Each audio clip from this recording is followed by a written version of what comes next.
Hello! Welcome to Forza Motorsport, which I've never ever played before. Because I never had an Xbox as a kid. But I'm looking forward to playing it because I played the newest Forza Motorsport, the one that they called Forza Motorsport, which is the same name as this game, because they kind of branded it as a reboot for the franchise.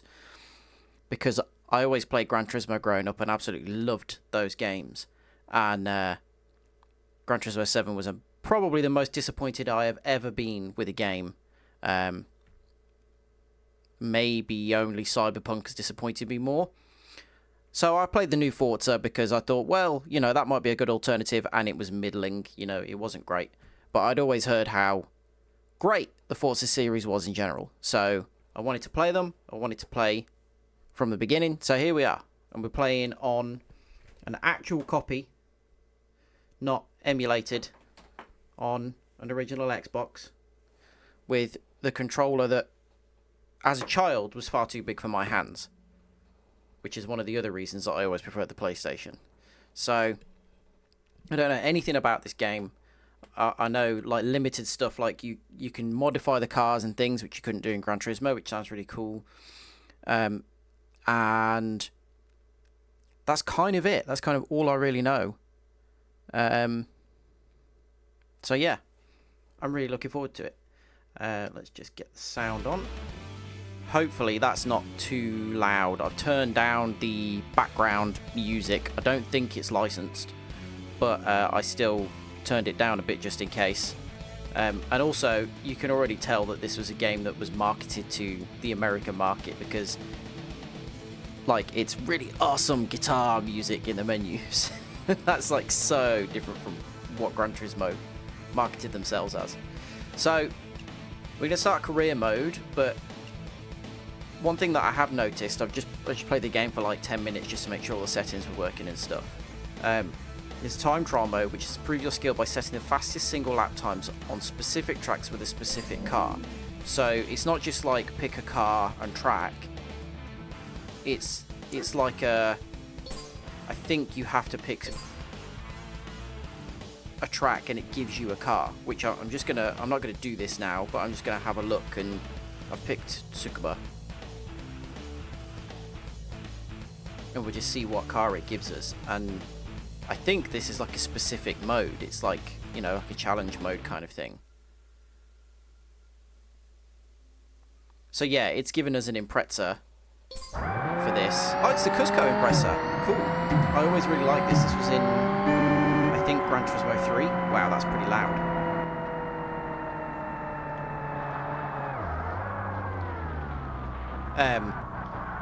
Yeah, I always really, really like this car. So it's cool that it's in this game as well. Okay.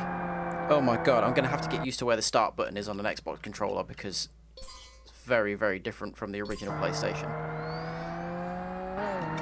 I don't want to retry. Okay, cool. So I don't know if we get anything for doing those. They're obviously, you know, a proper part of the game, a proper game mode.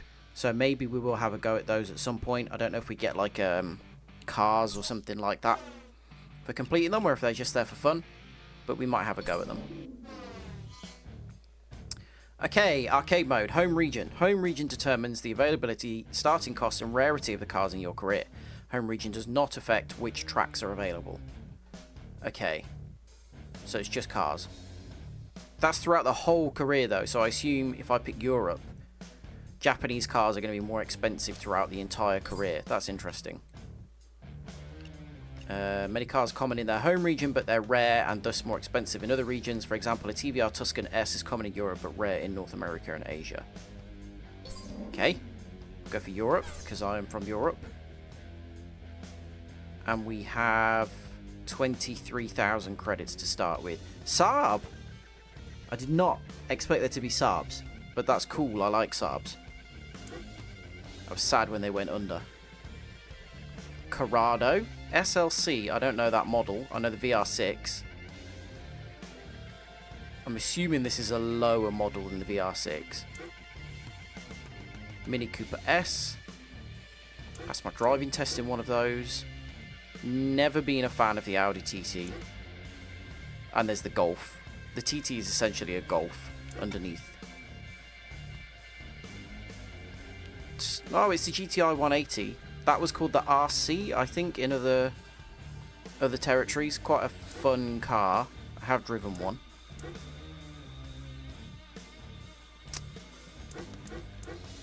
I kind of want to go for the Saab. Just because I'm so surprised that it's here. And it's huge. I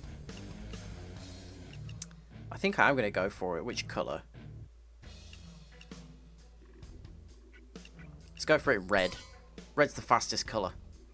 After you select a home region for this profile, it cannot be changed. Are you sure you want to buy the Saab 9.3 Vegan and choose Europe as your home region? Yes, I am.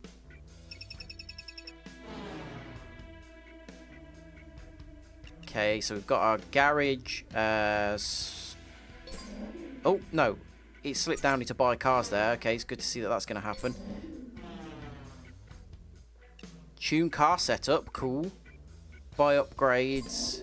Are these just performance? Aerodynamics. Cool. So, wheels. Oh, we can change all the bumper and everything. Great. We can change the lights. Wow. I wasn't expecting any of this. We've got 3,000 credits. I might just leave it for now because I've got no idea how this car's going to perform. So I'll drive it first and then we'll see. Let's just see how expensive things are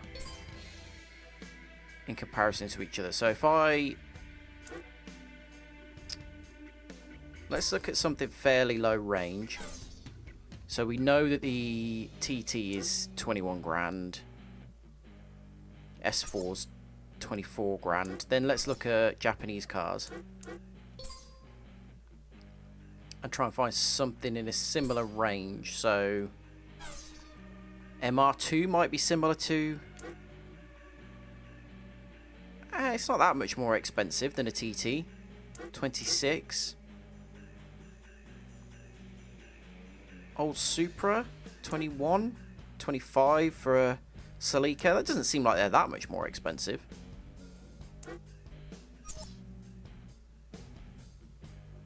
Maybe that sort of stacks as you get further and further through like the higher classes. Train drivatar. Train a drivatar driver to use your racing techniques. This driver can race for you in career. So that's just like B-Spec mode in Gran Turismo, which they didn't bring in as a specific other driver until Gran Turismo 5. That's really cool. Because this game's the equivalent of what? Gran Turismo 3? For around the time that it came out? Change your career difficulty settings. Changing the career difficulty settings can make a big difference in how much money you earn for each race. Access the set difficulty area from the career menu. Okay. We'll start off with whatever the default is. I assume it's just on like normal at this point. So we've got point to point, one-way races from location to location, and the amateur events.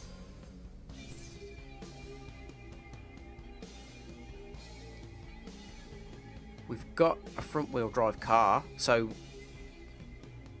Oh, first place receives a Toyota Border MR2 Turbo T-Bar. Okay. Let's start with this then. Fine. Shipyards. Pacific Shipyards. 6.52 kilometers. Weird that that's listed in kilometers.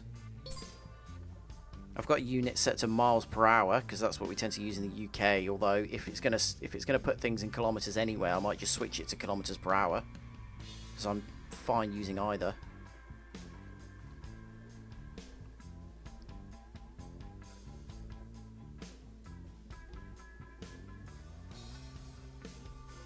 Oh wow! It tells you what cars are in the race as well. Loads them specifically. That's cool. So I think that was there was a Focus, an Accord. I think it maybe said there.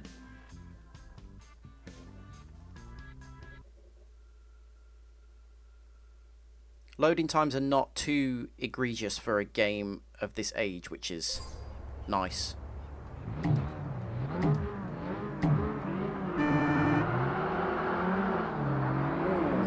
lot of wheel spin there. Oh, I need to turn the driving line off. Oh, hang on, all of the settings have changed. So, I went into the settings before starting the stream and turned off the driving assist and all the driving line and everything, and I put it in manual. And it's gone back on all of that.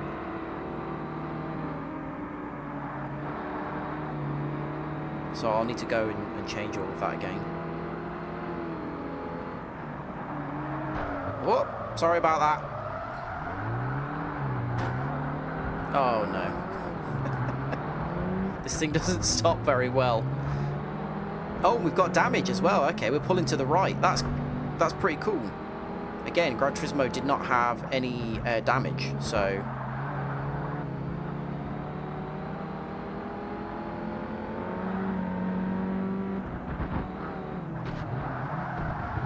God, it does not stop. Need to get way earlier on the brakes than the driving line is suggesting I do.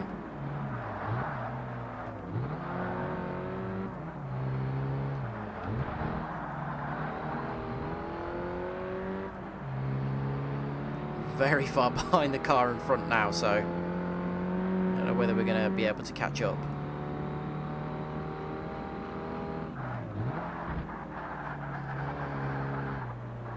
Wow, you can feel the active stability management kicking in when you go around a corner like that. There was no way I should have been able to make it round there. I always think it's a bit odd in these games when you turn off things like traction control or ASM and things like that, because some cars actually have those things. So turning them off when you're in a car that doesn't have them, if you're racing a car from like the 60s or whatever, of course that makes sense, but then you get into, say, a modern GT3 car and they have those things, so they should be on by default, really. And I wish more games gave you a setting that was just default, you know, and allowed you to just have whatever that car actually has in real life.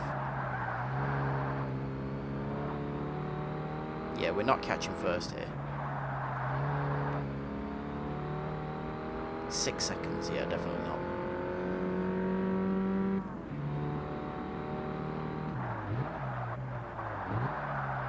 Driving line is not the best anyway. I usually turn it off, but that's not the best recommendation there. I definitely should have been braking it earlier than that into that corner.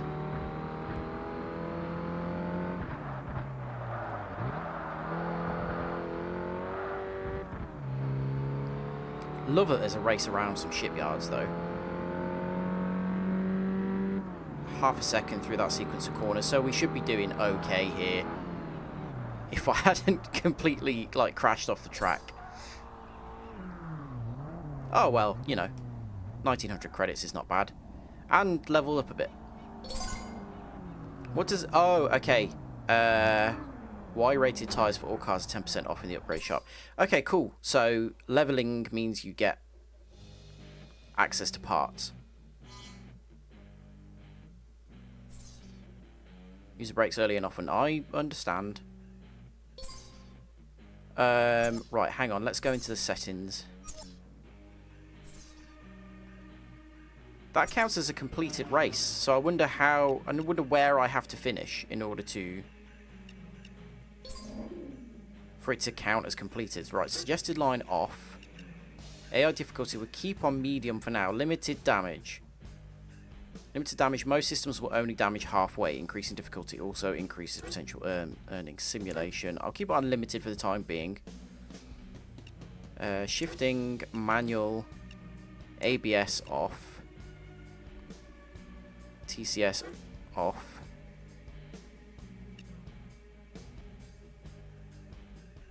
We'll turn stability management as well.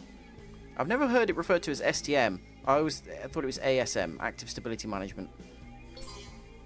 Right, we'll keep it as that, and then we'll go and try that race again and see if I can do it without crashing into anyone.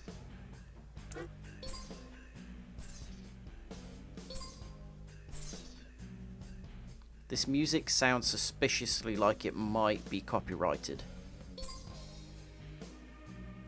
I might have to turn the menu music off. Okay. See if I can do this without significant contact on anybody else.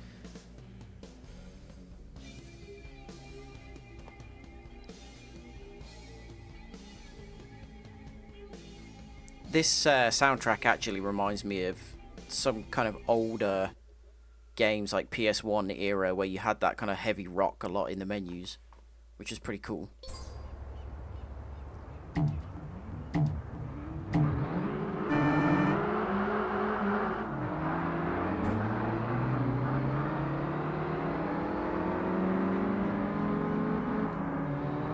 Okay, I'm actually going to have to pay attention to the track map now that I've turned the...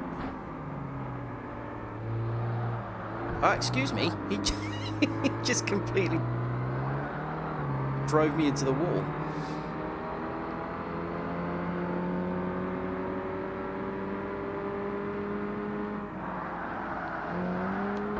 I can already feel just how heavy this thing is.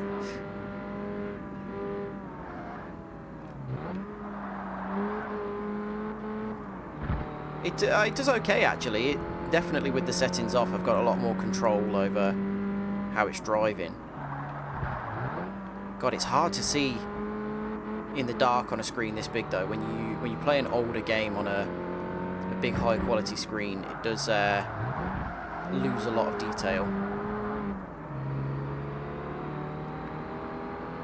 I hope the tracks that take place in the daytime are a bit clearer. Oh, should have been braking earlier there. And there. Jesus.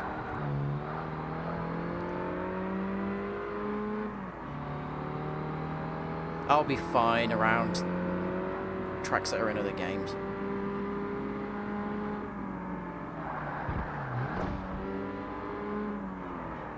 It's front wheel drive. You can't brake and steer like that.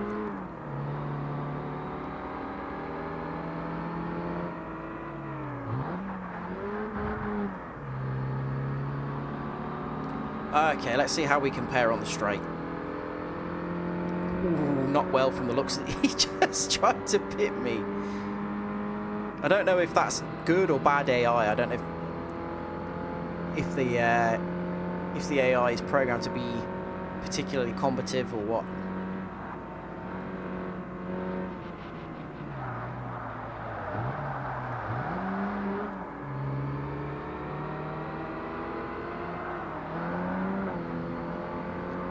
I'm quite impressed by how... Yeah, he's definitely pushing me into the wall on purpose there and trying to make me spin out.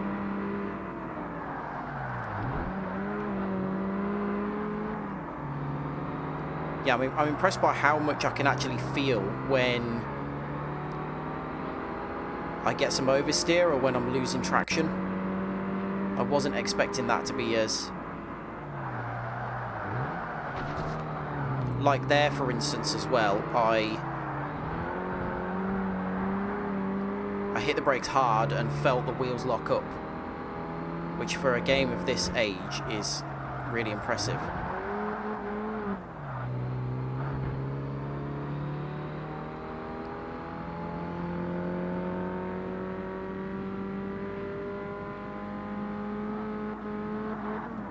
Okay. I had a... AI seems really inconsistent, actually. It was right on my tail at some points, and then I ended up winning by 5 seconds. So... Oh, I lose money for damage as well. That's interesting. So, difficulty bonus. Wow, it's almost 2/3 again of what I actually earned. Cool. Relationship with Brembo. Car feels very stable, which I would expect from a front-wheel drive car, so that's good. Seems like it's modelled pretty well. Instant reverse with the X button. Okay. Oh, that's when you've got auto on. Let's see how much upgrades actually cost.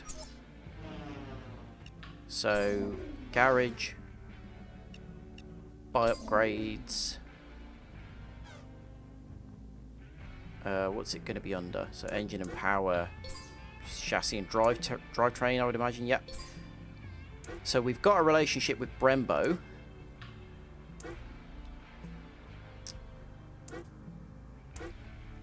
That's a big difference in price, and it's not putting our braking power up that much. It says it's making the brakes better, but it doesn't seem like it's pushing us up at all. Transmission, clutch. Who was it? Oh, it was tyres, wasn't it, that we had a relationship with? Can't remember who it was. Yokohama or something. That's quite a lot, but it is going to make us better in a lot of regards. Okay. I'm always one for going for handling improvements before anything to do with power. What wheels can we have? These do anything? Just improves our car rarity, which is an interesting stat to have.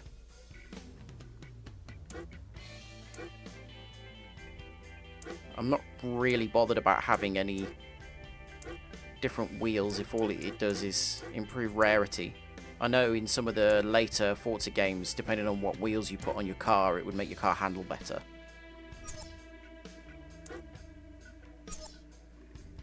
Just because of the weight that some of them save.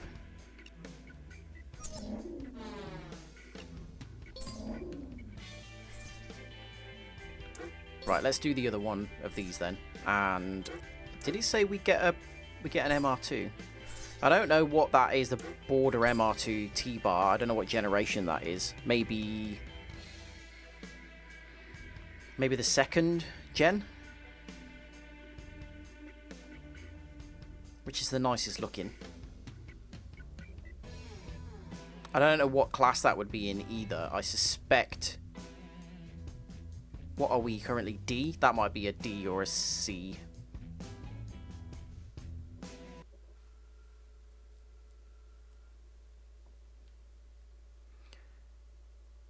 That looks like the exact same lineup from the first race.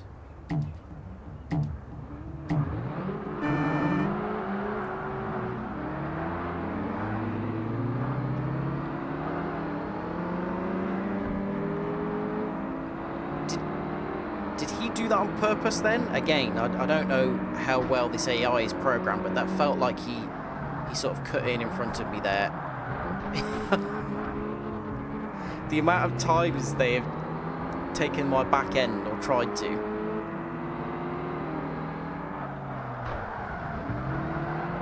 Thank you. Put me into an accidental drift there, but it was helpful.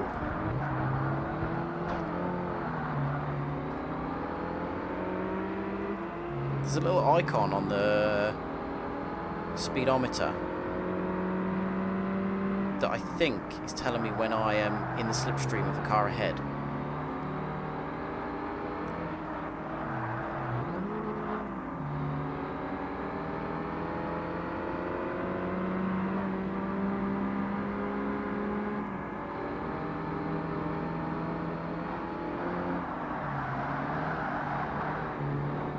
Quite, I mean, this thing is drifting a lot more than I would expect from a front-wheel drive car, but when it does go, it's quite easy to catch. Yeah, we've got that little icon on the speedo there. In the middle, the little orange one, I think that is slipstream. Doesn't feel like we're ever going to hit 5th gear in this thing.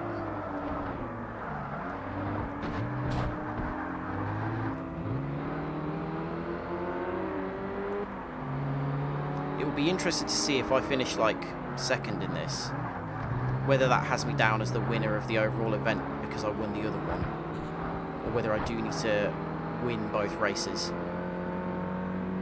to win the MR2.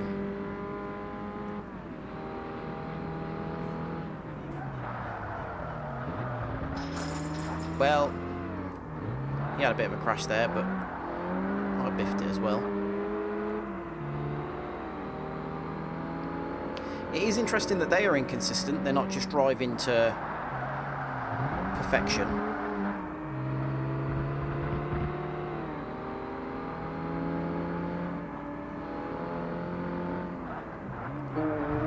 wall there.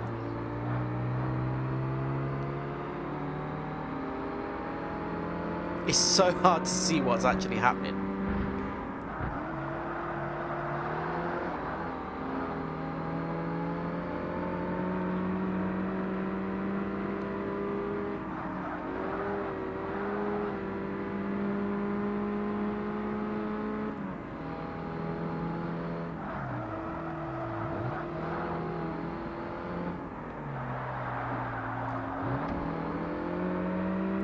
Oh, I don't think we're going to get him.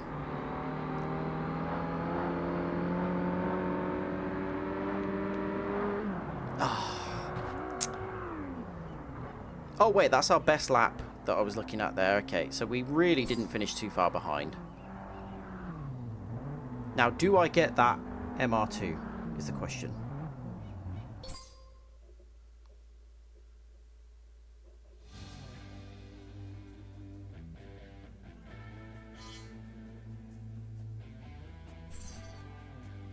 No. So I do need to win that. Okay, we'll have one more go at it now. If I don't manage to win it, I'll move on to the next event. Really, I should have done better in that. I like that the some of the details are inconsistent. They do change as well, like wind direction. I don't know if that has any relevance. I don't know, maybe if you're driving into a headwind, then your top speed is going to be slower. But I like that that exists as a feature anyway.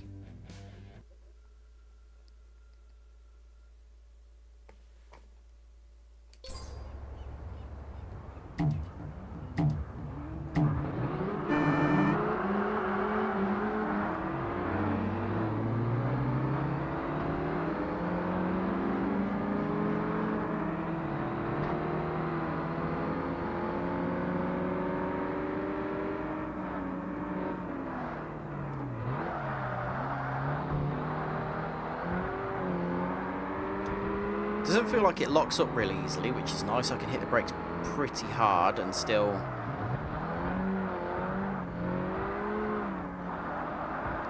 get round the corner without them locking. Now let's see, I've done well to get into the lead here. I've got a decent lead. If I don't screw anything up here like that, will they catch me up?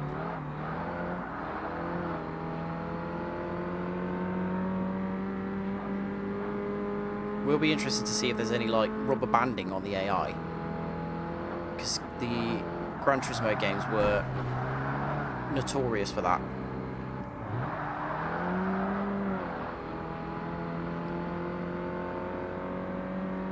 Now I'm going to keep mentioning Gran Turismo because that's really the most apt comparison, particularly Gran Turismo 3 to this one, and that's what everyone compared at the time.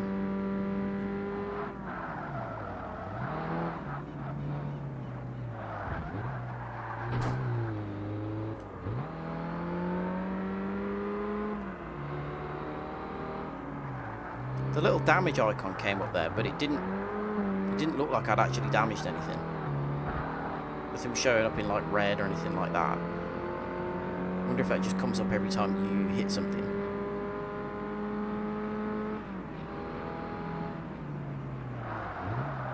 That corner was a lot sooner than I thought it was. Chain link fences don't make for good reference points.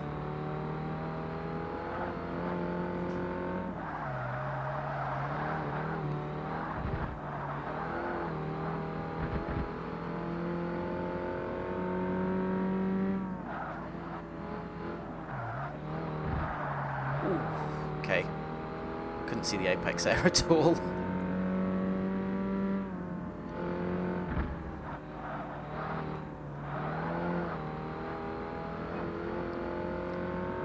Just looking at the map, it looks like we've gained a bit of time. There's a bit of a bigger gap than we had before, so that's good.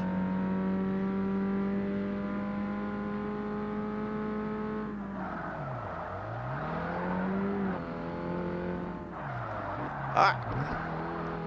That's a sharp corner. That number in the bottom right there, I don't know what that is. Sorry, top right, underneath my overall time. I don't know if that's the gap to the car behind, maybe. And maybe it's red if they're gaining, or green if they're falling back. Intakes and exhausts. Cool.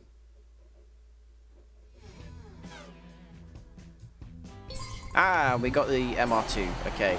Oh, yeah, right. Second gen. C2. Nice. Not sure about the green.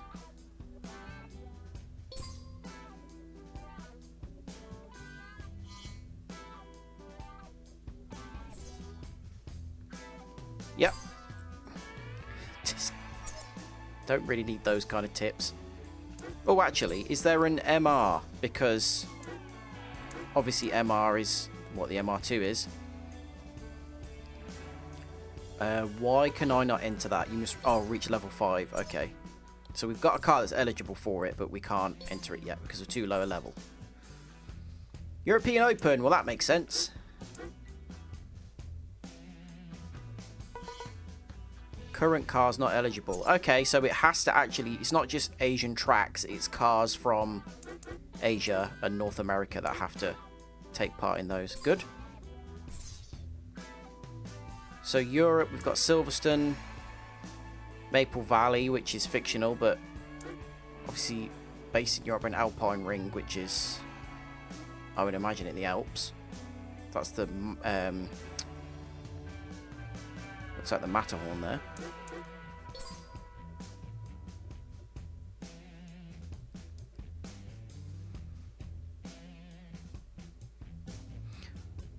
Obviously we're right at the beginning now, but I'd be interested to see if there are any kind of championships rather than single race events.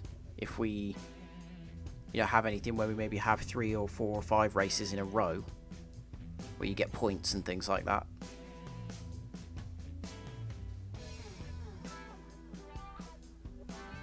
I'm hoping that it's going to be a bit easier to see with this being in the daytime. Corner entry points and things like that.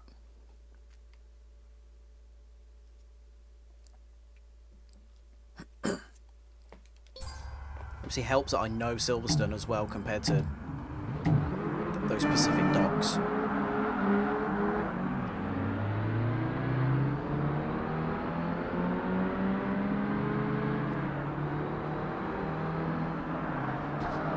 Are you kidding me?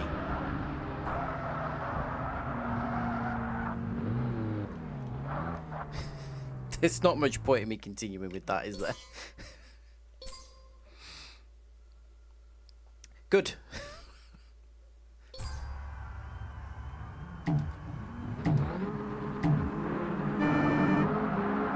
Seems like dealing with the AI is going to be fun.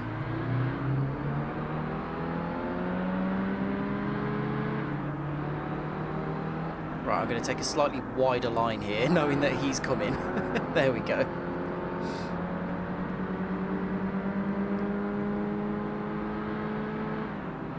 It is quite difficult to tell what's coming up. I think it's because I'm on a good quality monitor, and a lot of the information is being lost in the lack of pixels. If I was on a worse monitor, ironically, it would be a lot easier to see what was going on. Let's see where these break. Uh-oh.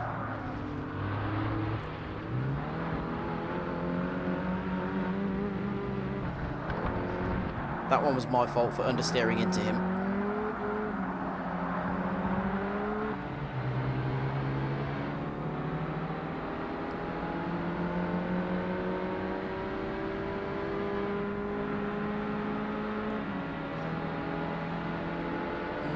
Might be difficult to win this one from here now.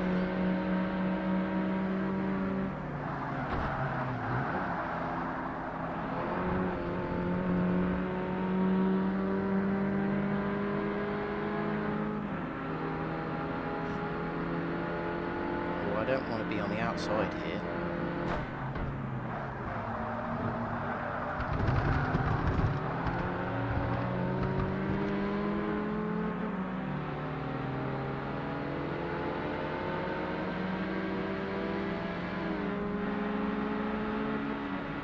Yeah, we're not winning this, but podium would be nice.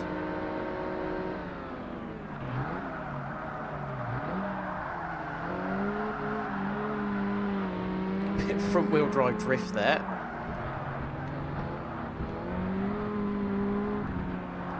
Oh no, he did. They do steer into you a lot if you're alongside them.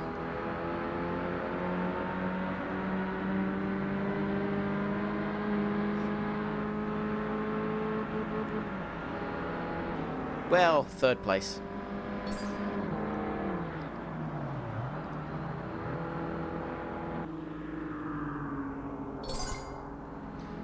I wonder how regularly, really, I should be upgrading things. Because I don't want to overdo it too early on. I know. It's nice that they give you those tips.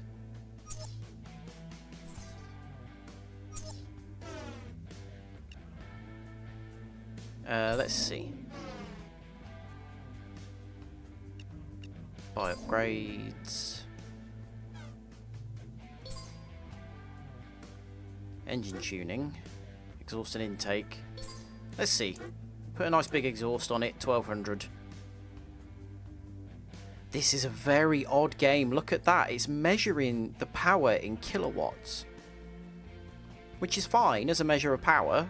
You know, it makes more sense than horsepower, but it's really interesting that that is the default measurement. It's like this was made in Australia or something. What are we on by default? 5.5, 4.7 acceleration. Increase acceleration a bit. Fuel and ignition. Do we want to put a turbo on a front wheel drive car? Maybe an intake.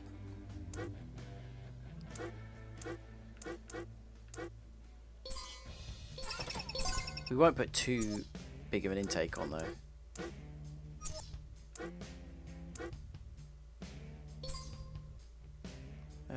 Suspension, it feels fine at the minute.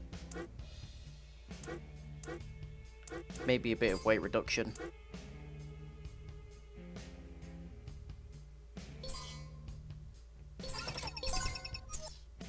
Okay, we haven't spent too much there. What level do we have to be to get front bumpers and stuff? Is that just because of the car that we're in? Maybe there's just nothing available for this particular vehicle.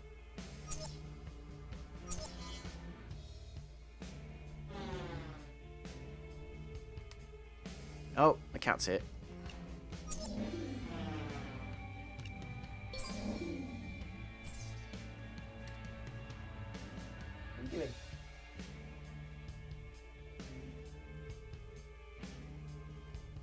It's the stupid one, not the angry one.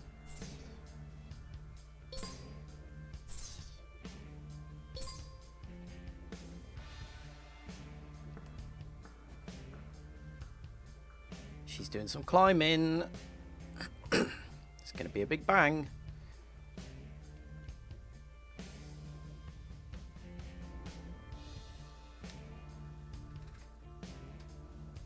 Yeah, she's going to get herself into trouble.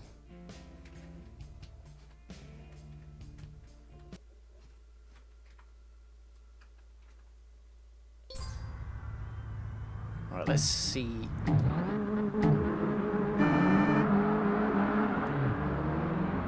Oh, that was too early a gear change. That bogged us down big time.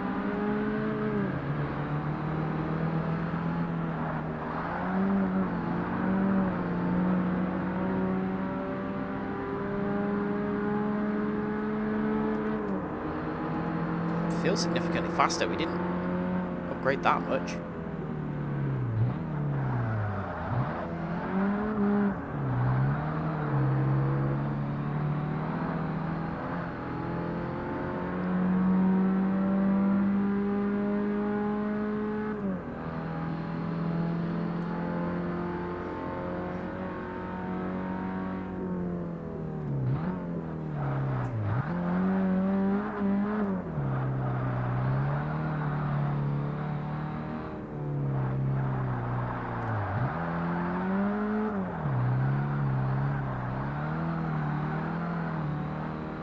Oh, she's there.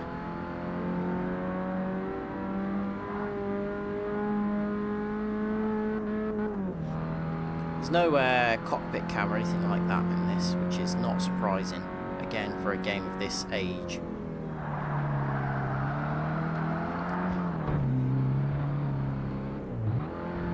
I would not expect to see that, but the only alternative is bumper cam, and I am absolutely not playing in bumper cam.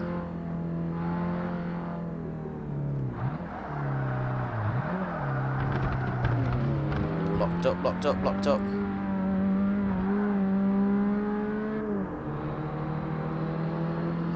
We did not get good traction out of that corner. Here's the cameras. That one is far too close.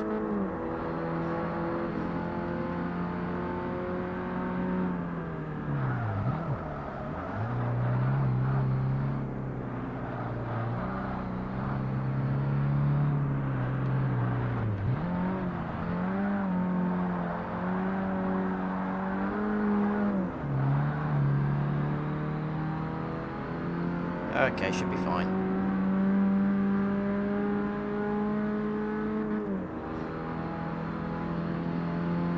Oh wow, the Audi got overtaken. The Golf. You alright?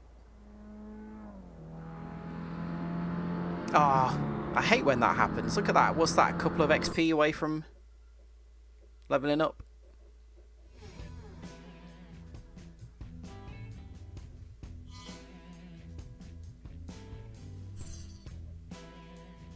Did it tell us what the winner gets for this? Hey, the A86. Okay, good. I'm looking forward to that. Maple Valley. Short circuit.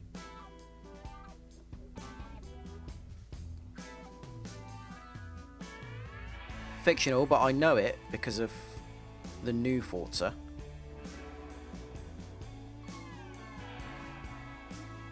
Which was stunning to me that that won Best Racing Game of the Year in a year in which EAWRC also came out. I know that there wasn't a lot of competition and that it was not a good game. So there wasn't much for it to beat, but for it to beat EAWRC is just baffling to me.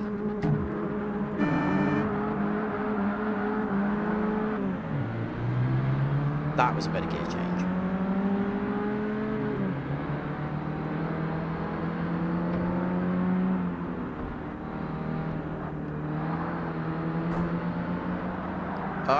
They do really steer into you. Got to really be careful that they don't spin your back end out. Oh God, I can't tell where the corner is here. I can't see it.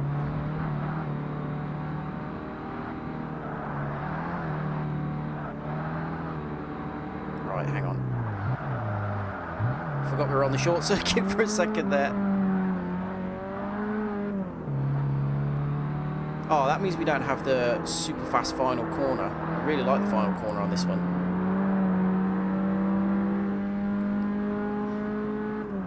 It was so hard to get it right.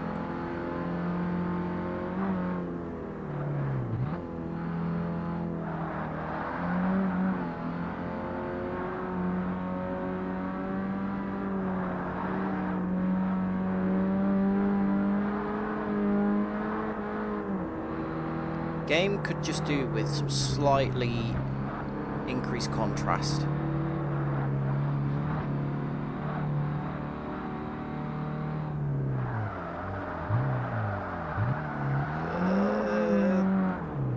Really need to get on the brakes earlier there.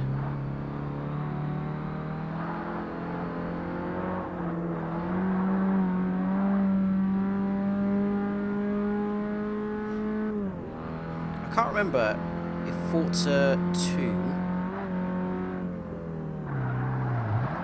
was on Xbox or 360. I think it was 360, wasn't it?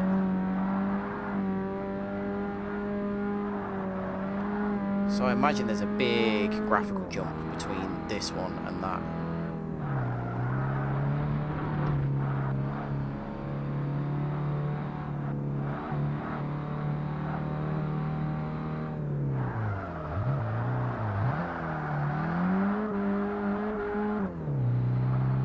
maybe get away with getting through there in third.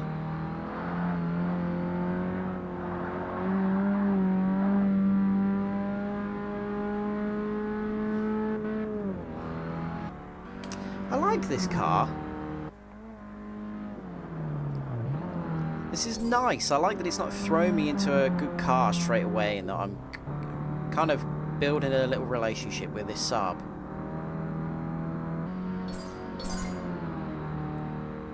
Oh.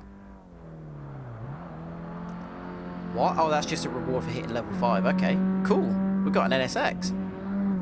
Good car. What's that? That's also mid-engine rear drive.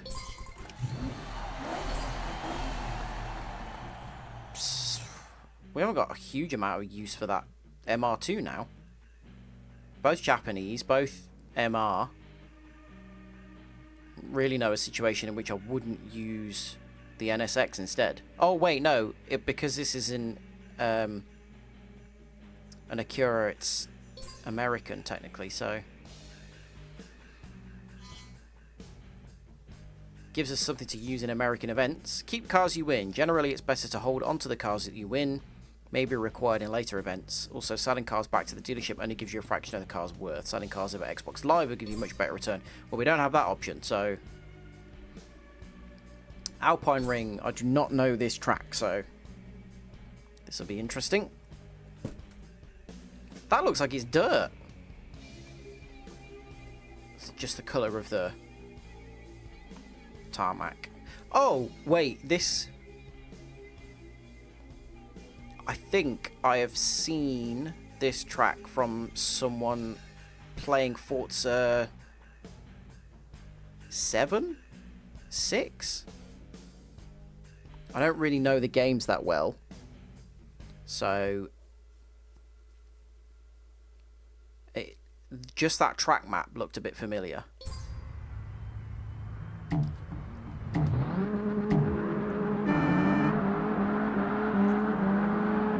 Also really interesting that it simulates qualifying. So that I started in second there, whereas before I'd upgraded my car, it started me in, what was it, fourth? Okay, didn't need to brake that heavily there. Oh wait, this is not the track I'm thinking of that I've seen someone on before.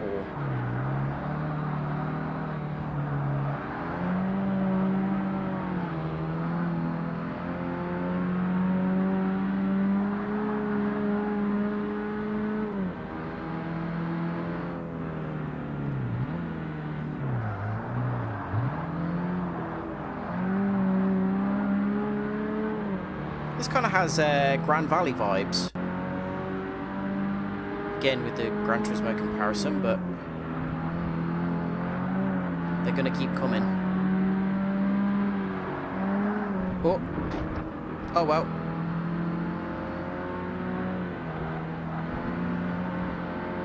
I guess these earlier games didn't have penalties for those kind of things.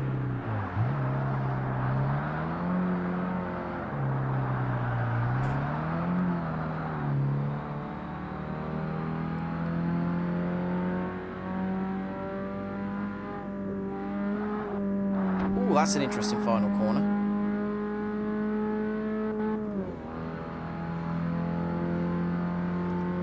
Yeah, I think the track I'm thinking of that I've seen has more of a sweeping turn one there, although that final corner does seem familiar. Okay, well that one I definitely was braking too late, but that was too early, but that was definitely too late.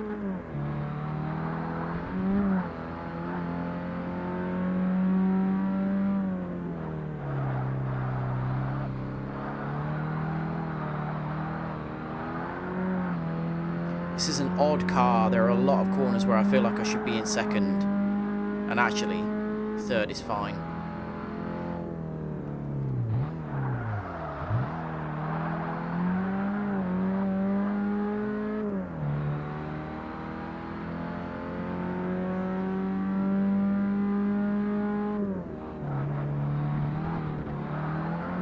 Might be able to get away with not breaking through there.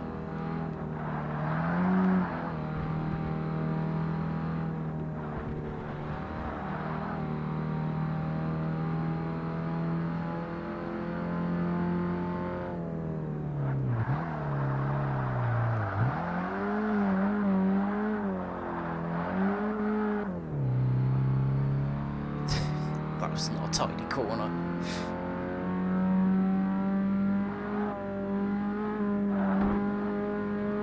That's a fun final corner. There's a couple of circuits now, I know. What's it called? Red Autumn Valley or Autumn, whatever it was called. Really fun, like fast final corner. Imagine they don't work so well if you do them in reverse, but... Oh, that was the final race. I forgot about that. Yay! We like the Terreno. In the classic white. I'm glad you win one of them in Gran Turismo, you get it maybe white or red, and I don't really like it in the red. It looks cool, but it doesn't feel like the kind of classic. Oh.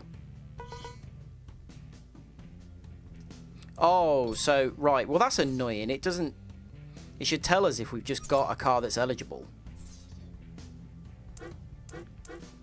Let's see, what events have we got? So these are the... This is... Amateur, is it called? Yeah. So Asia, North America, front-wheel drive, front engine, all-wheel drive, FR, Eclipse and Integra, cool. Low power, less than 200 horsepower, 150 kilowatts. Okay. Hatchback. I mean, we're in a hatchback technically, but it doesn't really feel like a hatchback in comparison to like a Focus or a Civic, does it? MR, Roadster, rotary engines, Z-Cars Challenge, Rally Sport Face-Off, Super Impreza and Lancer models. Oh, it's just showing generic background footage. Okay, I was wondering why there was a Civic there. American Muscle, prior to 1975. That's cool. I wonder how many of those there are. Super Street, RX-7 and Supras. Mustang. Cars over, or well, weighing nearly 2 tons. Corvettes. And Vipers versus Corvettes. Cool. Some interesting events. What do we have to be level 10 to go pro? Championship series, okay, you get points. And endurance races, nice. Okay, let's do FF because it feels like this might be where we say goodbye to the Saab after this. Road Atlanta Short, Tsukuba, and Alpine Ring again. You know, being a motorsport fan leads me to always accidentally pronounce Alpine as Alpine.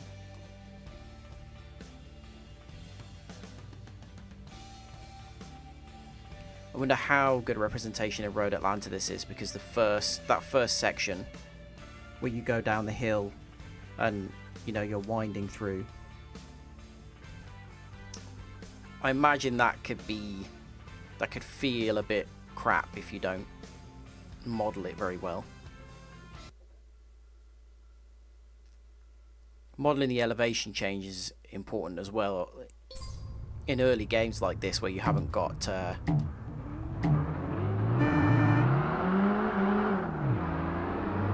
okay, not over revving the car at the start is better there. Yeah, these early games where you don't actually have laser scanning or anything like that, you're just modeling them by eye. I imagine it's difficult to really get the essence of the track.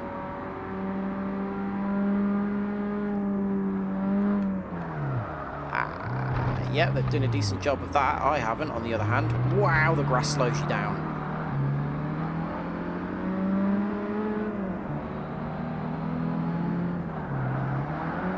Oh wow, actually this is way wider than it is in real life. Very forgiving. Are you kidding me? What? They just commentate you out so often. Right, here we go. We're on a mission now then. They are really far ahead. Let's see if we can catch them up.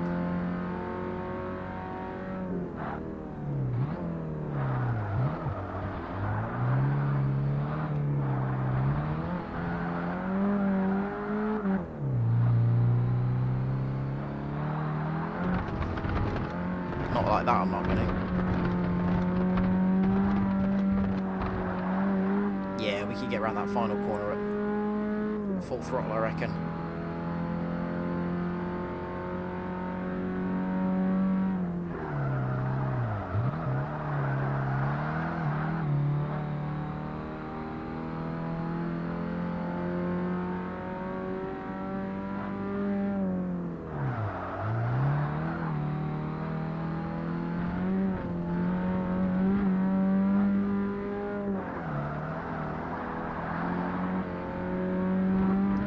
I mean, I at least don't remember Road Atlanta being that wide, unless it was reprofiled at some point that I can't remember. I haven't been watching racing there my whole life the way I have some other circuits, but I don't remember it being that wide.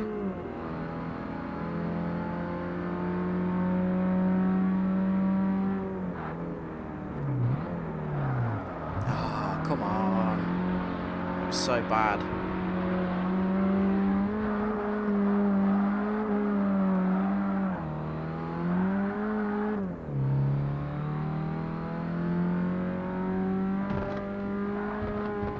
Well, let's use this as a test. Yeah, we get through there at full speed. Okay, well that was my own fault. I don't know why it doesn't give you like how far you were behind the cars in front and things. It gives you your fastest lap, but not any other information. It doesn't tell you what the gap to the cars in front or the gap to first was.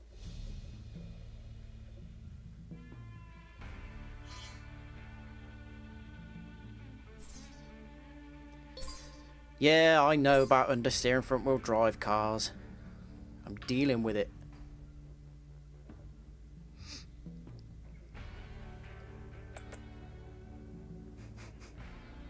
Can't quite see the cat, but she's very happily perched on the windowsill.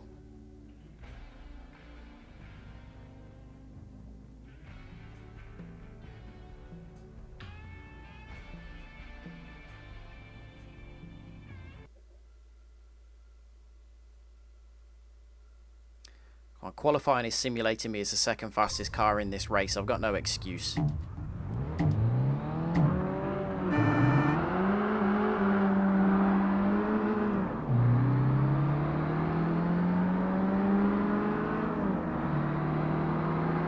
going to miss this Saab, but we don't need to be using it anymore.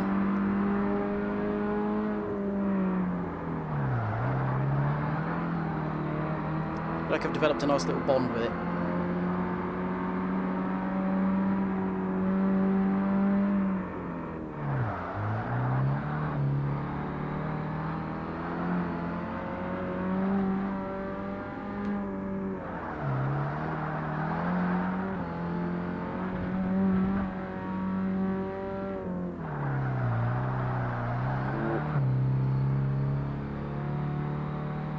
That's a funny corner there. It feels like it's halfway between second and third gear.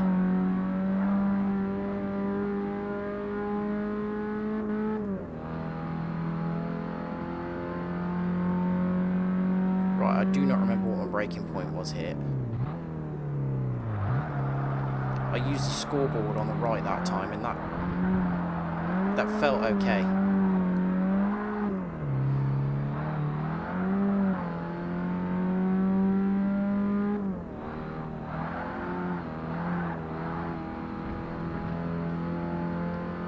You do feel the car brake traction as you come over the crest of that hill there, which is pretty cool. They've modelled things like that well.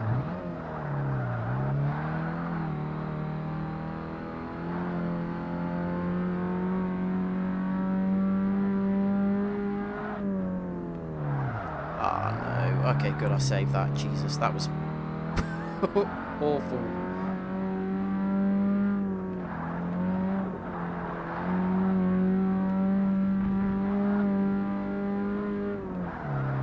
That was really bad.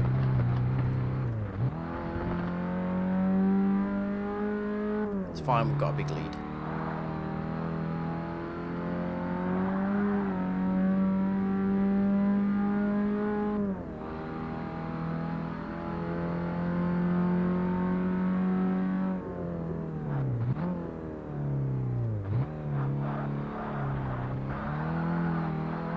Braked earlier than I needed to there, but I just want to win the bloody race.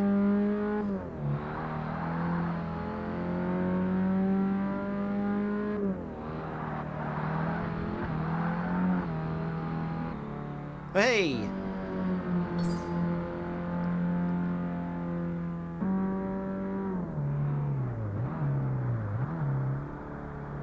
£38,000's not bad. We can afford a fairly decent car for that, but I don't want to go spaffing all my money away on cars that I don't need yet.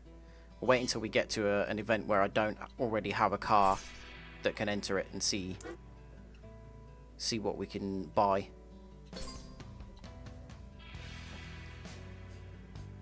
Don't really feel like there's much value in upgrading this any further either, so we'll save money for that.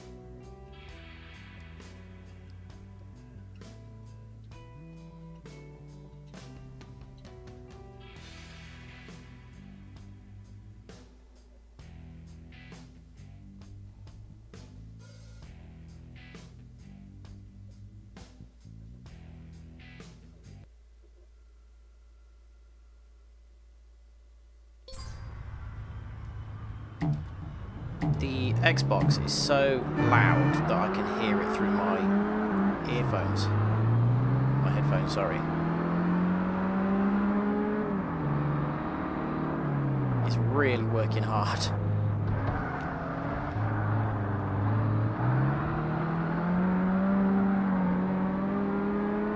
I like that it's giving me the little slipstream indicator there, despite the fact that we're travelling far too slow for that to be relevant. Wait, hang on, I've only just noticed the speedos in kilometers per hour.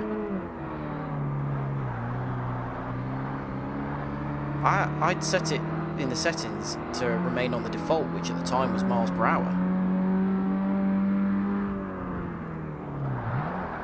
Good God. Okay, no, brake earlier.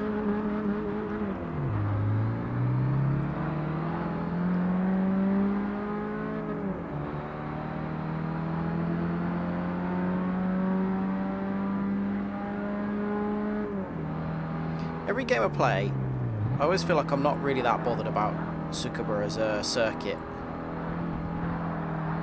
It's like, yeah, take it or leave it. And then every time I race on it, I remember how much fun it is.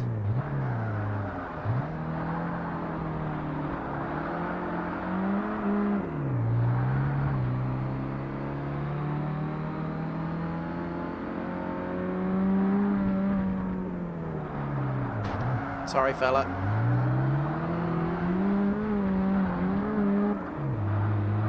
Not gentlemanly conduct there.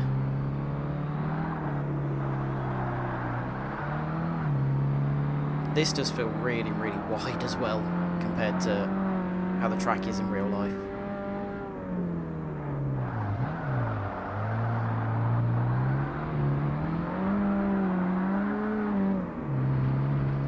I wonder if the AI use driving aids, or whether that's dependent on what your settings are.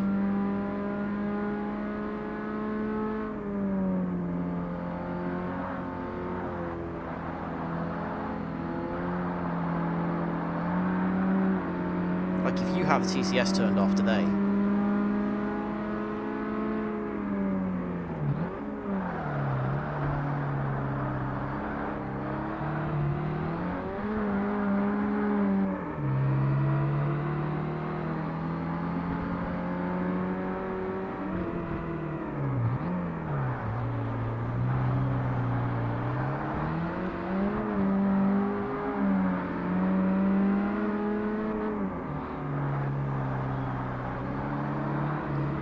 don't know if the in-race music in this game is copyrighted or not, but I turned it off anyway just because I don't tend to like having music on during the races.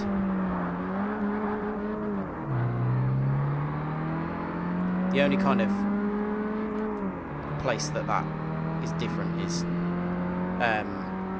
games where it kind of feels like part of the gameplay, like the Need for Speed games that are sort of based around street racing and stuff.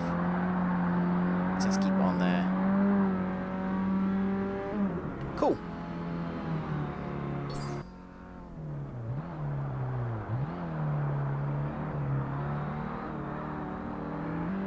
I don't know whether this is going to tail off, but it does feel like we are accumulating credits fairly easily.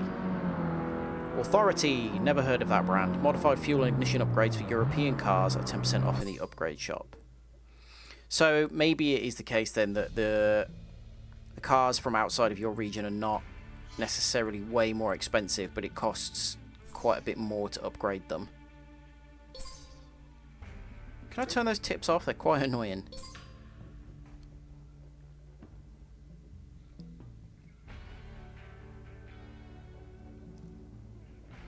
Where is this circuit? Because we know it's not Switzerland, because motor racing is illegal in Switzerland.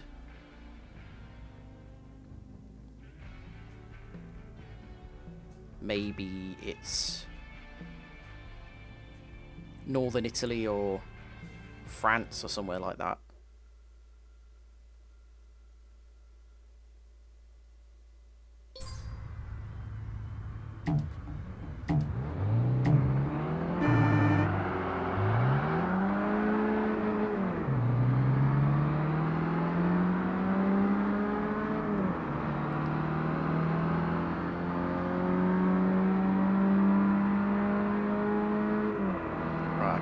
Braking point here either, so I'm going to brake nice and early.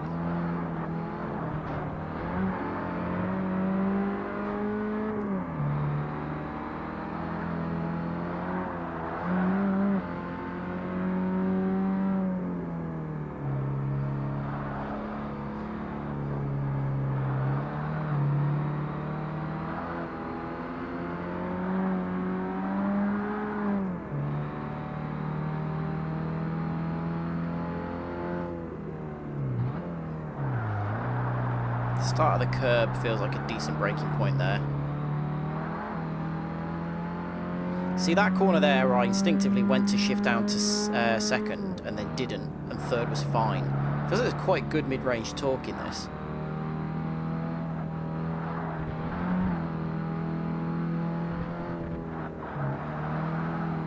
It's also a lot more agile than I'd have expected from a big boat.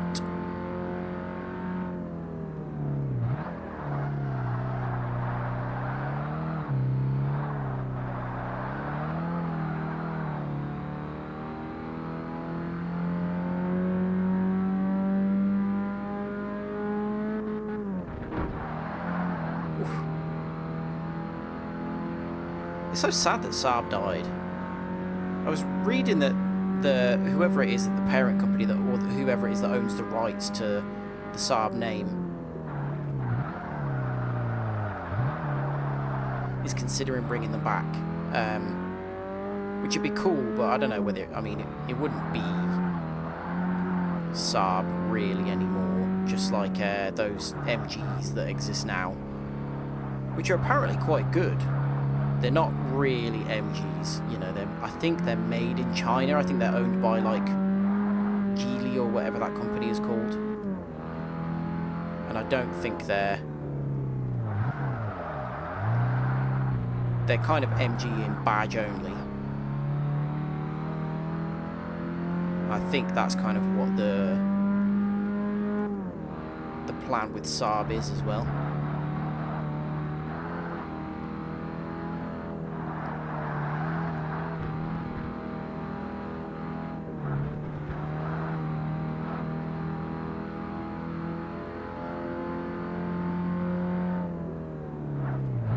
I feel like a lot of those old companies that kind of died and brought back had lost the essence because they don't necessarily make the kind of cars that they were known for anymore. Like MG are making like SUVs and like super minis and things like that, and they never made those kind of things. MG made fun little sports cars, and I always think like the manufacturer that owns MG now, or the name MG, you know, make yourself a little sports car and slap the MG badge on it for a bit of clout. You know, say look, it's a proper MG, a traditional MG. People would like that. It's a weird choice in the way that they use the name. Same with Lancia. You get some horrible, weird little Lancias now. Not kind of reminiscent of what they used to be. Impreza 2.5 RS Coupe. Early model. Well, what is it? 99. Not that early then. There's so many different models of Impreza. I think the 22B is in this game. So we've got the hatchback. Is there anything else that we can use that counts? Rio. I don't think that's a real circuit.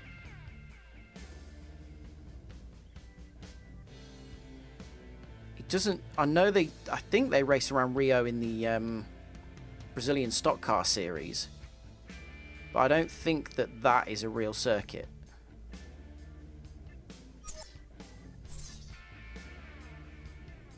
I wish there was a way of just checking which cars of mine are eligible for that race.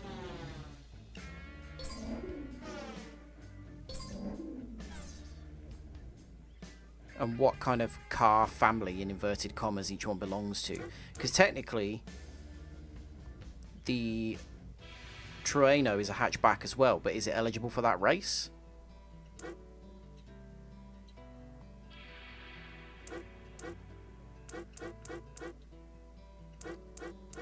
At the minute, the only thing we've got that can enter it is the Saab, so we'll use that.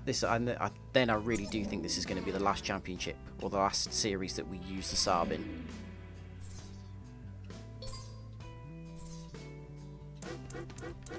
Is this whole... Ooh, this is level 5, so we will have faster opponents.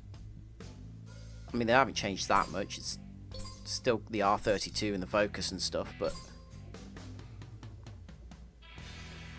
Okay, this will be interesting, because I'll be bouncing around the walls of this place. I don't know it at all.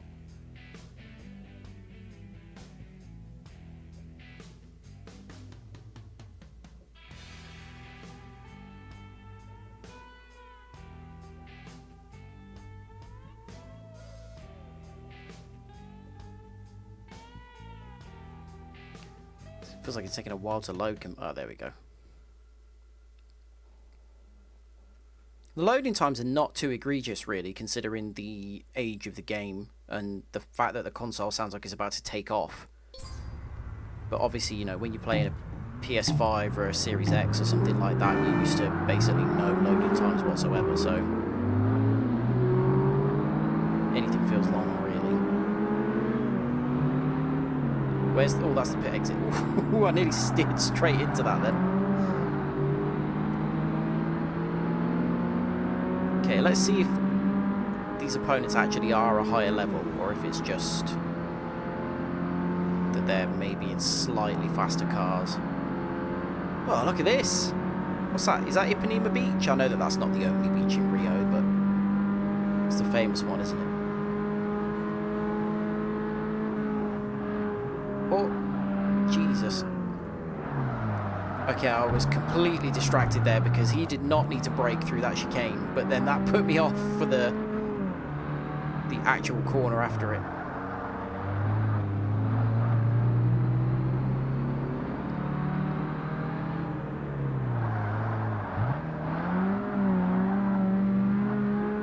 Again, third feels way too high for some of these corners, but then the traction is so much better out the other side.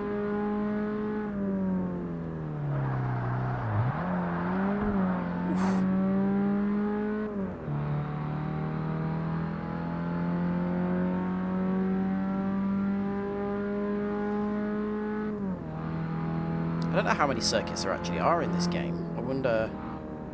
I mean, we've only seen a fraction of them so far in the career mode, but I don't know how many more of them there are.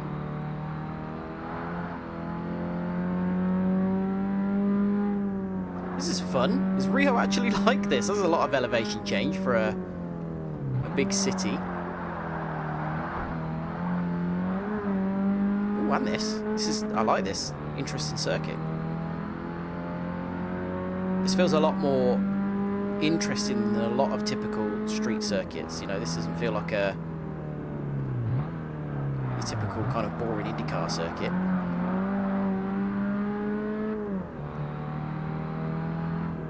As much as I am a fan of IndyCar, I do wish that they would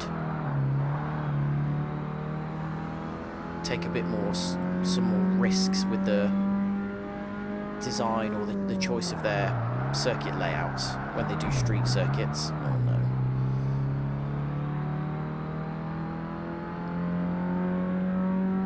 Although, I mean, it's quite hard, isn't it, given that most of America's laid out on a grid system. It's hard to find cities that don't just have a lot of right angle corners, I guess.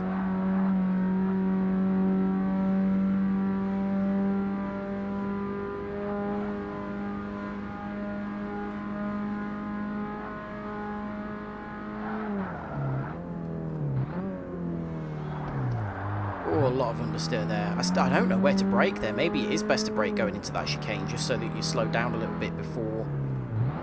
It feels early, but hard to get it slowed down for that right-hander then.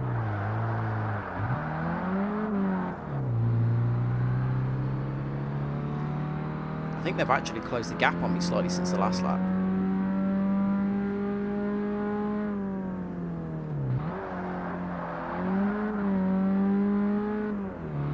Okay, the exit to that corner is a lot wider than you think it is, so you can get through there with more speed.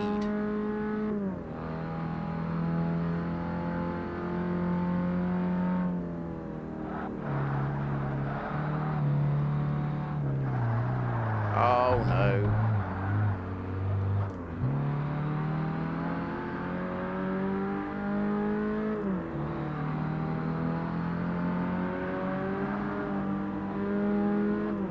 If this is a made-up circuit, I'm assuming it's similar to what they did with the circuits that they had in like Gran Turismo 4, where there was, I think it was Hong Kong, New York, and then I think in GT5 there was Madrid, London, Seoul. There's Rome as well, which has been in 2 iterations. And they were not ever circuits that were really used for motor racing, but they were actual streets that they based them on, so they could have happened. They were realistic. I wonder if that is the case here, if this is not a real circuit that's ever been used. But who is it that makes Forza? Turn 10? Went and found an interesting layout on a map of Rio. Pro Drive!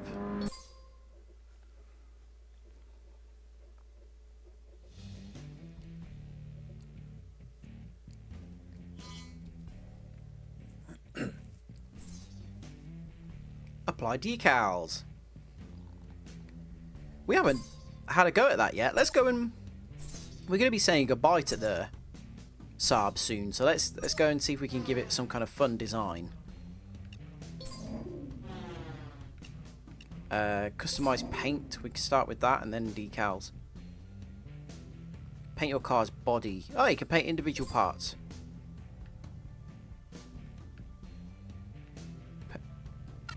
Oh god, I have to use the D-pad.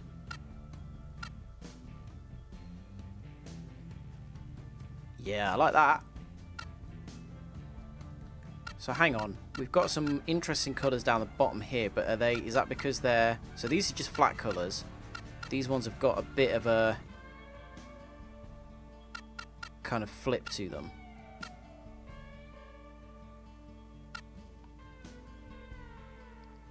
That looks very much like the Midnight Purple special colour that goes on some Skylines. Oh god, why? Why has it done that? What's that about? That looks like our default colour, but with black trim. odd. Ooh, look at that. That's a proper flip-flop. That's horrible.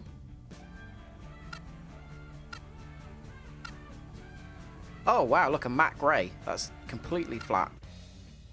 That's kind of chromey. That's horrible. I kind of like the default red we've got, but actually that's a nice yellow. That looks a bit like a colour that Ford have used a lot in recent years. Quite like that. Yeah, I'm gonna go for that. I don't want to paint anything else separately. Save. I want to save now. Yes.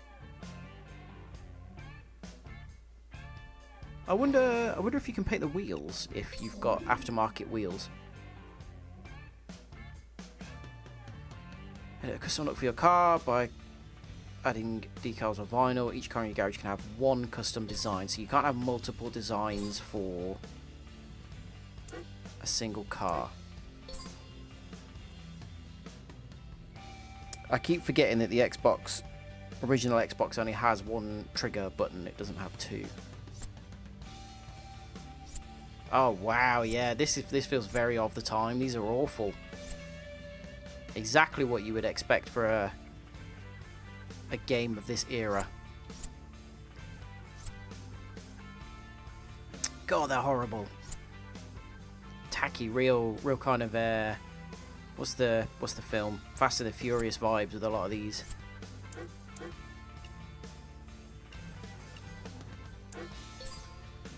Oh yeah, look at that. Black feels right. Let's move it a bit. There, can we do that there? Yeah, there we go. And then can I mirror that on the other side? Edit, position, color. Doesn't seem so. Layer options.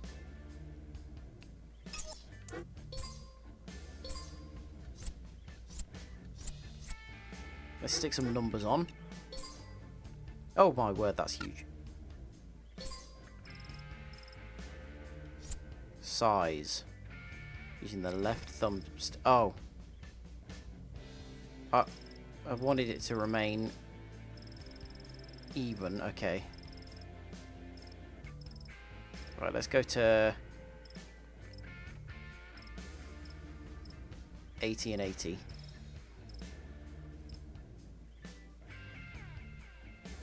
Is that right?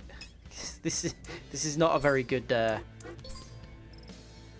editor. Put that there. Okay, good.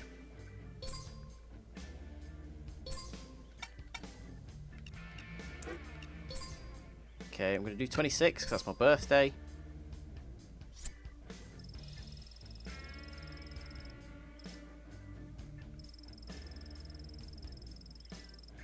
Oop. 80 and 80, and then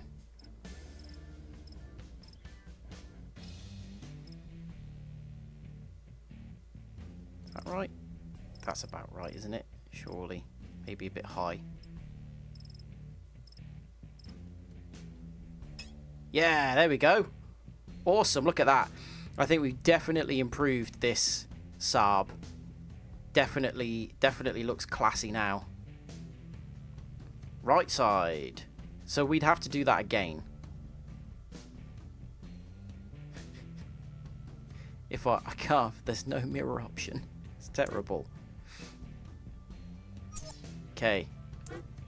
Save. Erase. Yes. No, I do not want to keep that terrible livery. Okay, that'll do. That's fine. Let's go back into the race. I just wanted to see what the options were there. Where are we? Hatchback. Tokyo. Ooh. This looks difficult. Another street circuit. Wow, that's a big long straight there with a heavy braking zone at the end.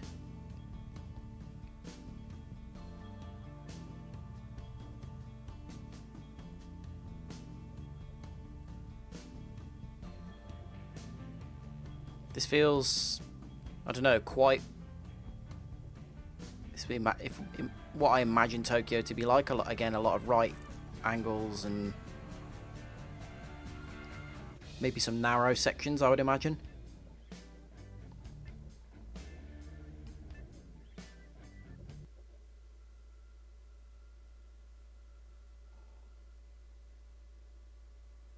Standard opponents, really.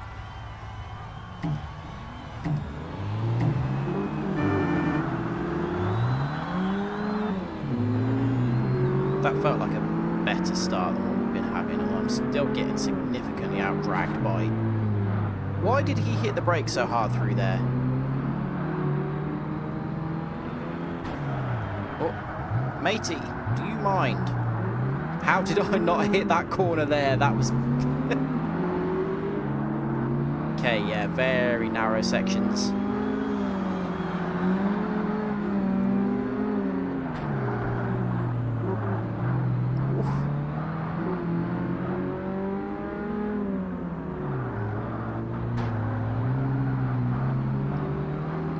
I still wish more games had done the Macau circuit.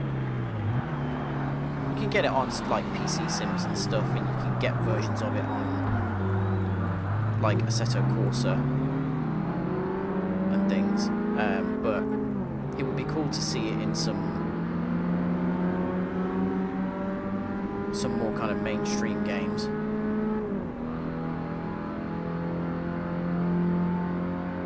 I'm really going to have to guess the breaking point here.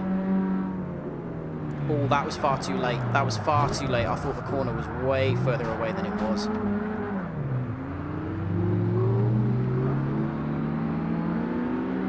I don't know how we don't have damage, to be honest.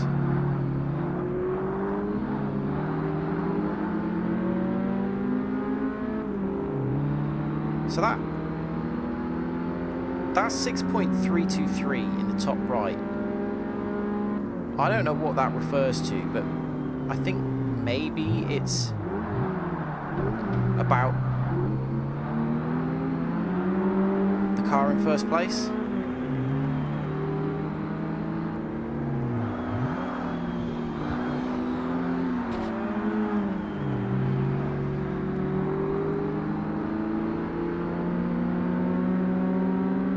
Let's see if I can drive sensibly here and catch up a little bit. Ah, I was looking at the I was looking at the numbers in the top right rather than paying attention to the road. I forgot about that chicane. Smashed rear window, bumper hanging off. We're gonna have to pay so much money for damage.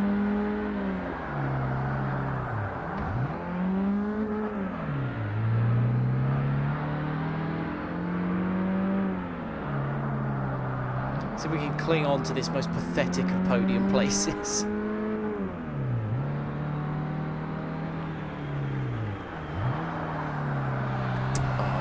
Every corner you need to brake earlier than you think you do. It's all so narrow.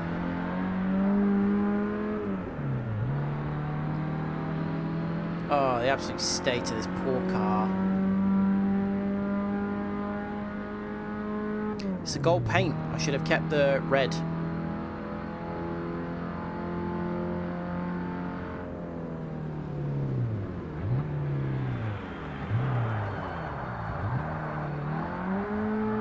That's better.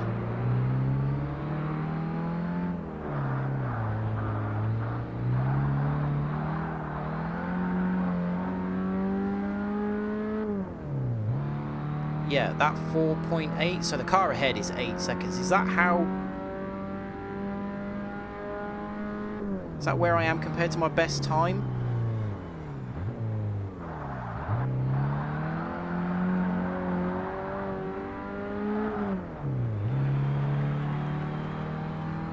The gearbox is struggling.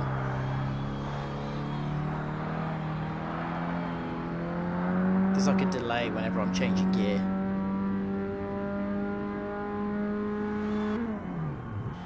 Ooh, that was bad. I was a full 10 seconds behind that Golf's fastest lap. Let's retry. That way I don't have to pay any of that repair bill.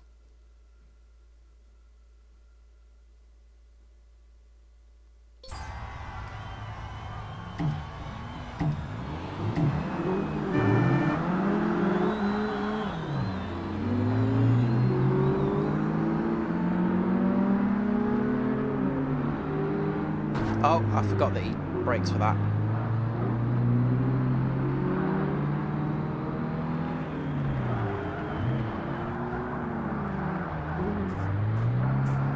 Right, we're ahead. We didn't lead at any point in the first attempt.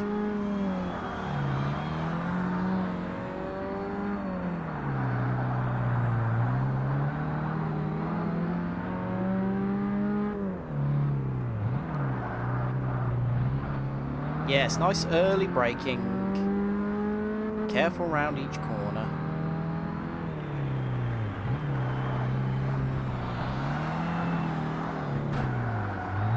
Or just drive straight into the apex.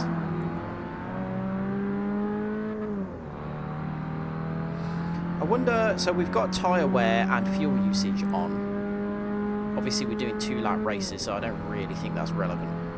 But it'd be interesting to see how important that is when we get into the later races. So I hit the brakes at the second of those warning lights there. But maybe I could push it a little bit further than that.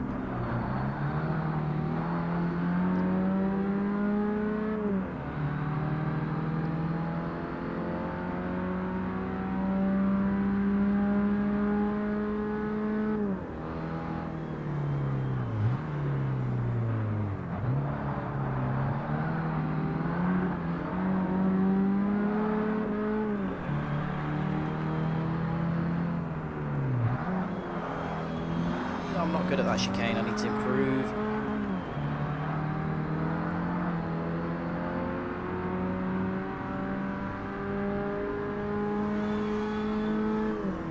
Car behind half a second.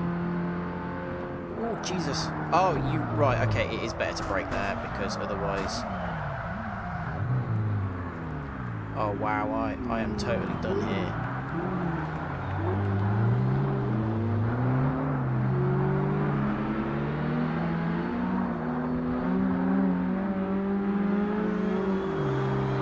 Well, lesson learned.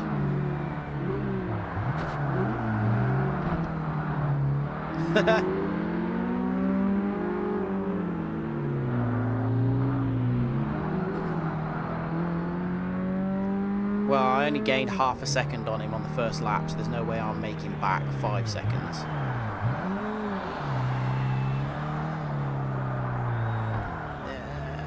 Okay. Right, well, we learned something at least. I can't find the start button. There it is.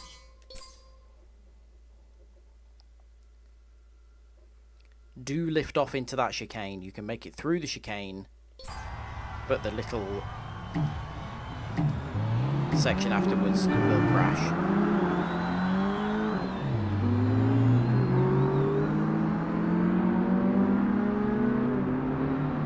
Right, let's... I was going to say, let's be more careful here so we don't hit him. Hit worse than I ever have before.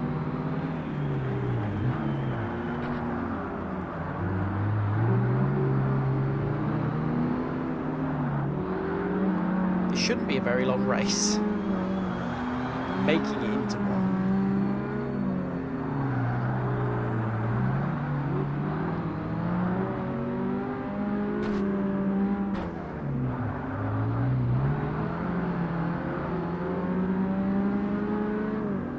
Not seeing any kind of like tyre squeal or anything from him, so I don't think the opponents have, well, I think they all have like traction control and all that stuff on.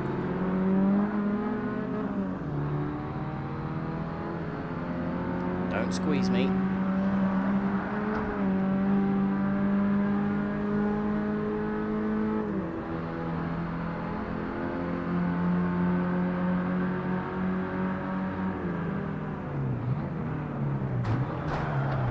Wow, okay, fine, thanks. So they don't react to you at all. They drive their normal They drive their normal line and their normal speed, even if it means they're going to plough into the back of you.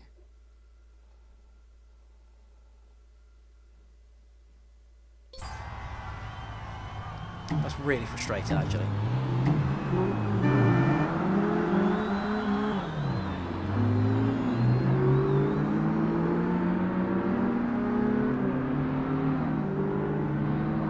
Aha! That worked.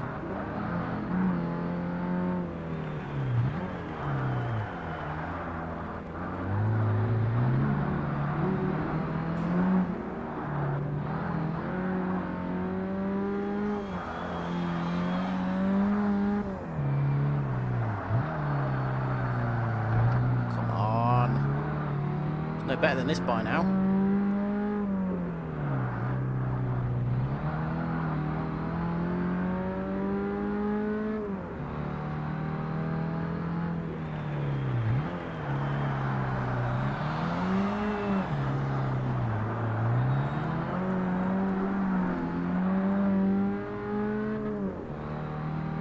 Okay, that's a nice, decent gap that we've got there. Hopefully that means he's not going to rear end us going into this hairpin.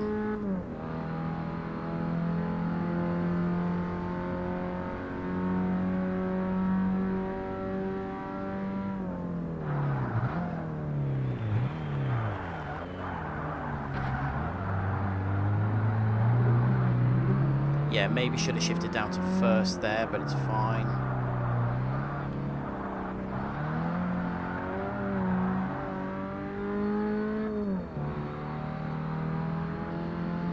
This is already a far, far more interesting circuit than the Tokyo Expressway from Gran Turismo 7. I was thinking that was a right-hander, but it's a chicane.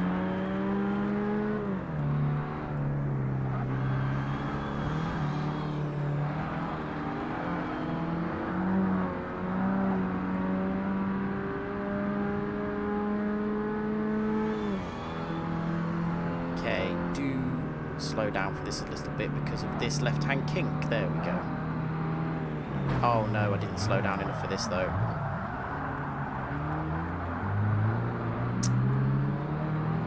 Great.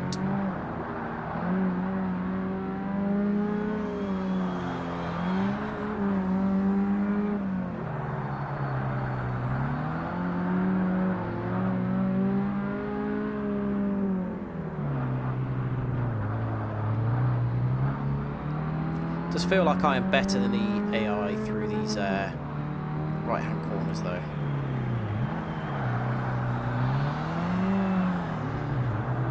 Well, I should be.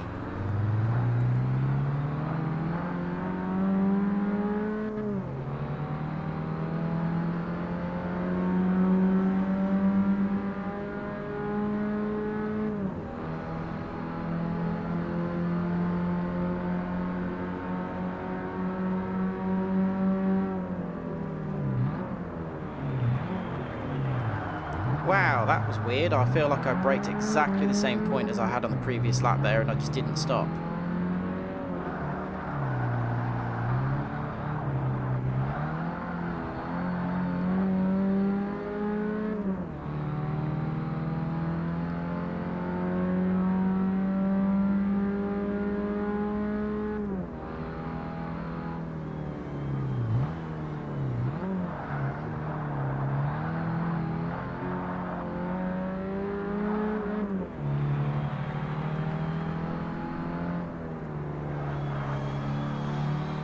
Well, it's another not win because of a very simple mistake. Let's actually finish this one and just get some money for it at least.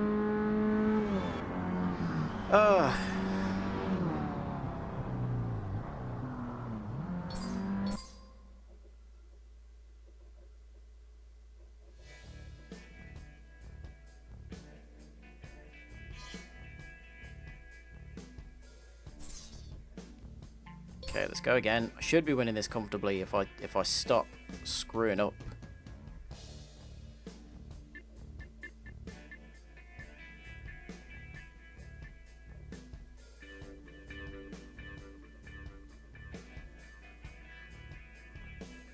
Does seem like there is a set car list for every single race, which is something that I would say is a bit less interesting than Gran Turismo, because the way that GT would do things is there would be a pool of potential opponents that it would just pull from for every race.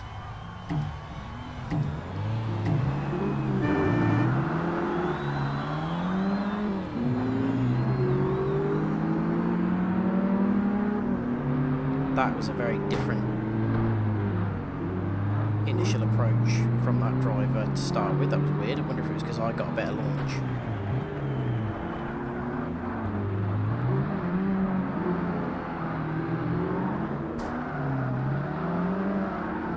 How did I know he was going to do that?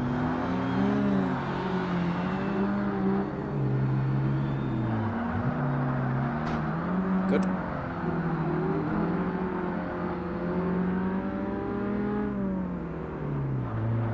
I think I've got steering damage. Yeah, I'm pulling to the left.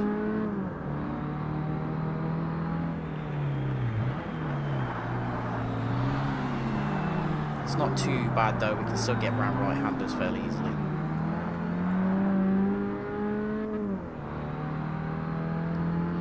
Okay, so I need to be careful here because he will hit me.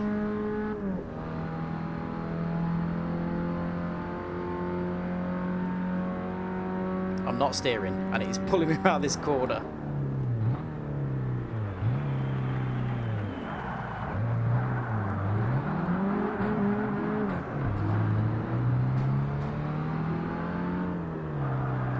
Coming out of there in second feels so slow, but coming out in first, you just wheel spin to oblivion.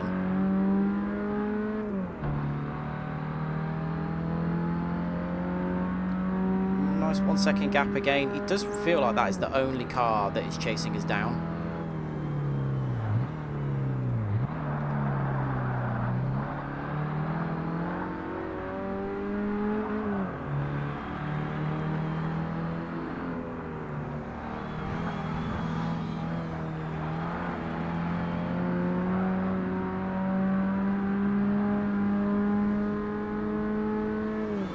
I wonder if that's intentional. I wonder if that's like how they've actually programmed it, that you do have one like kind of rival car in each race.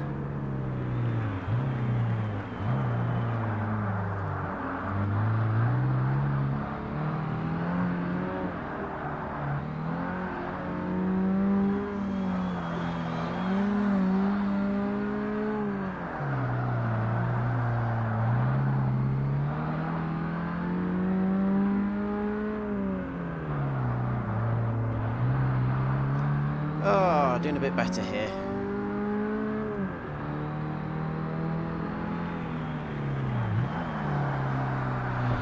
Had to say it, didn't I?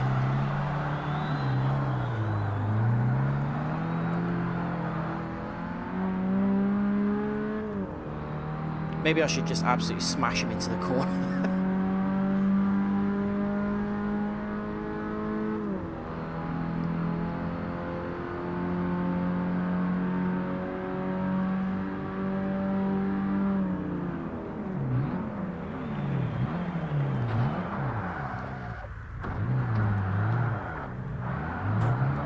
Oh no, I accidentally shifted down. I've done it again. I've done it again. I was doing so well. I accidentally shifted into reverse.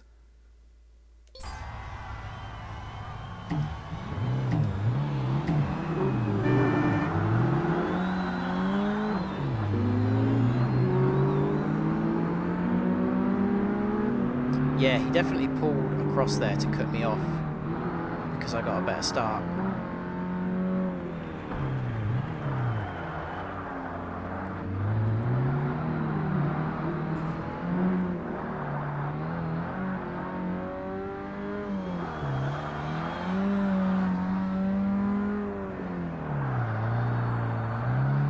Feels like for that really tight hairpin after the straight, on the second lap for some reason, you have to brake a lot earlier. I don't know if it... I mean, it doesn't make sense because I was going to say if the tyre temperature is different, but if anything that should mean that you could push the brakes a bit later.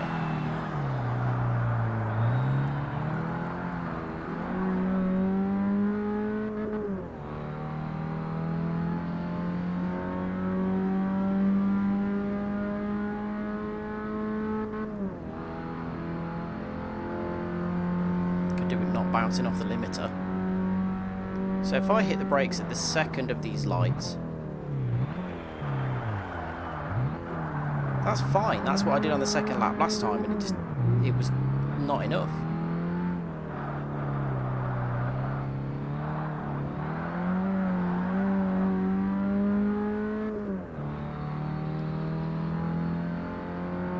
Not a bad gap. 3 seconds. That's probably the furthest I've been ahead at any point. I picked the wrong light there to use as my braking point. Should have been the one before that.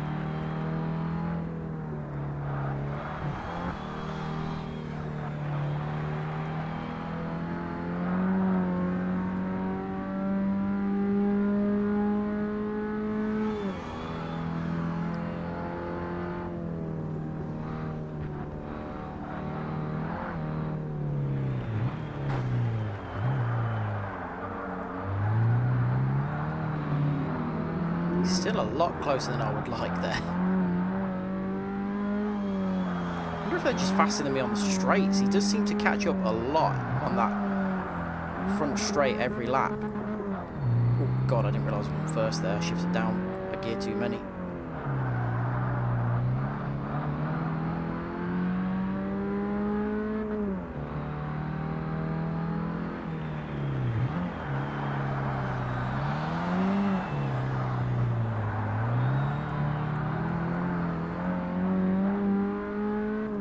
Okay, here we go. Let's try and get around this hairpin this time.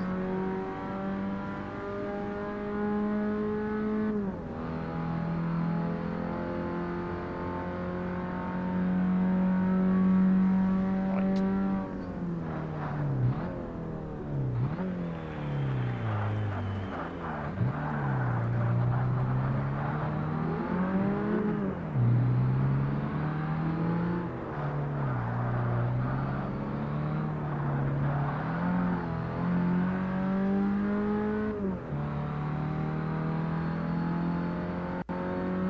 Pick the right braking point at this one as well.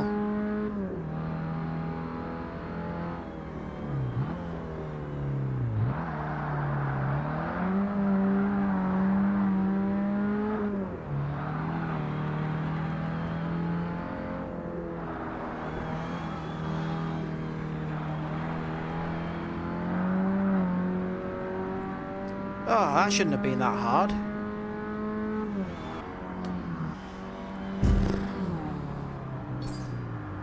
Good. And we barely took any damage as well. Cosworth! Diffs and drivetrains. And yet, there is not a single kind of Cosworth vehicle in the game, I don't think. Don't think we've got any escorts or anything like that. Right, let's see if we can get through this one unscathed. Where's this? Good God, okay, that... Oh, I know this one. This is the one that's kind of like, supposed to be kind of model on Mount Panorama, Bathurst. Although it looks a lot kind of more mad than Bathurst does. And this is in reverse from what that would be. Oh yeah, it says, yeah, Blue Mountains Raceway 2. Yeah, so...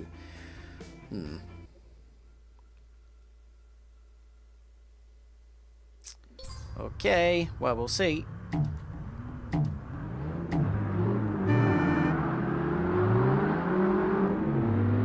Hopefully what this will be is a first time win. And then I'll go for a little break because I need to go to the toilet.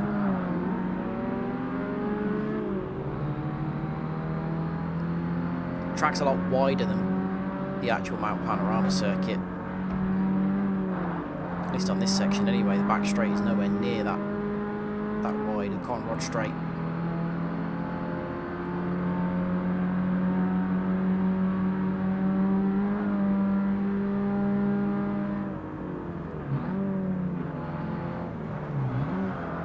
Okay, needing to brake that early.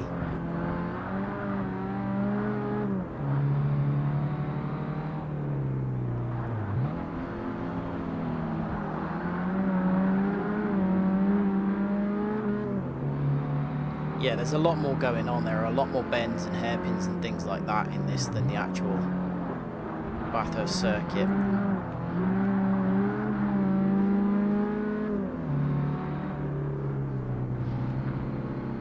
I'm surprised they didn't just model that actual Bathurst, like actual Mount Panorama, because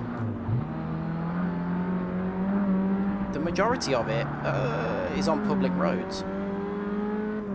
You can't stop people from using like public roads as assets. Uh-oh.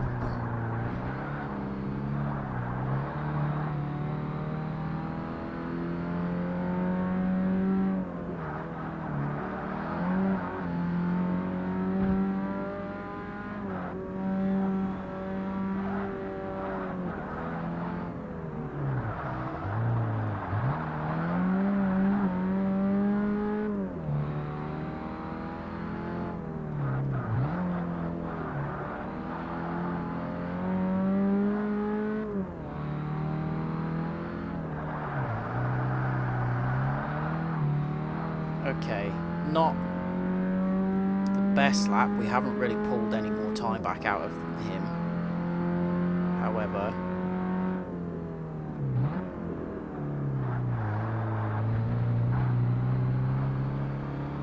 if I could get ahead, I think we'll be okay.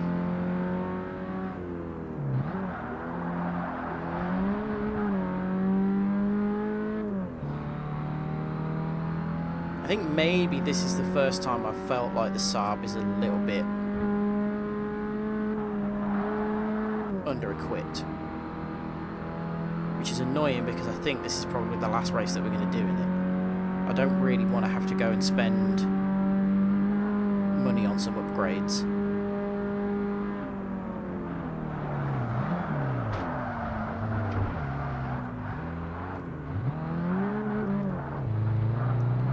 Don't think we're winning now.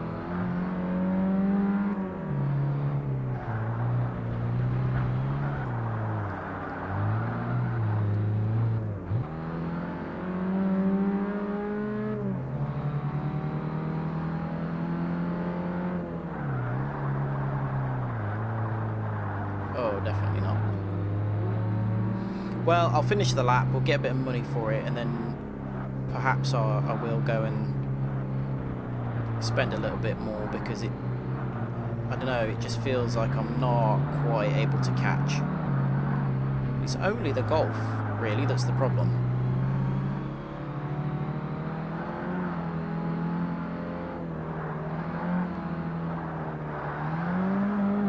I don't want to go and dump loads of money into it, though.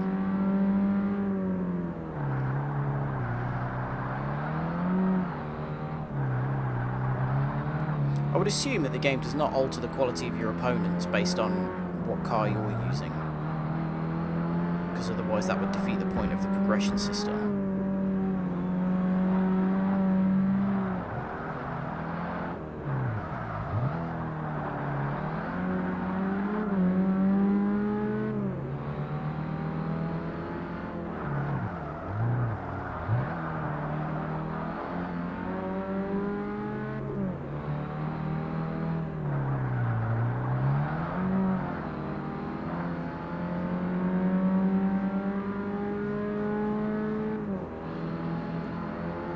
It's the gold Saab, that's the problem. That's when all my issues started.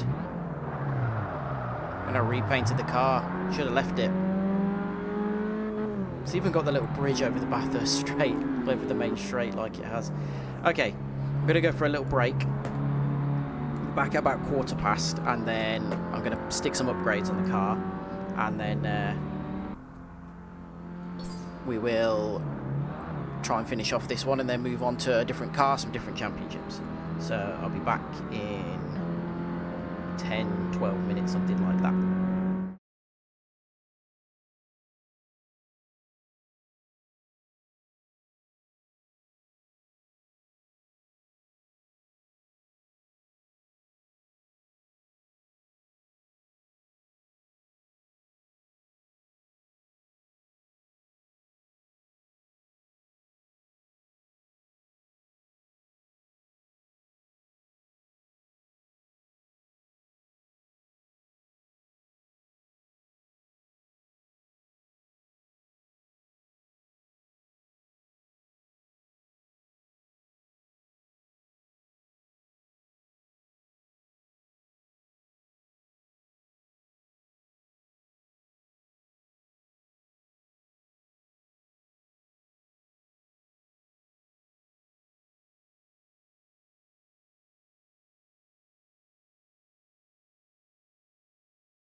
Hello, I'm back.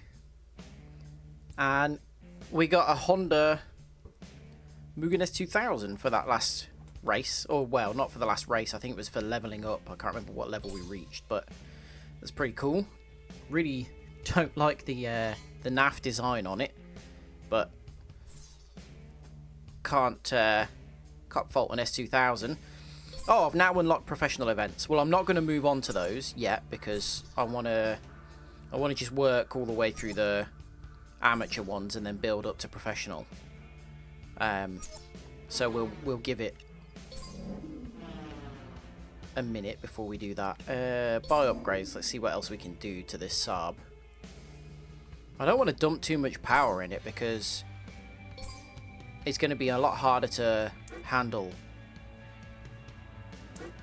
as a front-wheel drive car if I do. That's not too much. It has put us up a class.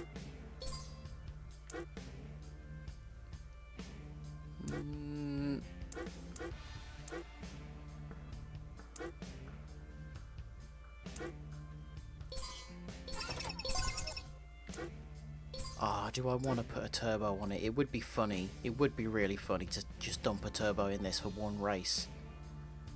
Let's do it. It's $5.5 grand. It's gonna be. It's gonna handle so badly. I really need to change the tyres now though, because these are not gonna be enough.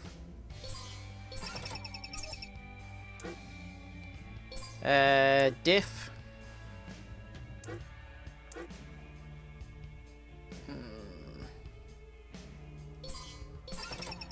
Help with a wheel spin.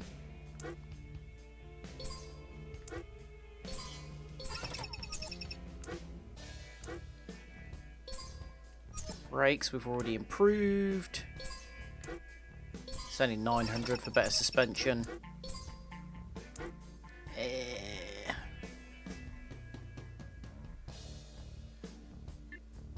Short shifter will do. Let's go and see what happens now then.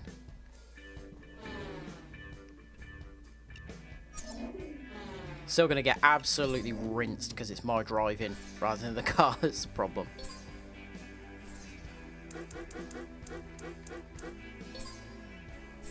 So I'm classed as having a silver for this because I have not won all of the events.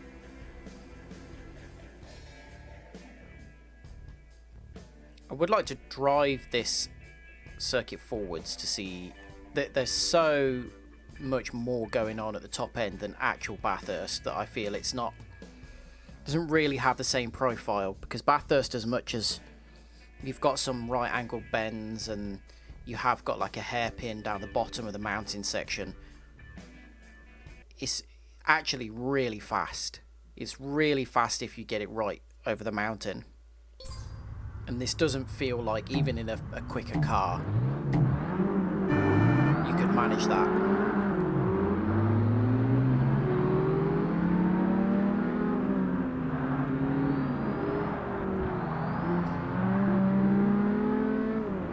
Okay, we've made this way too fast now.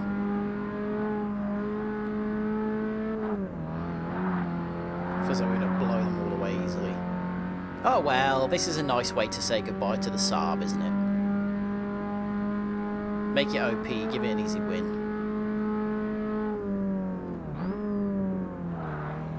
Jesus Christ, 3-second lead already.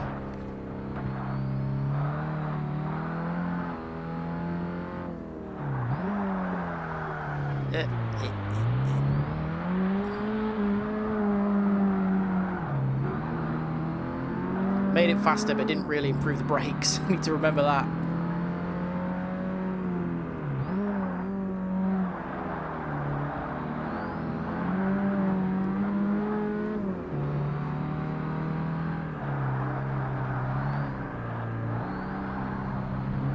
Almost feels like it understeers now. I mean, sorry, oversteers, considering it's still front-wheel drive.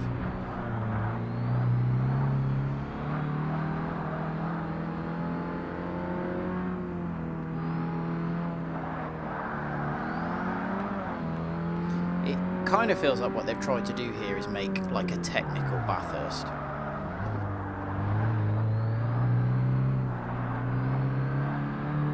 Not that Bathurst is not technical, but you know.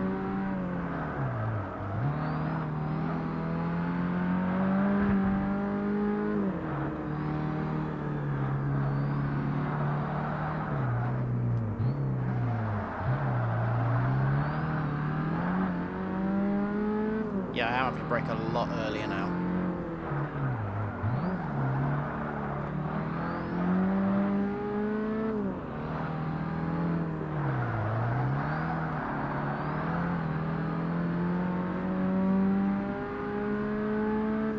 I wonder if Mount Panorama is in any of the later games.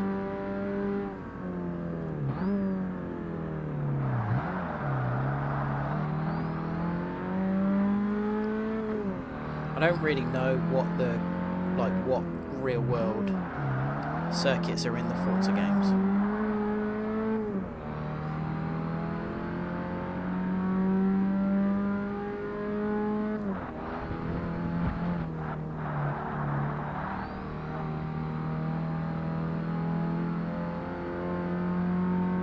I really would like to play through the whole series though, because I know Gran Turismo so well. I grew up with it and I absolutely adore the Gran Turismo games. Less so the more recent ones, but having grown up playing those games and loving them so much, but never having played Forza, I'd love to play through them all.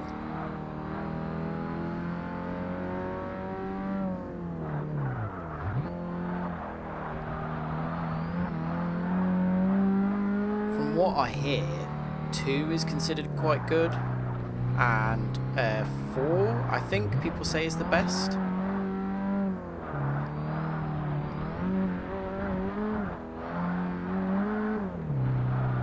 Which is interesting because 4 is generally the most well regarded of the Gran Turismo games as well, so.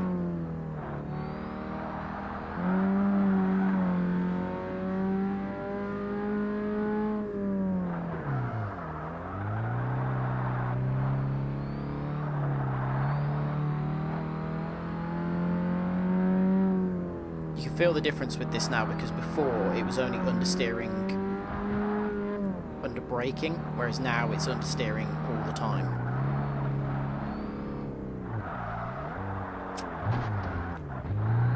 It does feel like there's just a bit too much power in it.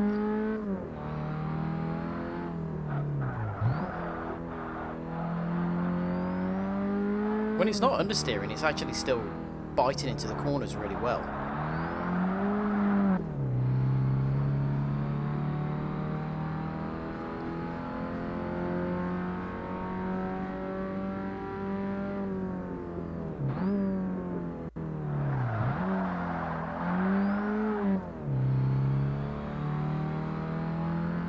There we go. I can't remember what car it said we would get for this.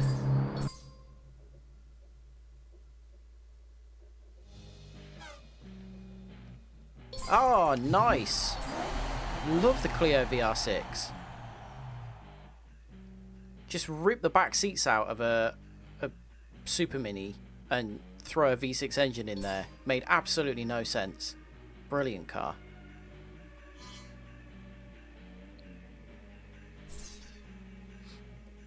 Okay, that's it for the Saab, I think. There's nothing else that we can use it in here.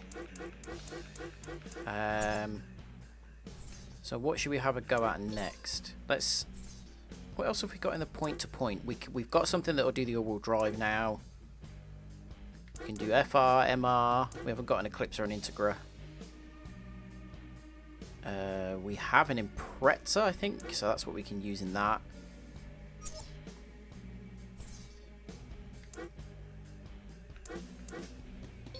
Oh, I didn't mean to press that. It's quite slow on the response sometimes in the menus. You have to wait for the next thing to appear before you can press something. Okay, so we've got an American car. We can use the NSX in that. Loads of Asian cars. Let's do the Asian because we've got a lot to choose from. B4, that feels like it's going to be too good, doesn't it, surely? Pretz is a D4. four-wheel drive as well, which is good. The MR2, I just wonder, in real life, this MR2 is prone to snap oversteer. I wonder if that is going to be in the game.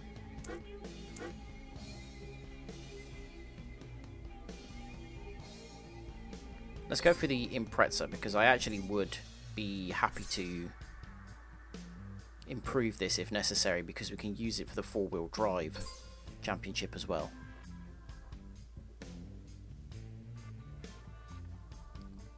And I don't really know what the engine sound quality is like in this game, because I've got no idea what a Saab sounds like in real life. But if they've got anywhere near what the Impreza actually sounds like, then this is going to be pleasing on the ear.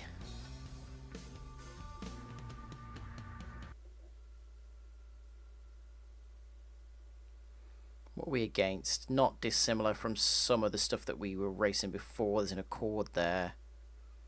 Mazda Protege. I think that's maybe a Mazda... Was that a Mazda 3?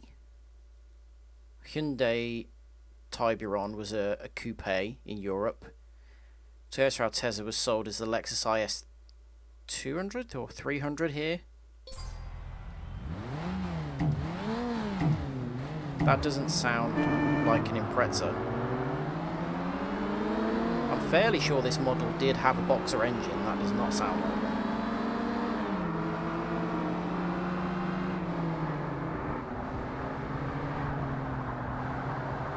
Good God, it feels planted. You can tell it's four-wheel drive already.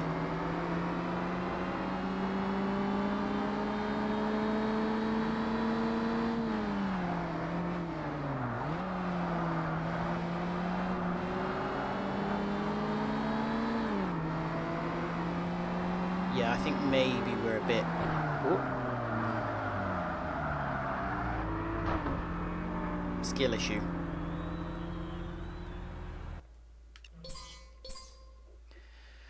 I was going to say maybe we're a bit underpowered for this. But it doesn't help when I'm driving like a plank.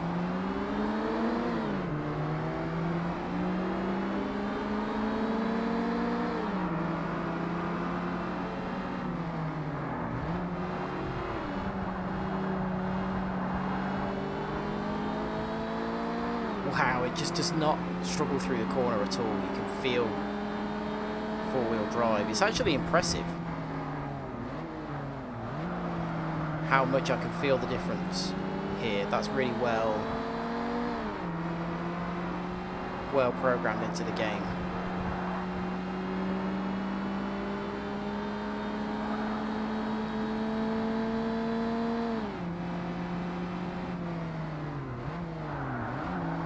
I have to say, it's been, what, 2.5 hours that I've been playing? But I'm really, really impressed. I would absolutely have loved this when I was... When did this come out? 2005, I think? I would have loved this if I was playing this at the age of 13.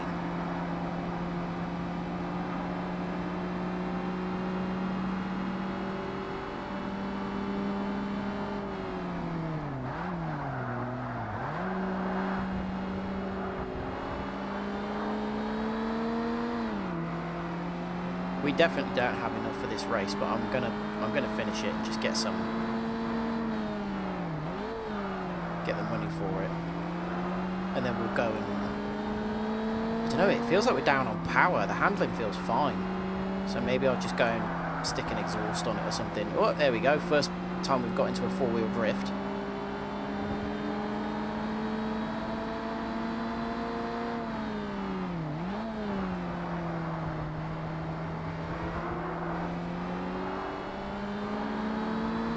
I actually think I am gaining time in the corners, but I'm just losing so much on anything resembling a straight. So maybe I'll improve the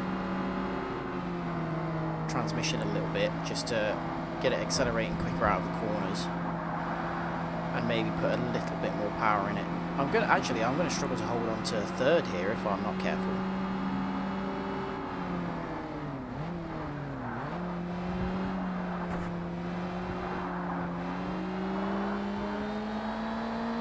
I turned off ABS, just in general.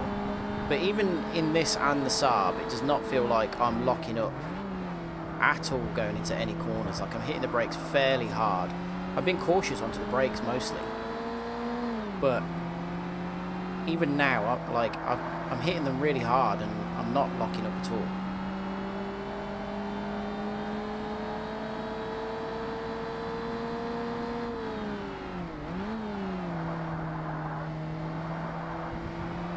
I don't know if that's likely to change with faster cars, or maybe, I don't know, maybe something that's more likely to spin out, something that's rear-wheel drive or something. Yeah, look, this is... It's really the power that's the issue. But yeah, it doesn't feel like the cars lock up very easily.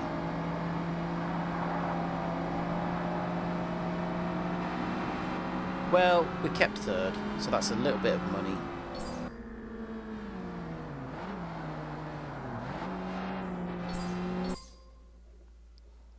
And I'll go and stick a massive turbo. No. Maybe just fiddle with the exhaust or something like that. I could just drop it into the MR2 and that would be a lot easier, but it's not really as fun, is it?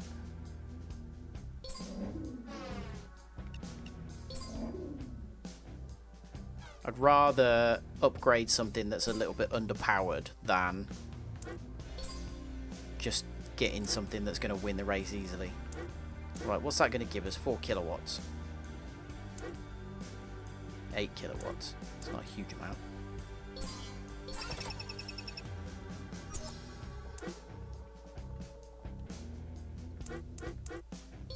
Air filter might be worth it.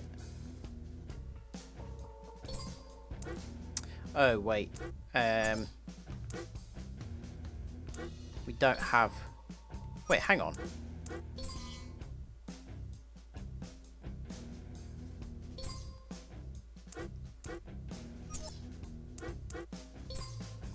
Why didn't we get that warning before? Is it because of the type of engine we've got? I don't want to install a turbo, I really don't.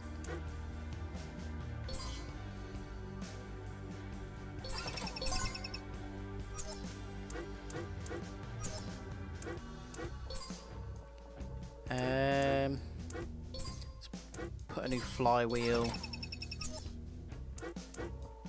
Maybe some better tyres just to improve traction out of the corners.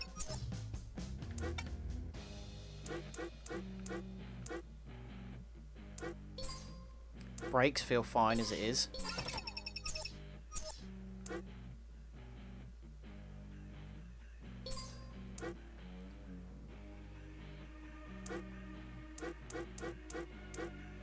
Oh wait, hang on, wasn't I... How do I... Ah, that was it, weight reduction. Let's do a little bit of that. Right, let's see how it fares now. Hopefully that's enough, just to give it that little bit more kick. Because it really was just on the straights where they were pulling away. Everywhere else I seemed to be okay. But this version of the Impreza is not particularly fast.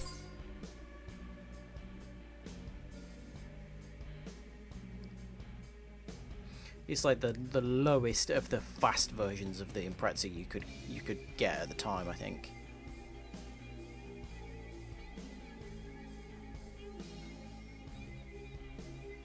I can't remember what 140 kilowatts is in brake horsepower, but it's not much.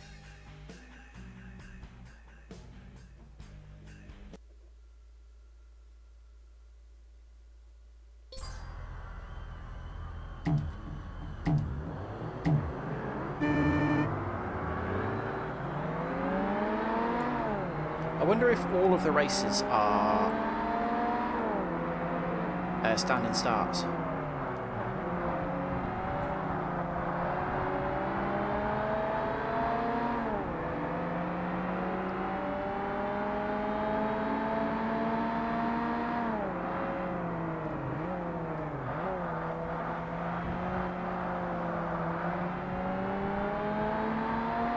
Looks like we're doing a bit better. What? No, no, no, no.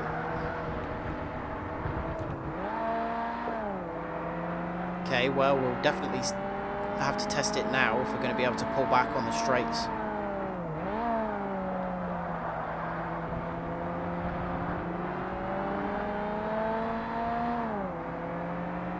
Right, let's see. I think I'm pulling away. It would be nice to have some live timing data on the car ahead.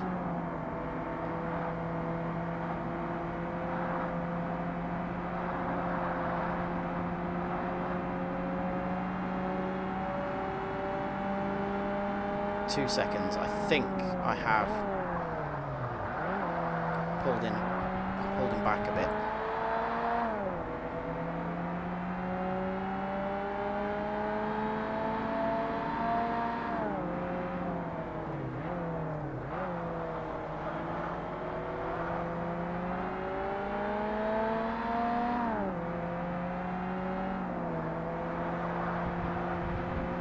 That's better around there. I could definitely carry more speed through, but that was better than the first lap.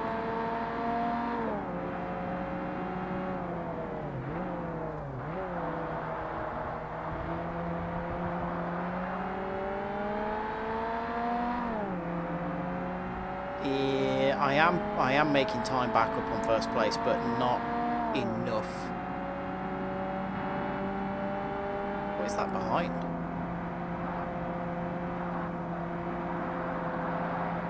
Catching up to me fairly comfortably.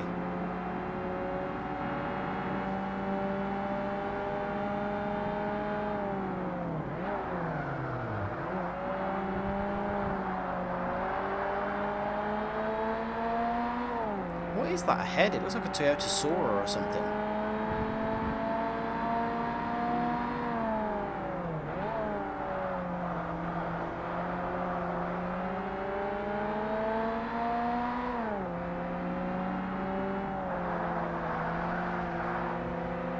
Which I think was only sold as a Lexus in the UK.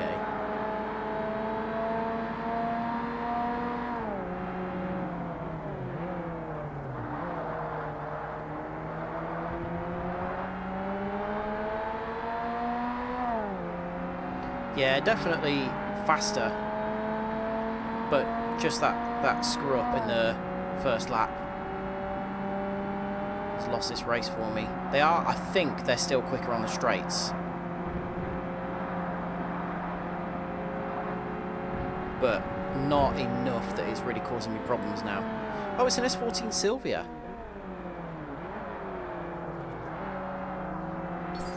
Okay, I'm gonna go okay again just for the sake of that, keeping hold of that $3,000 and the minimal XP that it gave me.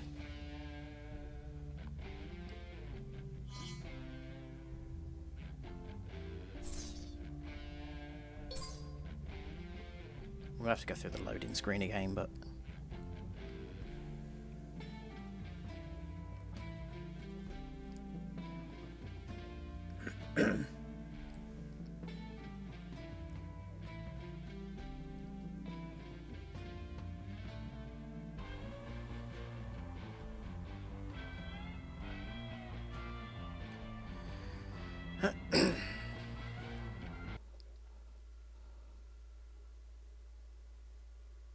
okay, no stupid spin outs this time, and we'll be fine.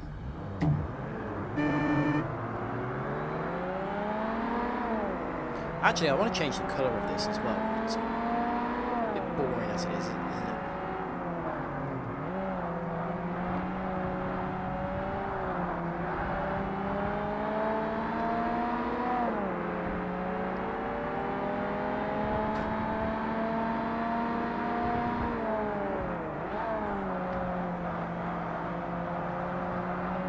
What colour don't you see an Impreza in? They're always blue or grey or red. Do something like orange or green. You never see a green Impreza, do you?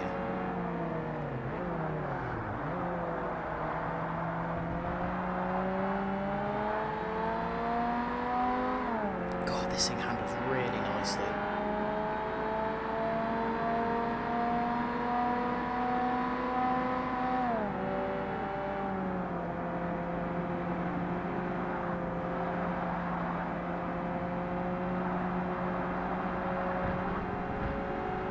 will carry a lot of speed through that final corner as well, which is nice.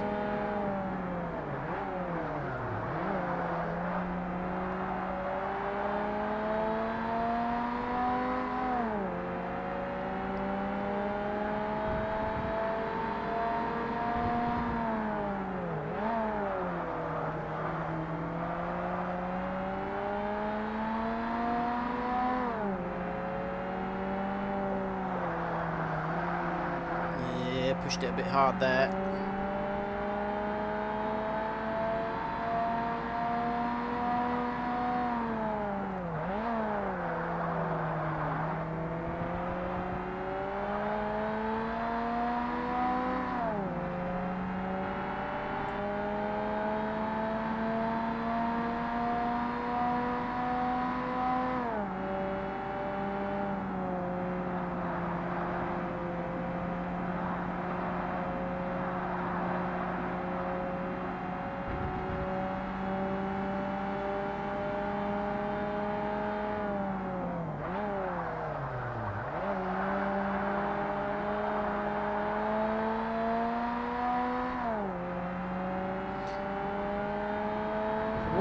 I'm guessing that there was no way of like sharing things like liveries in this game on the original Xbox. I know that had Xbox Live and stuff, but I'm guessing there was no way of creating a livery and then uploading it and someone else being able to download it. A bit like that.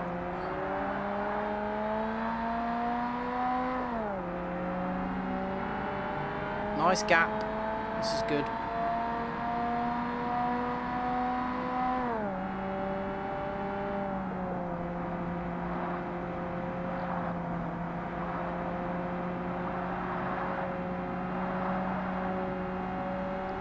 Ah, there we go.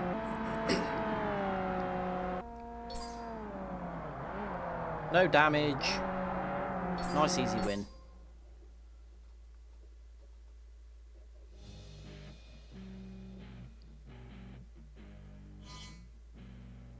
Okay, where else have we got? Where's the next race?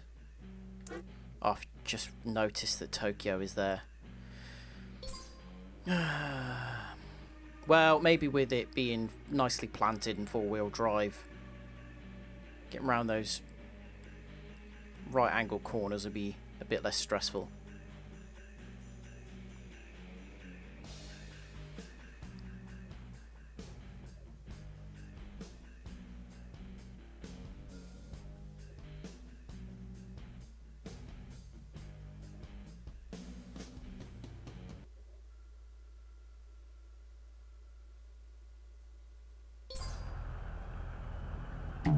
That loading screen is very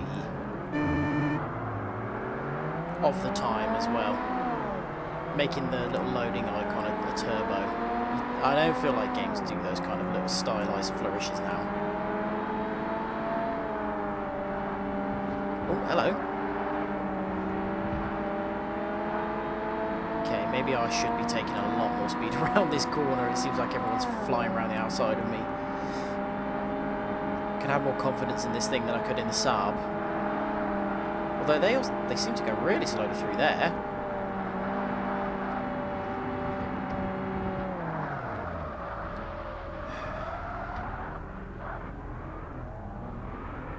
It really does feel like they do that a lot. They don't have the desire to avoid accidents that a real human would.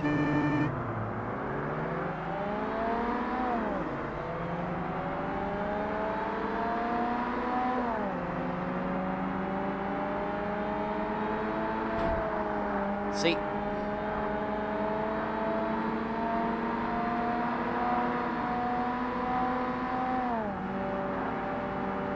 Yeah, I didn't come off the throttle really going around the corner then, and it just held it. It was fine.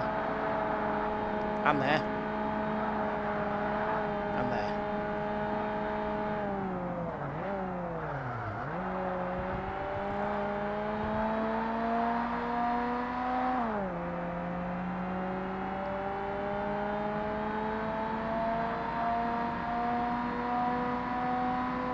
God, it really doesn't sound like an Impreza though. It sounds like a vacuum cleaner.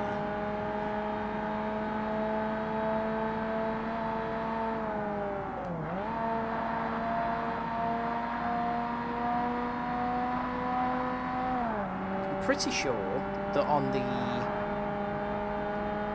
version of this circuit that's in the new Forza, the pit lane is on the other side.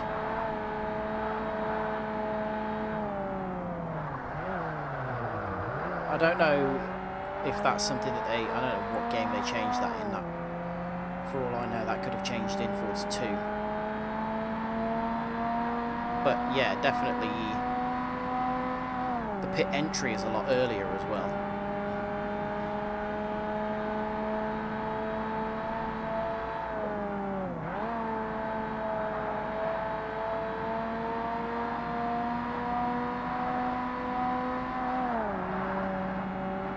Ooh, nearly lost the back end for the first time there.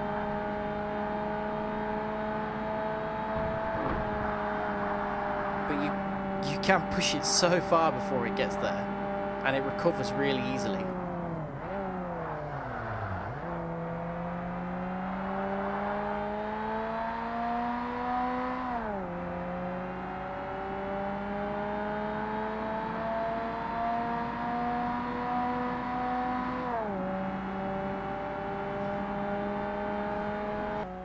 Excellent. Oh god, now it's Tokyo. Established a relationship with NOPI NOPI. I've never heard of them. I'm assuming it's a real company.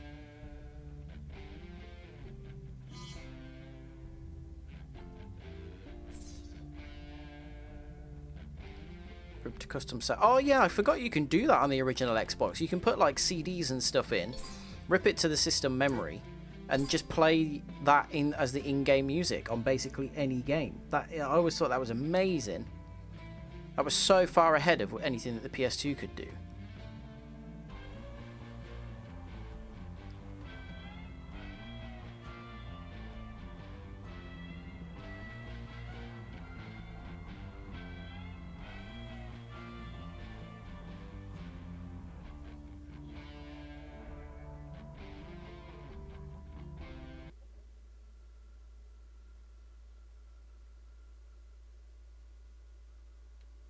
Same cars again. Good.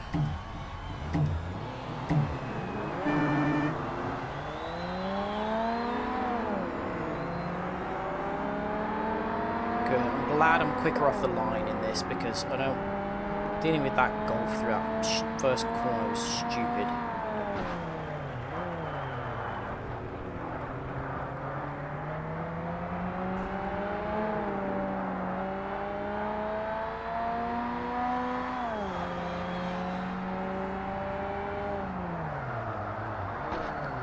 I was looking at the track map there to see how far behind anybody was. I just didn't turn.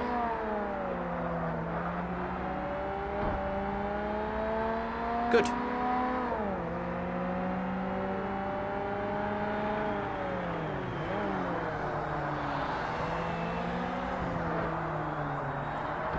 Oh dear.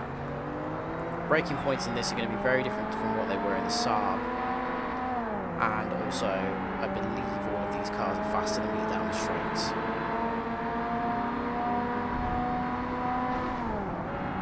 Oh, yes. They've all completely taken each other out there. That's perfect.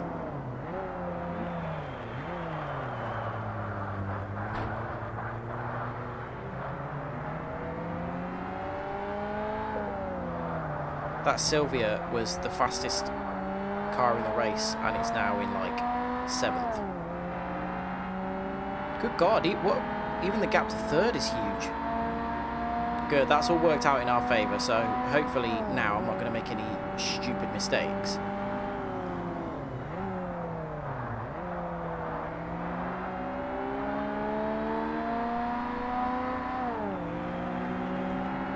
How the hell has he caught me up that quickly? Is it that much better through the bends?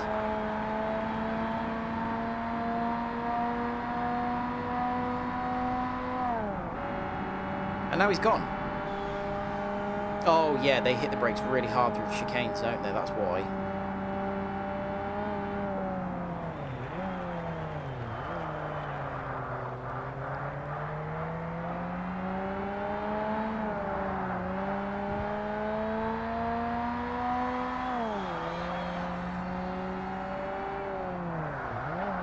Oh my god, that corner comes up so much quicker than you think it does.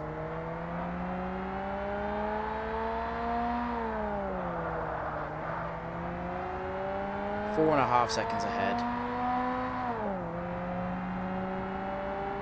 I'm pretty sure I caused that crash, so I've played an absolute blinder there by forcing them all to hit each other. In fact, we'll watch the replay of this because I haven't watched any replays yet, so it'd be interesting to see firstly how good the replays are, and also whether it was my fault.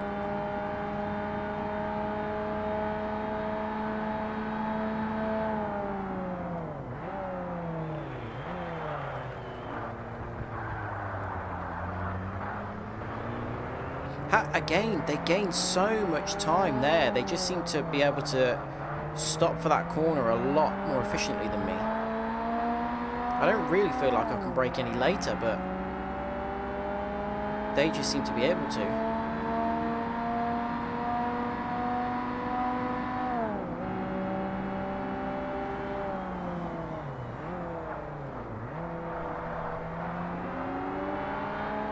He's there.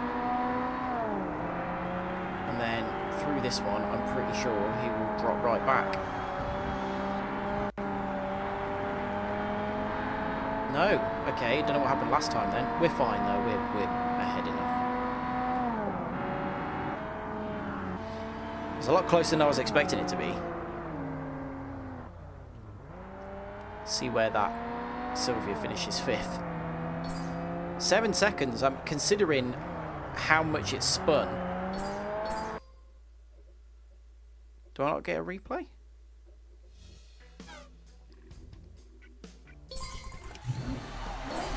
Oh, we got an integrator. Okay, that's a different model. How do I view replays then?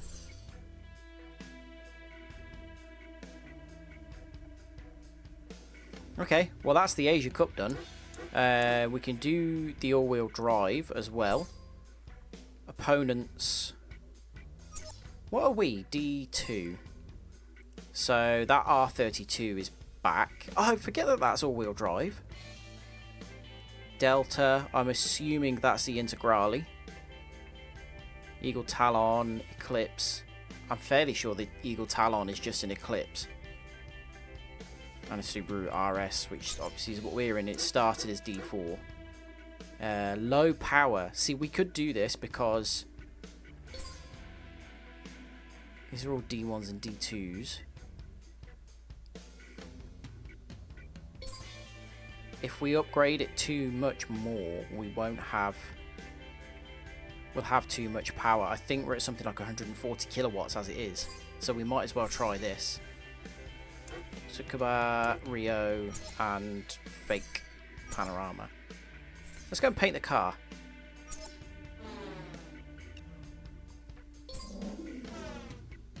And let's change the wheels.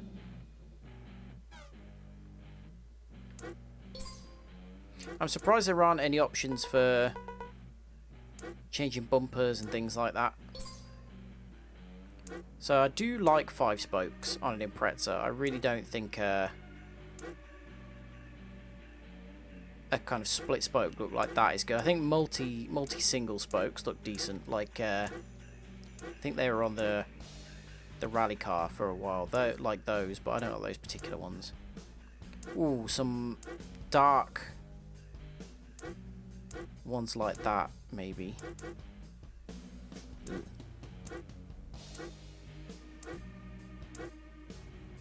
God, is there no way for them to have laid these out a bit better rather than just have to scroll through the whole lot? They kind of feel a bit World Rally, don't they? Oh, they do as well, actually.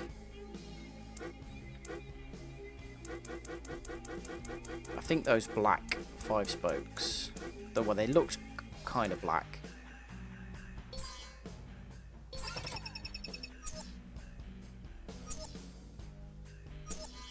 I do wish I could change, you know, maybe put a body kit on it or something. I don't know if that's just because you have to unlock that, maybe.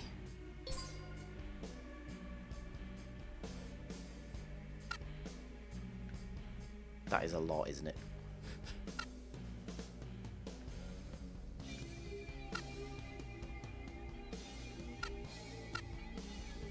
Gold. No. It's almost brown, isn't it?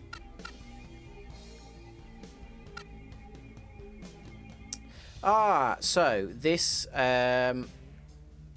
this option then is just to do the... Oh, it is actually carbon. There's a carbon effect on that. Look. It's carbon wing mirrors, spoiler, and bonnet. So I wonder, actually, if we were to... Let's say I go for that.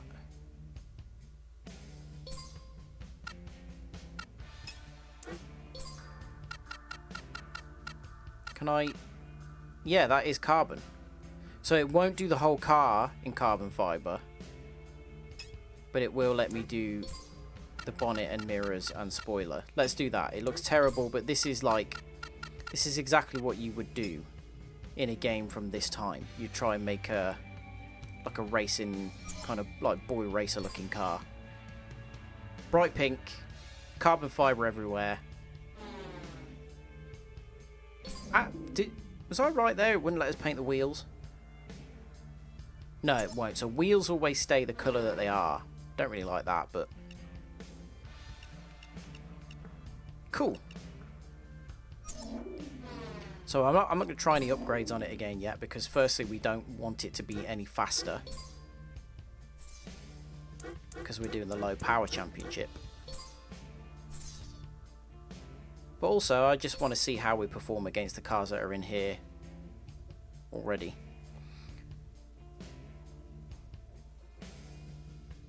I don't think this is up to the same level as the Saab yet, and the Saab was just about beating the Golf R32.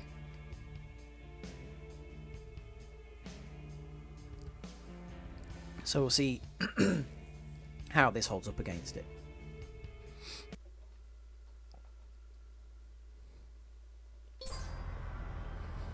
That looks so bad. I really like that shade of pink, but that texture on the carbon... Oh god, it looks so bad. Looks like some kind of cheap chipboard or something.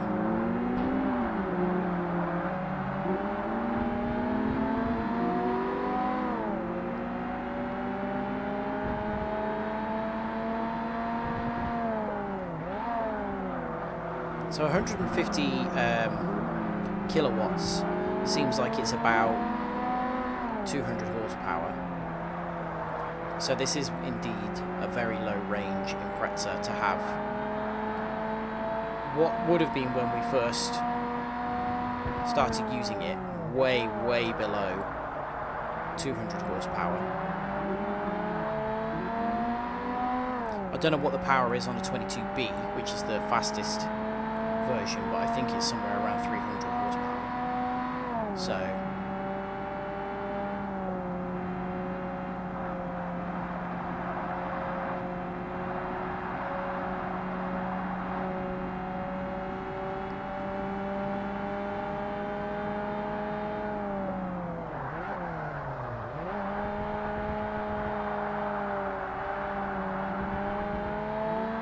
God, this is nice to drive.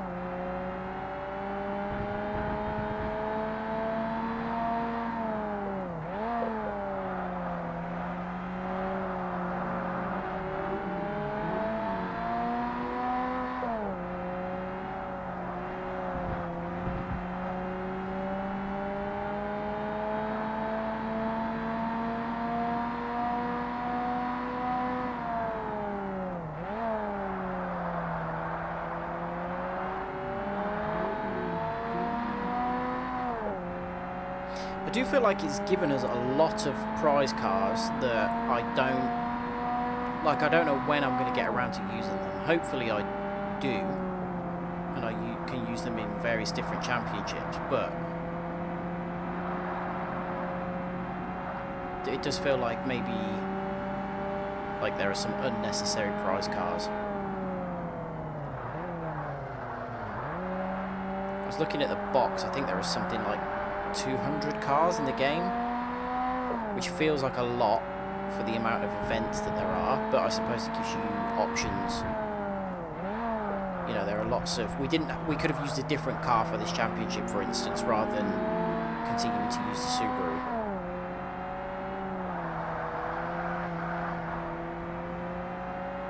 So, I suppose having options is nice.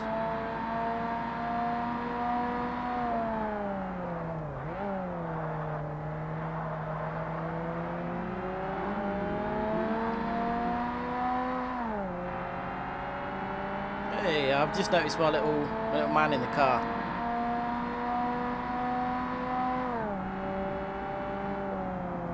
Helmet and fireproof headgear on and everything.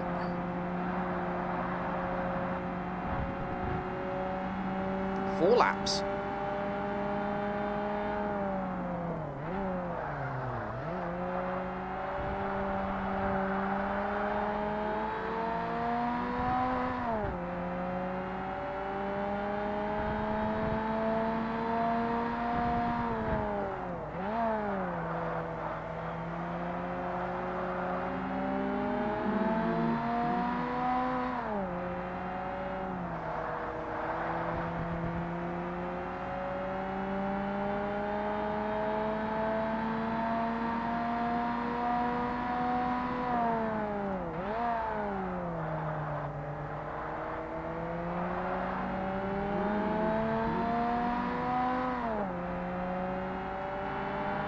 It doesn't... I know we've got over a 3.5 second lead, but it doesn't feel like I have been like...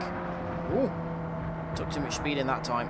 It doesn't feel like I've been like seriously pulling away from them. It feels like it's just sort of been eking out each time. Let's view the replay.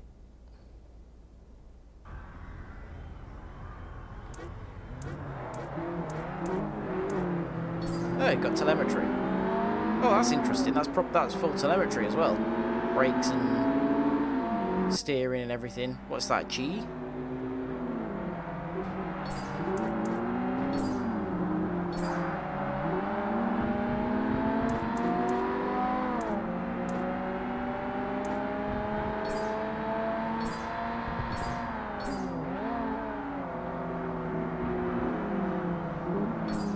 There are many cameras, but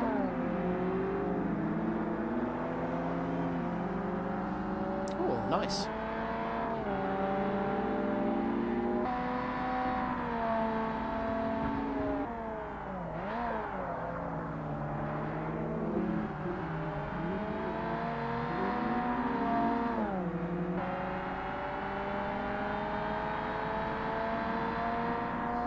Oh, lovely. Look at that. That'd be a good one for a thumbnail. Or that.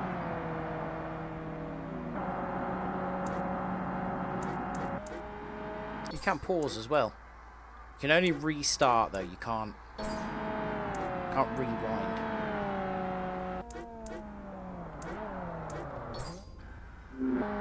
It's interesting that we can pick any car as well. Although doesn't seem to be in any order when it says next car. Wait, hang on a minute. Did that say DNF? Was that just because I skipped forward before it could simulate the end of their race?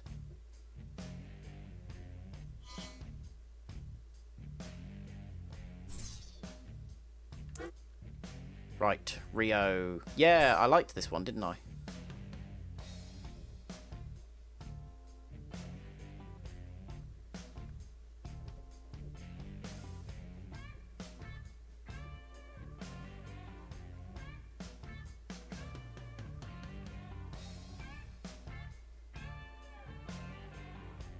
What was even closest to us in that race, actually? I don't remember what ended up in second place.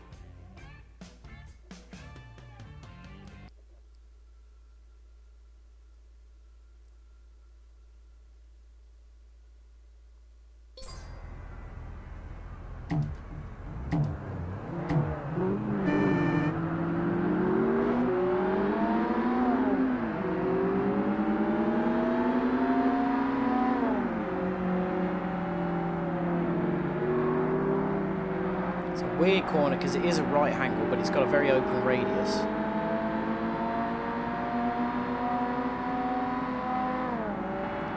Okay, this is a big long straight, and even though this is a low power championship, I don't think we've got the best top end compared to some of these opponents.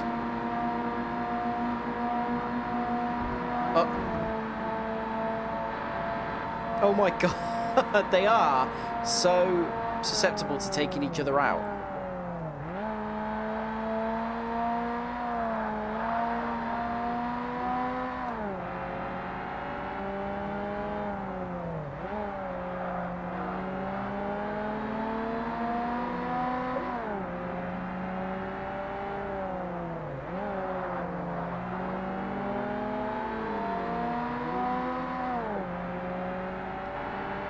Still catching though.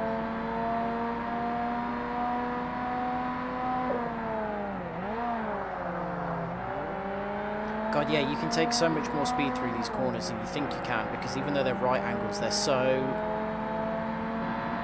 the track is so wide.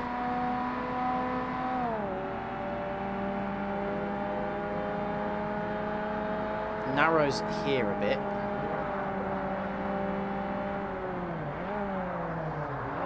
Oh yeah, I forget that corner does creep up a bit.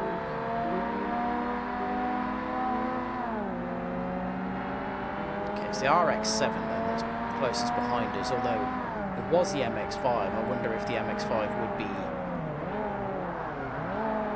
our nearest challenger still if it hadn't had that wobble.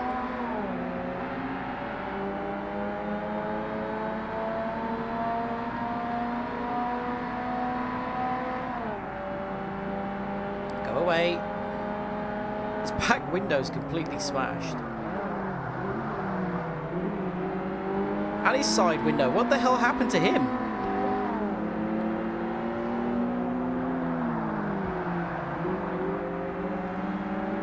You're overdriving now, mate.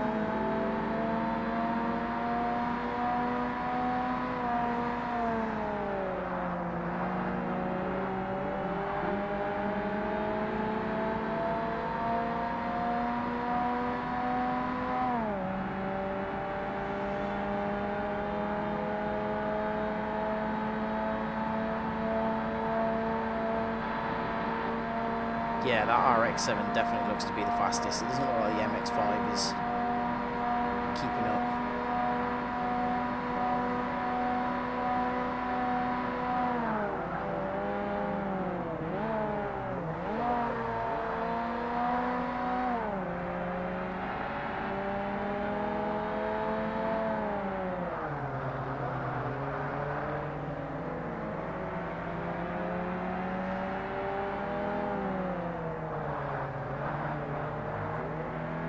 Keeping it in third through some of these now, and it seems to be a little bit better.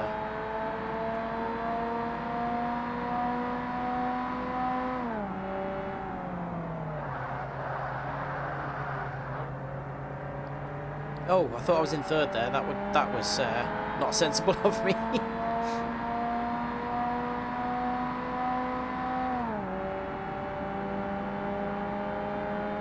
Okay, so this one, as soon as you get around this left-hander, you need to hit the brakes.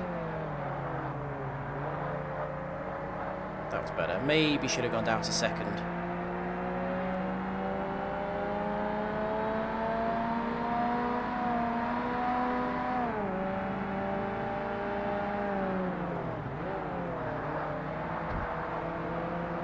Oof. Just able to carry a bit more speed around the outside of the corner than he was there, but he's again a bit faster. It looks like he's got a bad run coming out of that last corner though.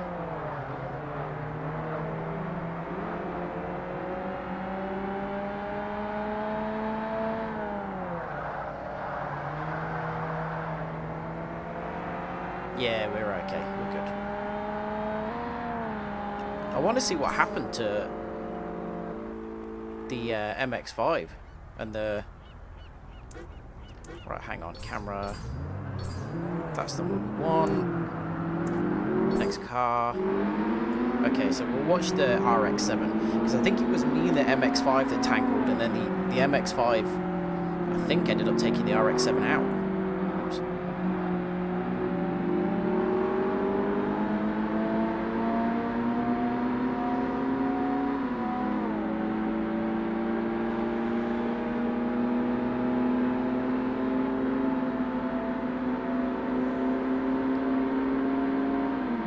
These engines don't sound right at all. Right, so the MX-5 should lose it now.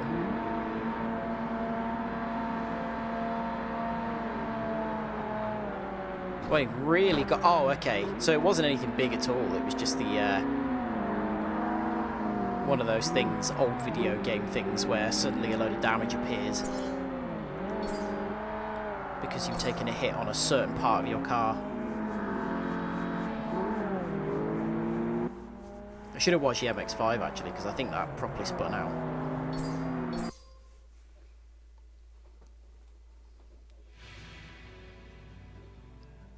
Hope stream quality looks okay. Got new internet the other day. We're up to 900 meg of broadband now, which is just ridiculous. I did a speed test earlier and it was at, I think, just over 600.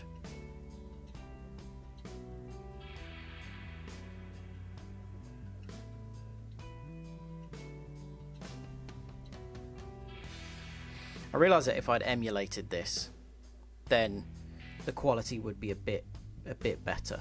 But there's just something nice about playing on the original hardware.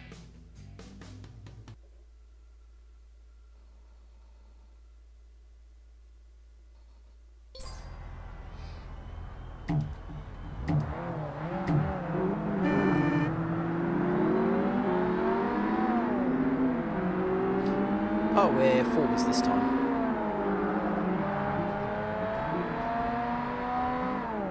I'm going to be interested to see what the championships are when we get to that higher level, because I wonder if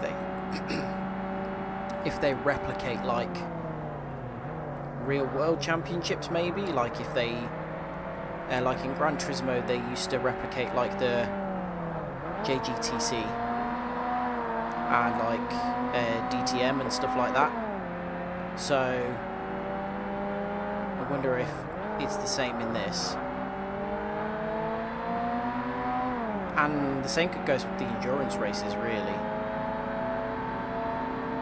Is there a... I don't think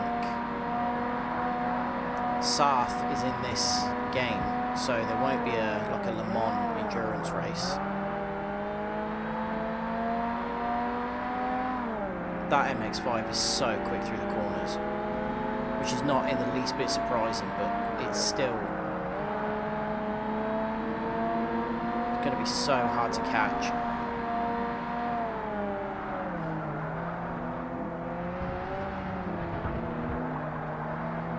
I mean, I could just cut all the corners.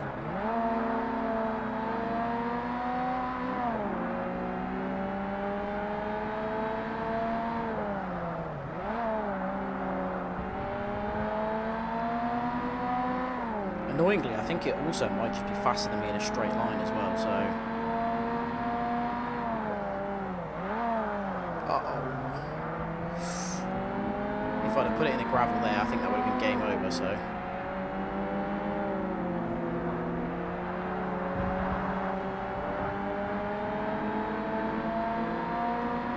1.5 seconds. See if we can catch him on the straight. It doesn't feel like we are. In fact, I think he's pulling away. Oh wow, 177, 180. That's going to be my top speed, I think. Wow, he loses so much speed through there.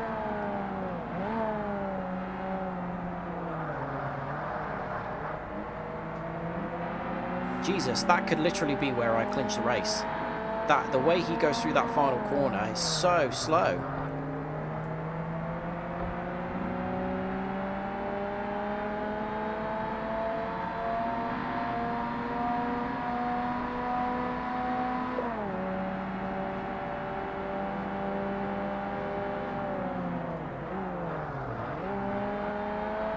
Look at that, he just completely zips up my inside.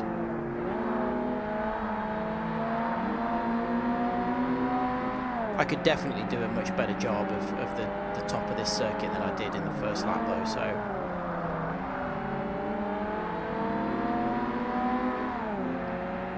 If I can be right on him coming out of that final corner before the fake Conrod straight, then I should be okay.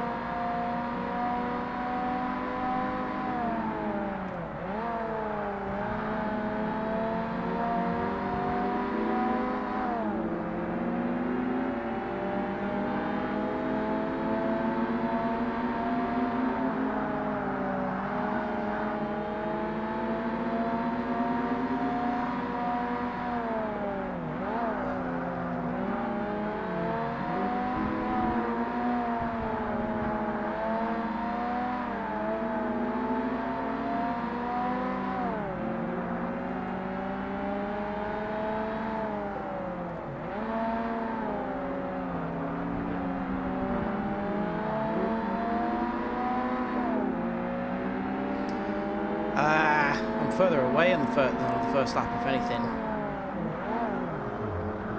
I nearly screwed up there again.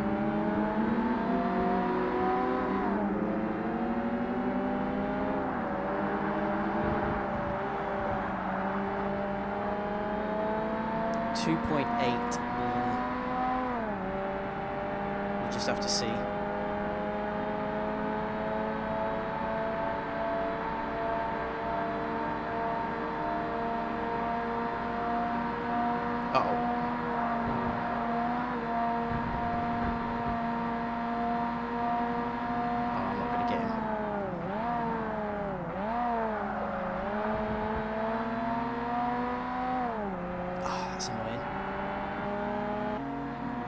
Could have been better through the top of the circuit, but I don't really... It was a Mazda speed version, okay.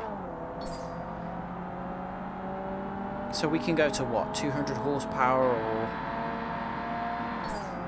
What was it, 150 kilowatts?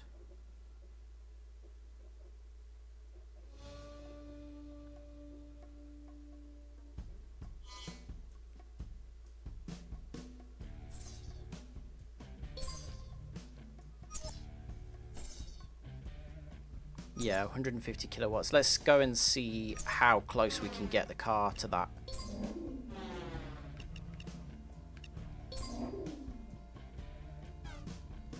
One thing I will say is as well, there's so much more character in the menus of this than there is in the most recent game. And I think that that's a statement on a lot of games these days.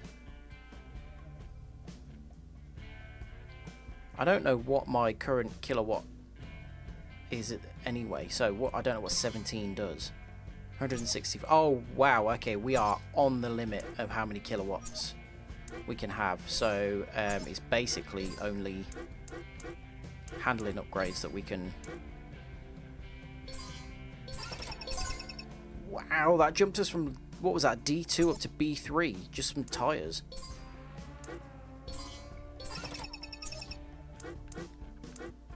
I think we've got a flywheel on already.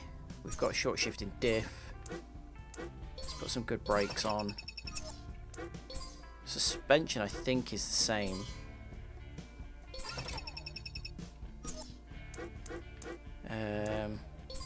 Weight saving is always going to be beneficial. How light can you get this? Wow, okay. Can nearly get it under a ton. I'm not going to spend that.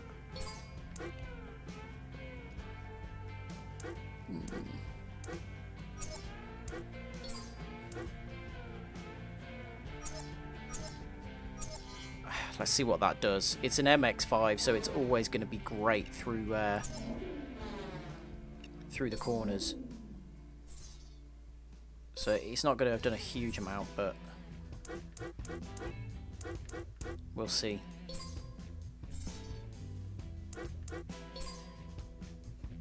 I've got a feeling that for that all-wheel drive championship, I'm really going to have to push and upgrade this a lot if I want to use it rather than going for something else. Although saying that, I don't think I've got any more all-wheel drive cars, so it might have to be this. I don't really want to go and buy something else. If I can upgrade this and continue to use it, then that would be preferable.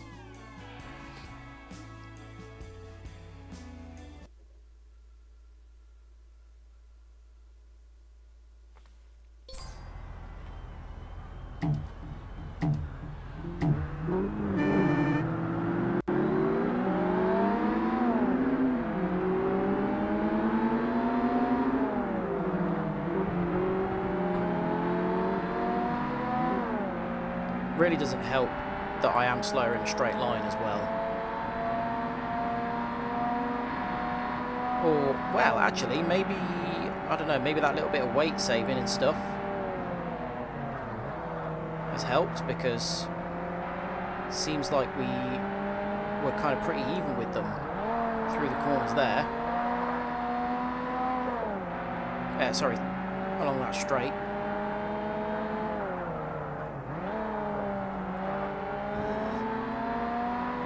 Taking these corners very well though.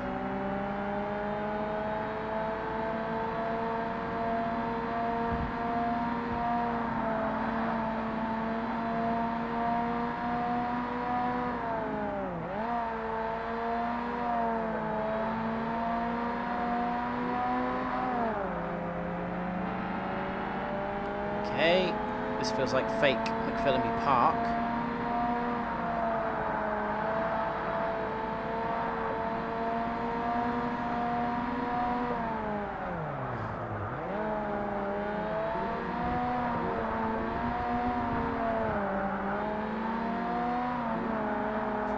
If anything, this now feels like it's understeering a bit more, but I do seem to be getting through the corners quicker. Oh, excuse me.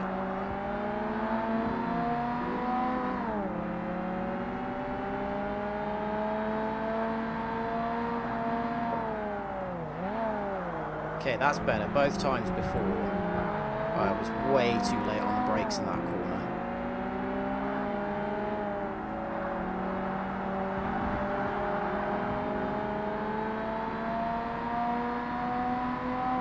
Okay, he is... Oh, wow. Okay, I'm quite far ahead. I was going to say they are going to have slipstream on me. Doesn't feel like they're catching, though. I'm surprised the kind of minor modifications we were able to do have had such a significant effect.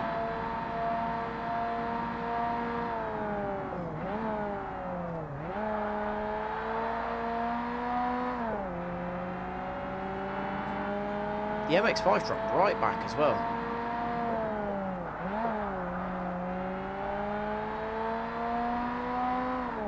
That's good though, because that means that that will be fighting with them to get back past through the more technical sections, which will slow them all down.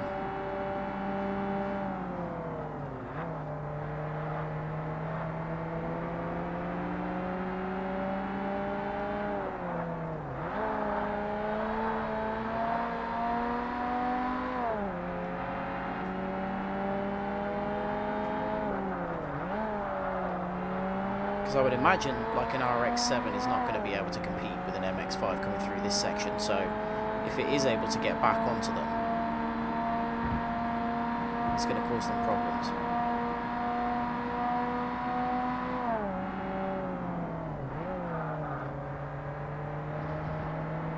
One thing I will say as well about this, and again I'm going to make a Gran Turismo comparison, is that it feels easier to be smoother with your lines. In this, it feels like I'm not, I don't know if it's just the analog stick, it doesn't feel as twitchy.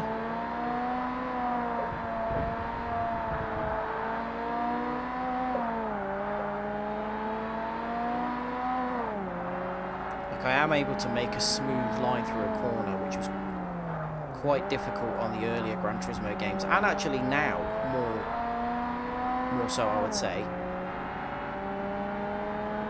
Playing on a controller, Gran Turismo is very accessible if you are using a controller, it definitely, but compared to a wheel, you know, you do feel like you're twitching the controller, the analog stick a lot. It doesn't feel like a smooth progression when you're steering. Oh god. It's fine, we only have to get to this little kink and we should be fine. He's going to hit the brakes. We can take it at full throttle.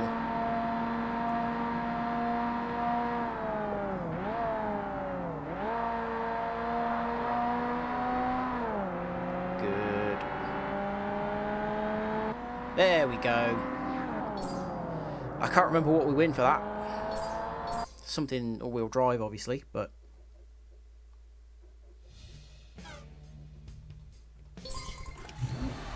Oh, okay. Great.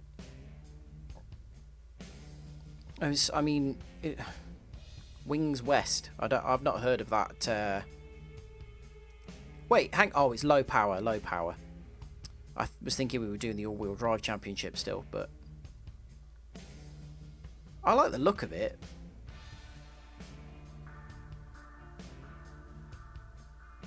I don't know if I'm ever going to use that though.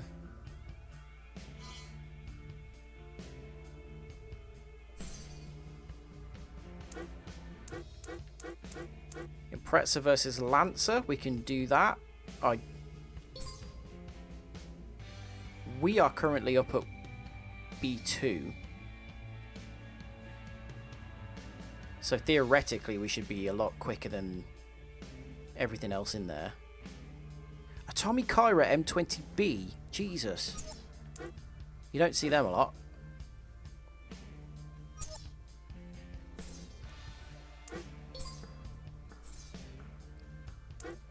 Okay, we could do the all-wheel drive point-to-point here as well. What? Oh, well, they're all D-class opponents.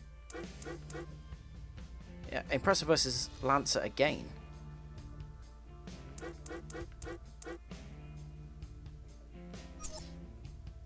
Am I? I was in the point-to-point there, wasn't I? Yeah. Okay, so it feels like there's a lot of similar events. Impreza versus Lancer, is it going to be the same opponents? Yeah, identical. Let's have a go at this. Fujimi Kaido. Downhill B, downhill A. Okay, so they are different circuits. 4.62k, 6.1k. Interesting. I like this. One thing that I was going to say is, compared to earlier Gran Turismo games, they had some kind of different events. Well, no, you know what? Gran Turismo 3 didn't. Gran Turismo 4 had the slightly different events where you were maybe facing one opponent on sort of specialist circuits. Gran Turismo 2 did have some that were a bit like that. I think specifically I remember it having Pikes Peak, which is, I think, the only time that was in the series, which is weird considering I think that Polyphony now have the license exclusively to use Pikes Peak and they just haven't.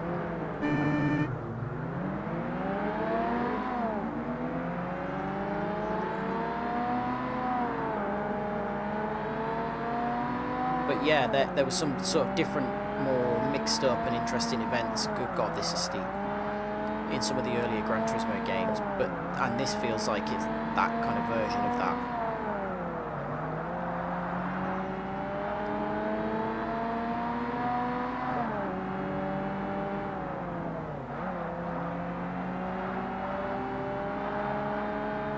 It'd be really cool if you could do these in reverse and do it like a hill climb.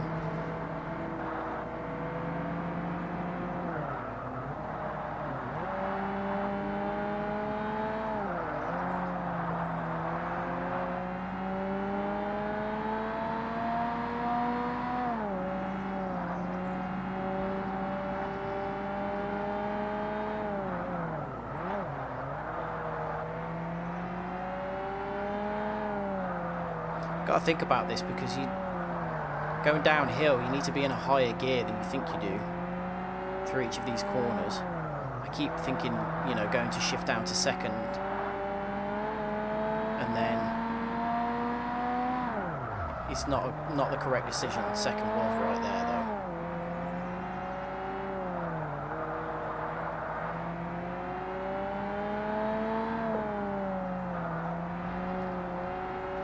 It does feel like we are quite overpowered for the opponents that we're facing here, though. We would be if I was driving sensibly.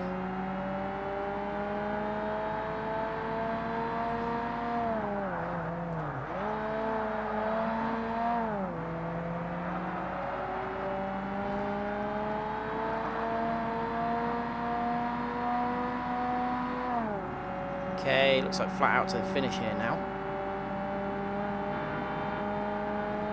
It's fine. I think I'm quicker than all these cars.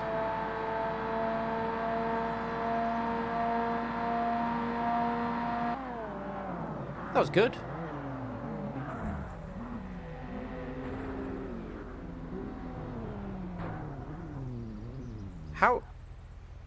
How's the R32 finished faster than me and finished significantly behind me?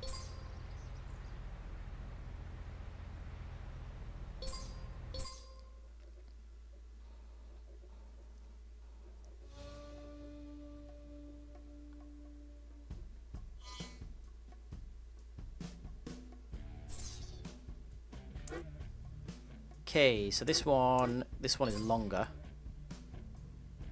It looks, yeah, look at that. That's a lot of switchbacks.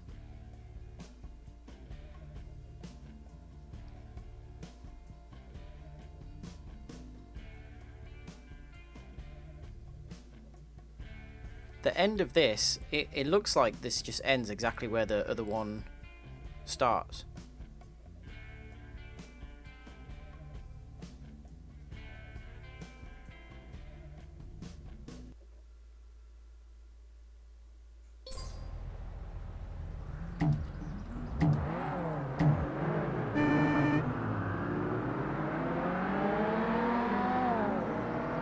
Oh yeah, we are properly at the top of the mountain kind of thing here, aren't we? Look how far.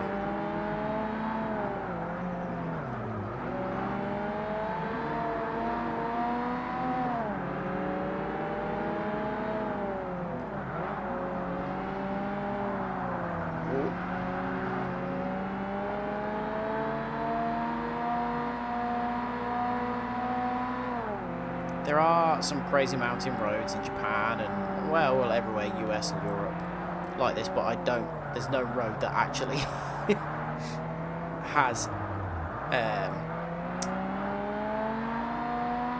changes this severe.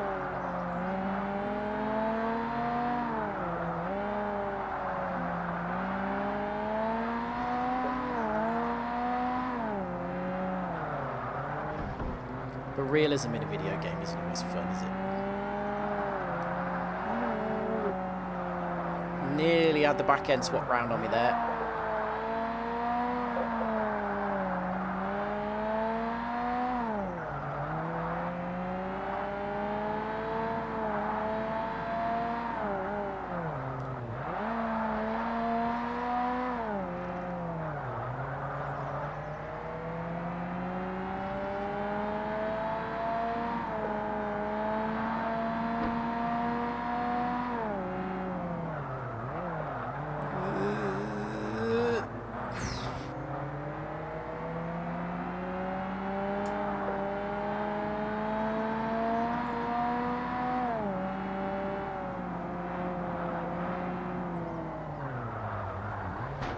Oh, come on.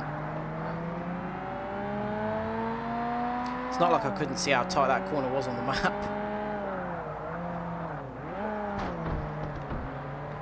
Oh god, it did not feel like it turned in then.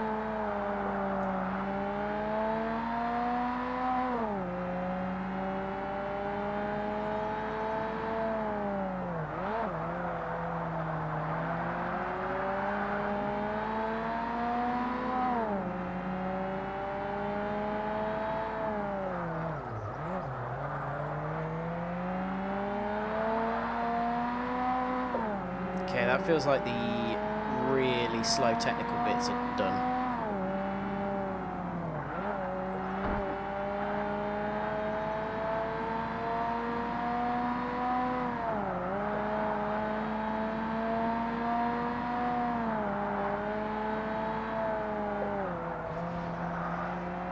You can cut so much of the corners, but because it's dirt, it feels like a risk.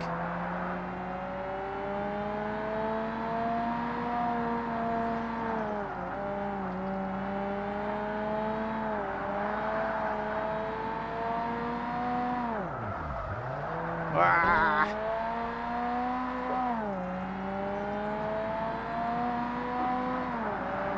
Good job, I got a massive lead. Uh-oh. I just held that there. Yeah, that is definitely where the last one started, so that's all one long run. I wonder if you can do that whole thing in like free run mode or something like that. I think it's called free run. Crash? No, that's the last thing I want. APR Performance Celica. Oh wow, that's hideous. Look at that. I mean, maybe if you put a good racing livery on that, it would look all right. But look, if you want crashes, then I'll play Wreckfest or something. But this is not a crashy game. Well, it's not supposed to be a crashy game. What else can we do? Lancer? You get a Lancer for doing that one? Oh, not one of the... Hang on a minute. An Evo. So the reward for that is an Evo that isn't four-wheel drive. I thought all Evos were. Toyota VIS Racing MR2 Turbo T-Bar. Isn't that the one that we've already won? WRX Impreza. What circuit is this on? Coward. Oh, it's on the same one. Oh, I'm not going to do that again. That was... We will do that again, but not now. Because that wouldn't be that interesting to jump straight back into that circuit again. I want to see, though, if I can just go on to free run.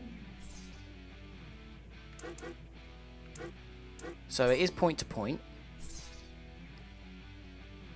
There's those shipyards where I couldn't see anything. Fujikaido downhill A, downhill B, the entire downhill 10 kilometers. Hill climb, you can do it as a hill climb, that's awesome.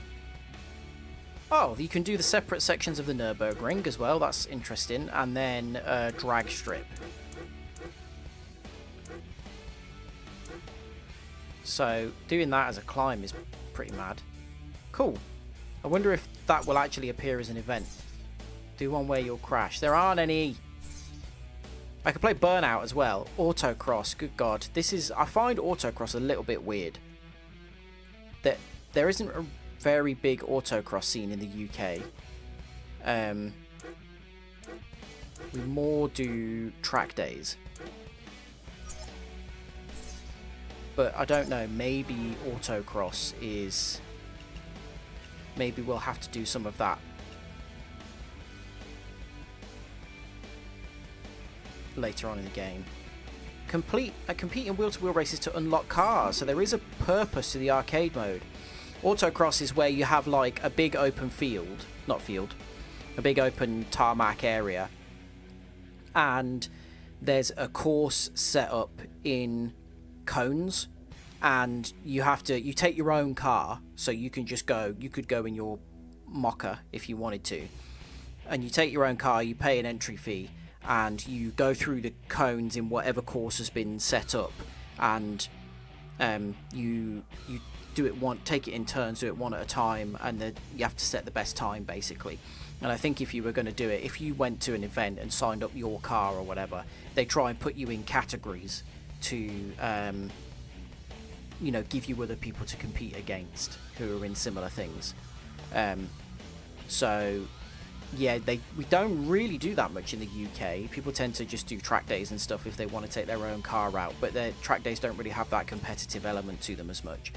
But we do have hill climb, which is really popular here, and there are loads of different channels on YouTube that do all the hill climb events. So hang on, these are individual races. If we were to do Maple Valley 2... Oh, the cat's there. Oh, it's the cat that doesn't normally show up as well. Feta was asleep on the windowsill for quite a while. But Halloumi doesn't normally show up. Let's see, if I do this, does it just give me a car for winning? Opponent cars will be based on the class that you select.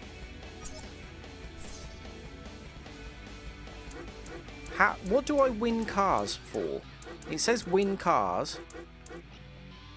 But if I was to just do this with 2 laps, pick one of my cars and then do this, do I win a car for this race?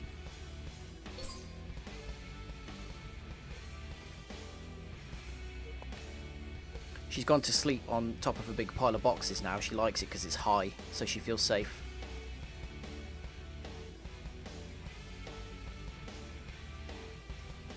Oh, I should have disabled music. I've just realised that this is a weird high tempo cover of Iron Man, so that potentially is going to be a problem when I upload this to YouTube. I'll make sure to do that for the next stream. Oh god, an X-Siege. Got a bad feeling about this one.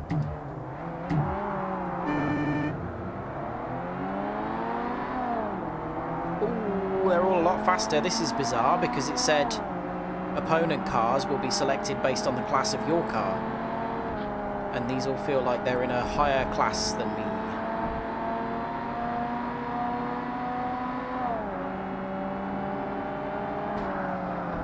Do you mind?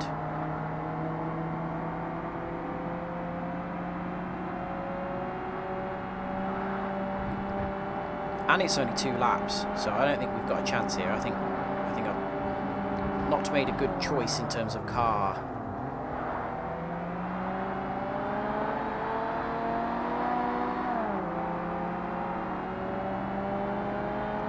But it seems like if I'm gonna, you know, say, oh wow, you know, I'll 100% this, or I'll try and 100% it, I'm gonna have to do all the arcade races as well. It's not just about the career, which is good. It makes it more interesting. It means there's more to the game.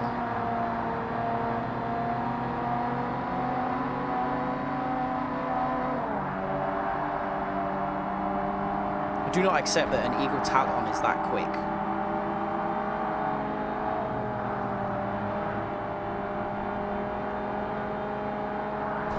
How are we out-cornering an NSX?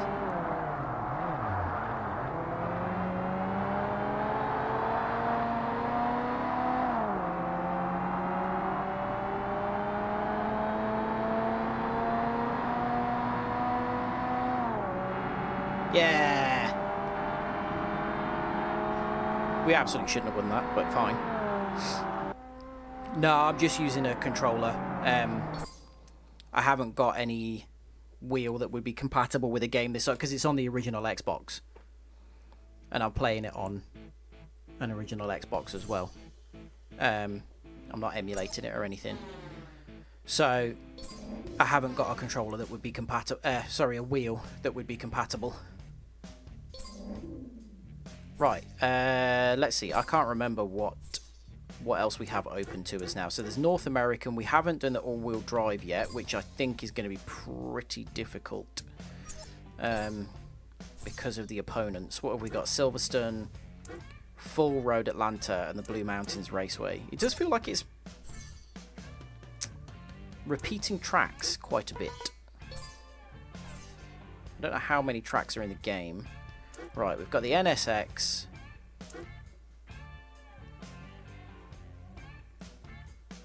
The NSX might be a bit too good for this race to be entertaining, so we'll see.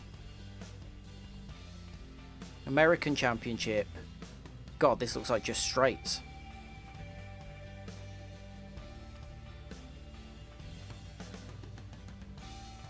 I can't remember what it gave us the NSX for. It was a prize car. And I can't remember what we got it for, but it feels like maybe it might be a bit too good for this series. Lexus 300. Oh, there's another... Oh, no, sorry, that said RSX, not NSX. So that's just an Integra. That's not fast.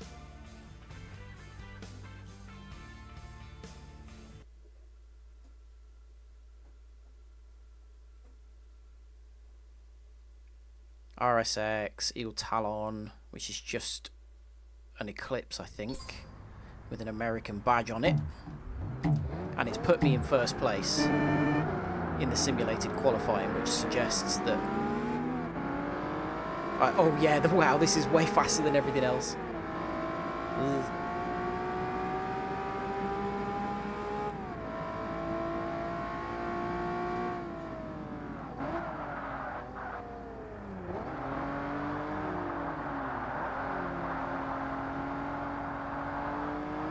This is really similar, or this at least, this first bit of the circuit is really similar to the... Oh wait, I can cut that entire corner. I thought that was a right angle there. It feels very similar to the New York circuit from Gran Turismo 4, I think it was.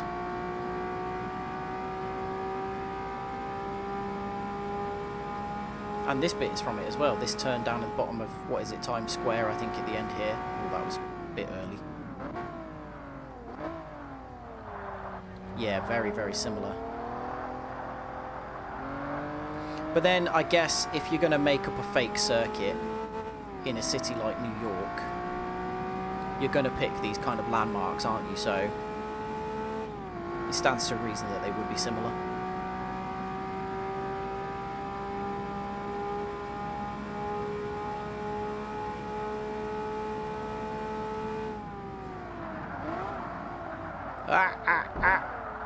Oof. Oh, look at that, we're getting the drift on.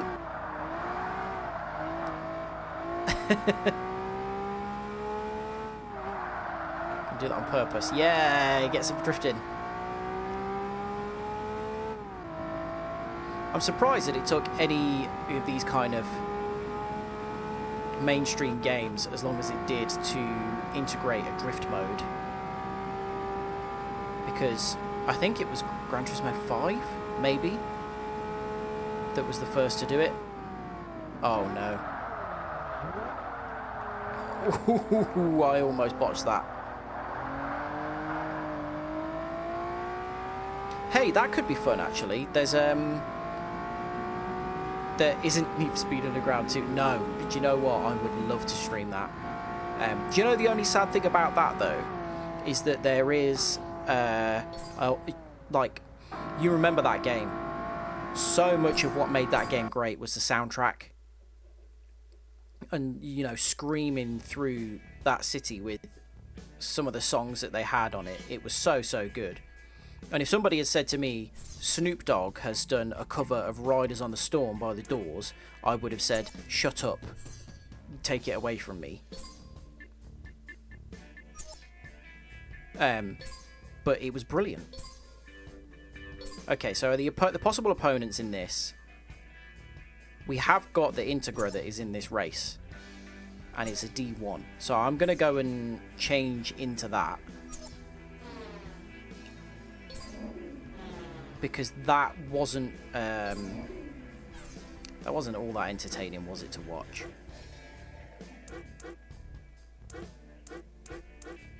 Integra. Type R.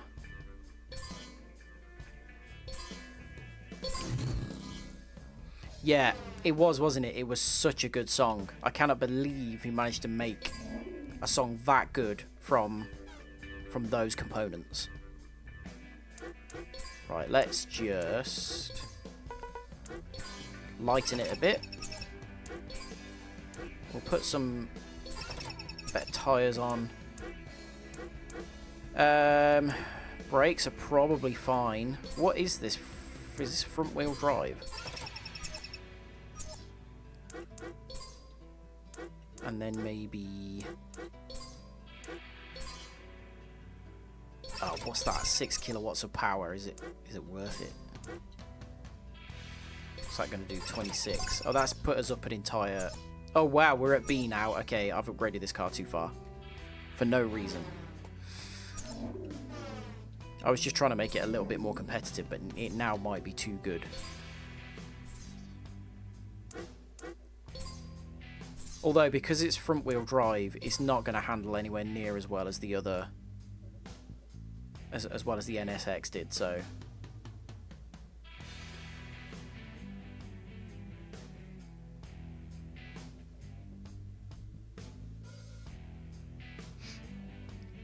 The fact that there are so many white screens on this game means I just constantly look overexposed on the camera.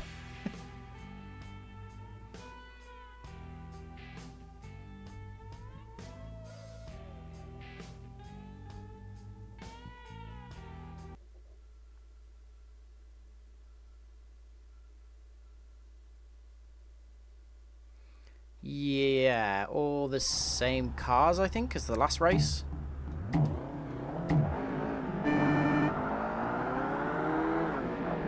Wow, that's a lot of wheel spin off the line. Oh yeah, it's this weird version of Road Atlanta again.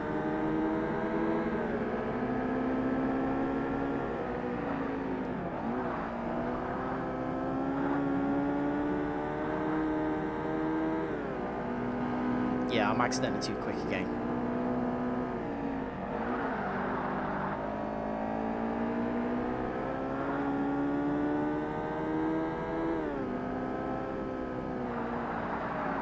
Ooh, it understeers though. Yeah, probably putting this much power in a front-wheel drive car is not the best.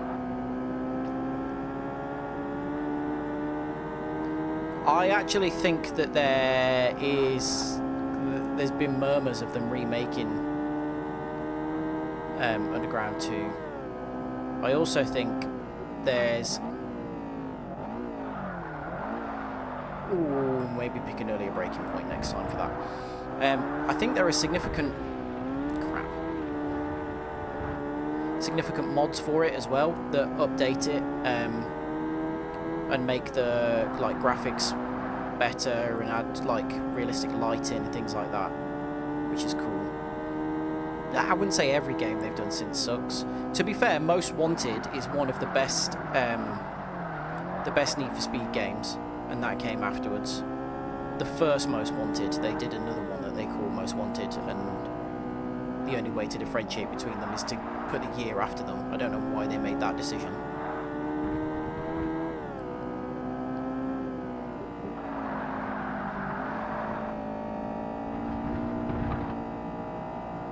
But Most Wanted is great.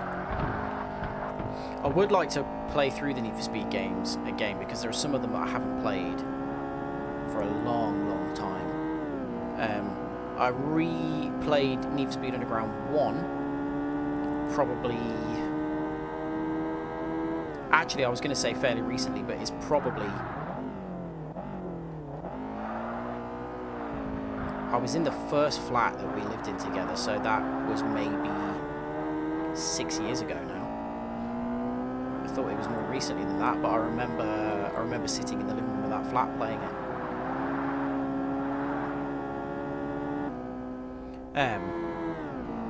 And oh my god, that game is hard. Like, the rubber banding AI in that game, and the way that...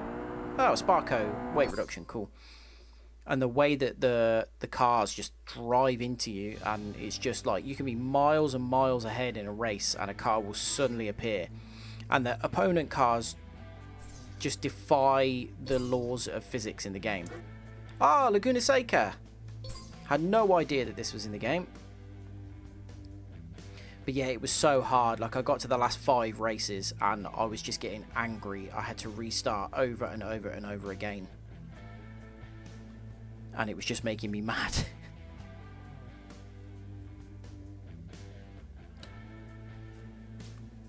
I don't remember having that experience with Underground 2. Or any game, any of the Need for Speed games that came after that, actually. It felt like Underground was the most egregious for it. But again, that one, you know, you'd have to play with the all the music off, and the music is so good.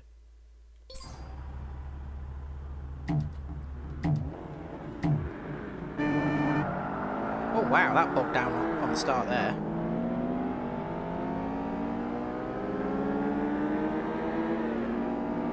The AI in this game is so dopey. He just pulled across to cut me off, and that... He's braking! That's dodgy. That is such... That is cheaty AI. All that shows there is that the AI is programmed to hinder you rather than to try and drive as fast as possible. That's the first element of the AI I've seen in this game that has made me say that's dodgy.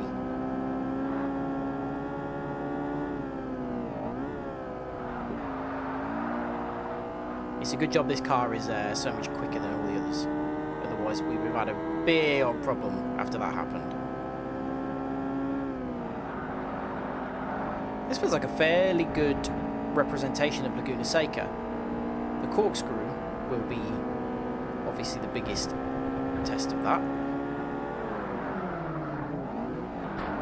Oh, and I completely botched it.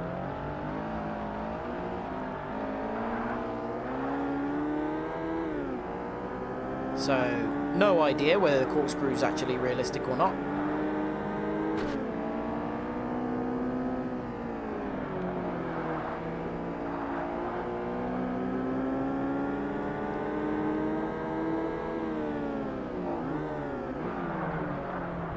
Excuse me.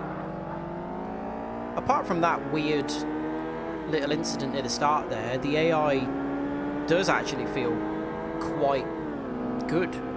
It feels quite competitive. It feels like it tries to race you, which is absolutely crazy considering how bad the AI is in the most recent Forza.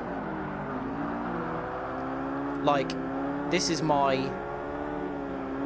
first experience with a Forza game apart from the newest one, and it's absolutely amazing to me that the AI in this game already seems to be better than the most recent game. And that is scandalous. Because what was this, 2005? And the new Forza was released last year.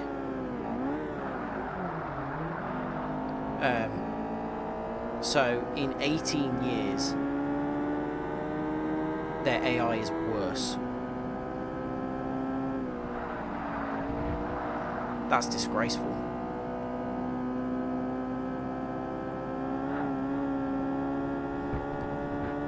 I would say it's sad as well because... Oh god, I've done it again. Gran Turismo was always known for having bad AI, and it was brushed off as like, it's, you know, the AI is not the main part of the game, it's about the quality of the driving and things like that.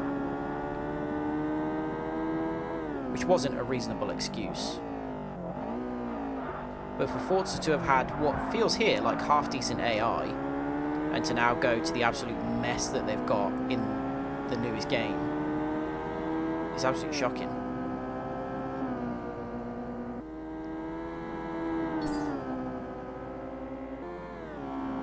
Zero damage, whereas if I'd actually gone down the corkscrew twice on the sand in real life, then there would definitely be some damage to the floor of the car.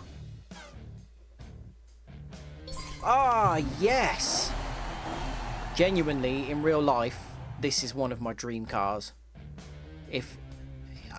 It's not like the most expensive car you're ever going to buy as a dream car, but if I had, 50 odd grand to spare, then a Delta Integrale would be, without a shadow of a doubt, what I would spend it on. If I was going to get something that was just purely for enjoyment and didn't have to be practical. And mind you, you could use this as an everyday car. It's got 4 seats. It's got a decent sized boot. But there is one of these near where I work, and I see it parked on the river. And it's always immaculate. It's like whoever owns it, it looks like they clean it every day. It's just perfect, and it's in this red as well. It's awesome. Next year's Secret Santa. If you've got that kind of money lying around and you happen to be my Secret Santa, then I will love you forever.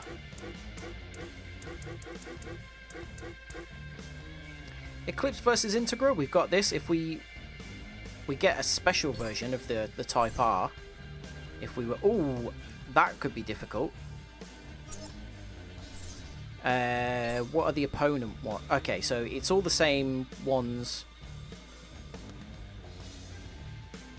The Mugen Integra is there, though.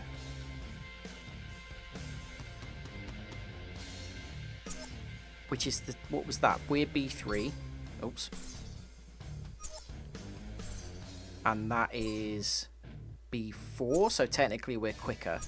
If we're going to use this a bit, let's do something a bit more interesting with it.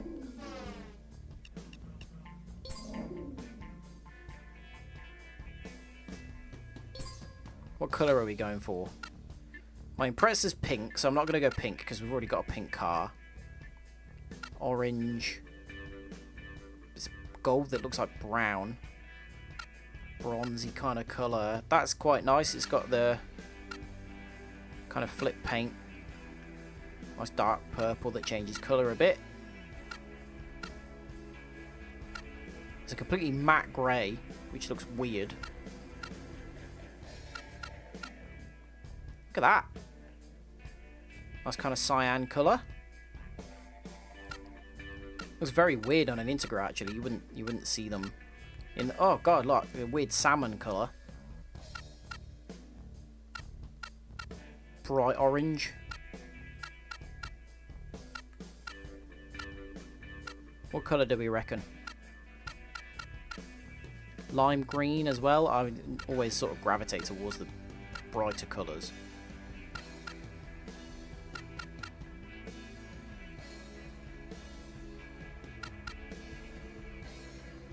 Yeah, blue's a bit dull. Ooh, look at that. Dusky pink, like so many basic white girl weddings.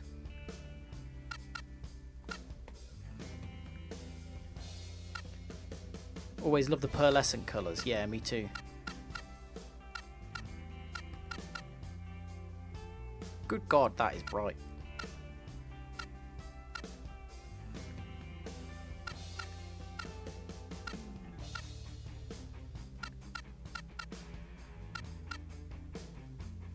It's a nice red. What about the deep pearlescent purple? It's quite nice. I feel like on a summer's day with the light hitting that would look really good.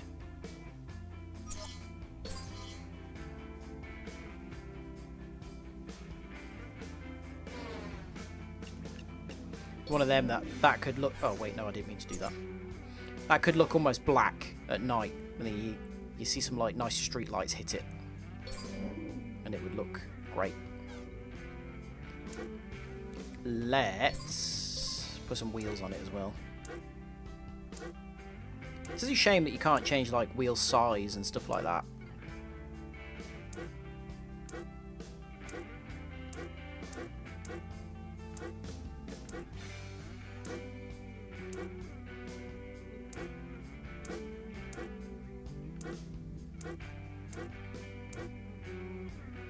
A lot of these I think would look nice if they were just in a bigger size.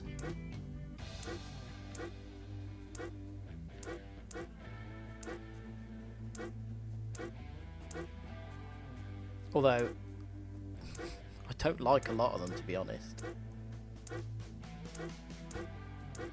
The gold does not work with the purple, so I'm not touching that.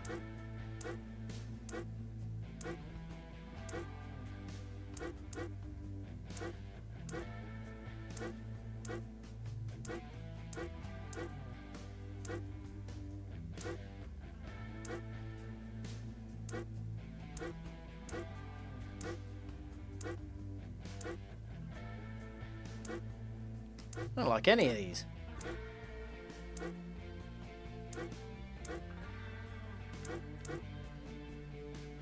Some basic 5-spokes. They're very, very Japanese. I think they work well on an Integra. And then let's go and lose this race. But we'll lose it in style.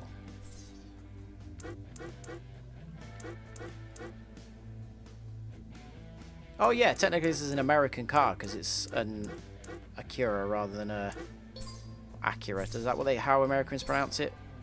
Acura. I guess it makes sense if it's a play on the word accurate. Could I take a 2-minute break when it's an okay time? Yeah. In fact, I'll do that now. I'll just wait for it to load and then I'll leave it in the menu before the race.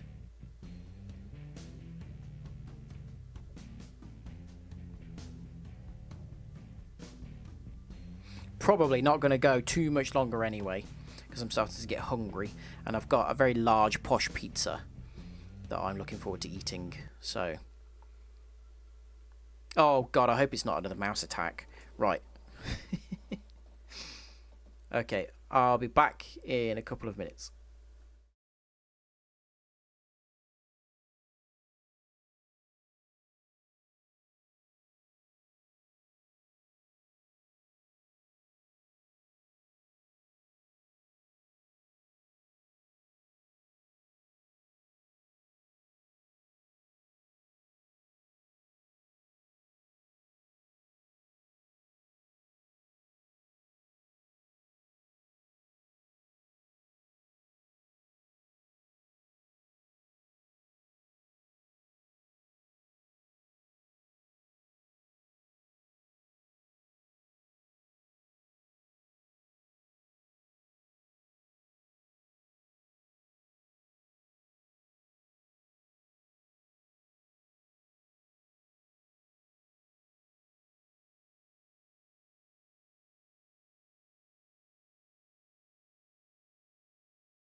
Hello. Ugh, okay. Right, let's see how badly we're gonna get beaten in this.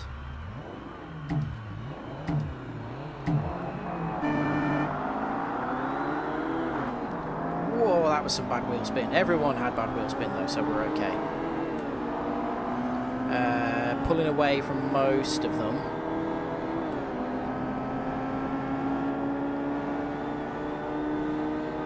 Pulling away from all of them except this fella. Is that the other Integra?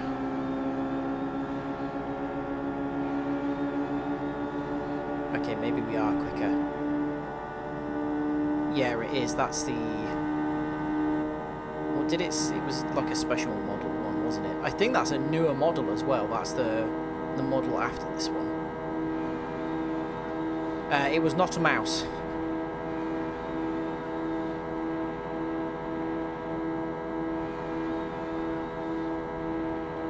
$253Ks we've topped out at. We're only 1.2 ahead though. Oh, we are pulling away. I think this is a made-up circuit. Well, 255 doesn't seem like we're getting any faster than that.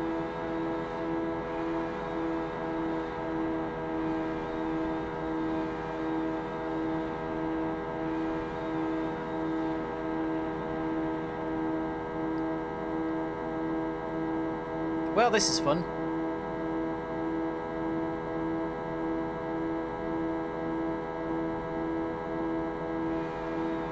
I suppose it could have been fun if I had, if I'd used a different car and I was having to battle them. Although, if I had used a different car, I would either be miles behind the car that's currently in second, or I would have to pick a car that would be of equivalent and therefore be in the position that I already am. So feels like a weird choice by the developers to put that mix of cars in that race. Maybe it'll be a bit more balanced on a proper circuit rather than an oval.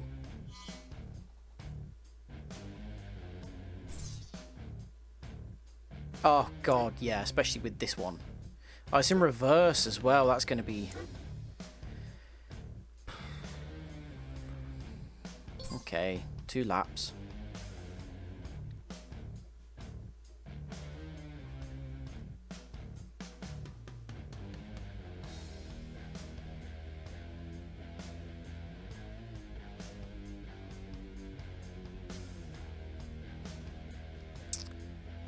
This could be terrible.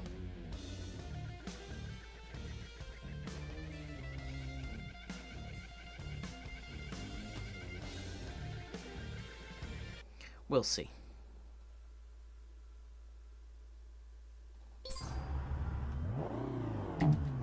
But, you know, the good thing is this purple paint looks excellent.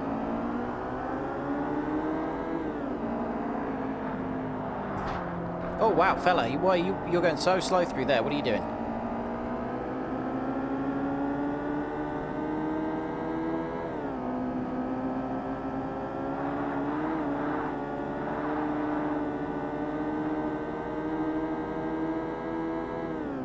Okay, we know we've got the advantage in a straight line from that last race, but I don't know what he's going to be like through the corners. Oh, good God. Okay, this is not the Impreza. Okay. Oh, no, I accidentally put it in reverse.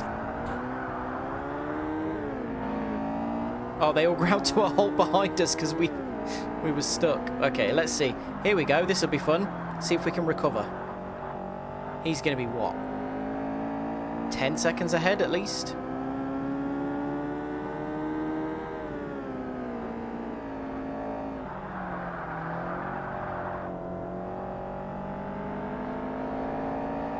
Two laps. Let's see if we can pull it back.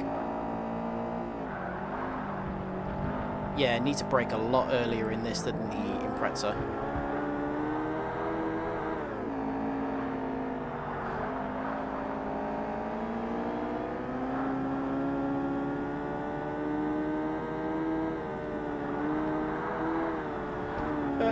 also can't take the corners as well.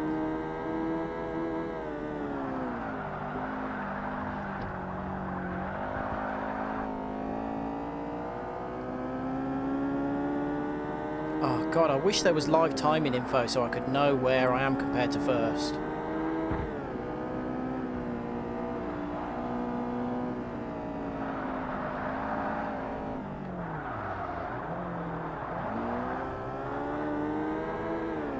Okay, the car ahead's only 4 seconds, but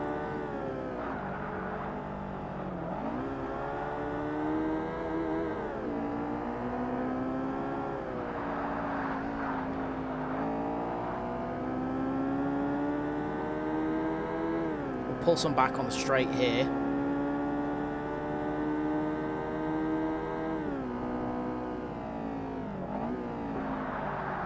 And then lose it all again when I hit the barrier.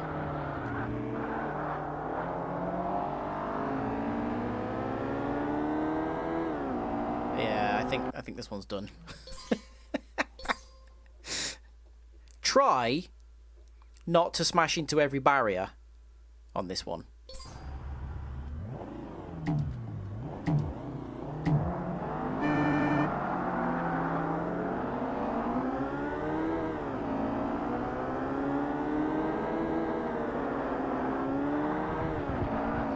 Bear in mind that I have to brake a lot sooner in this car.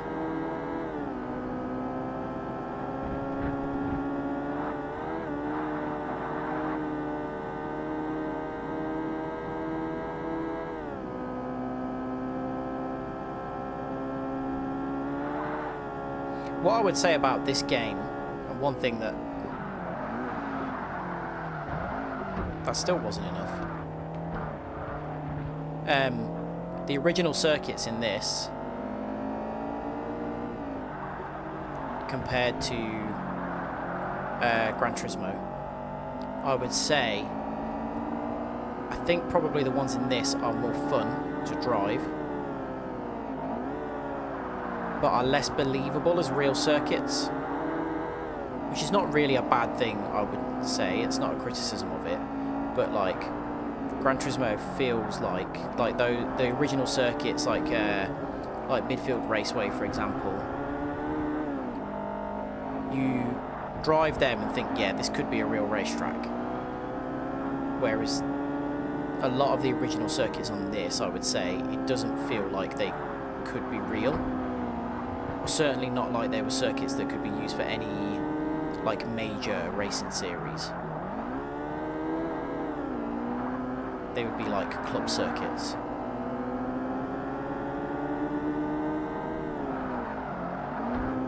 So he is pretty quick through the bends.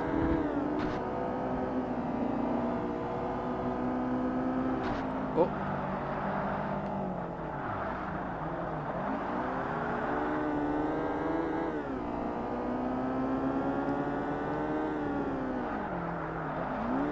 But we have a very significant advantage on the straights.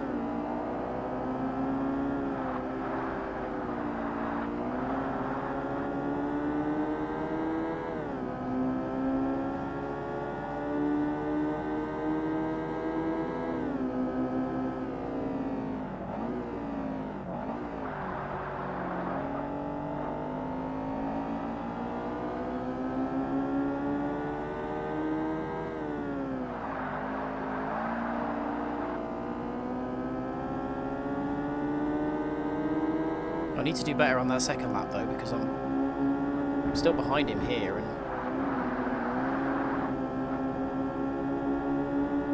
I need to make sure that I don't lose it over the mountain.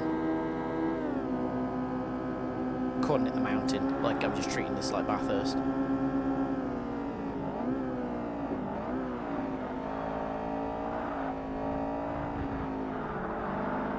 Yeah, it definitely feels like he can brake later into these corners than I can.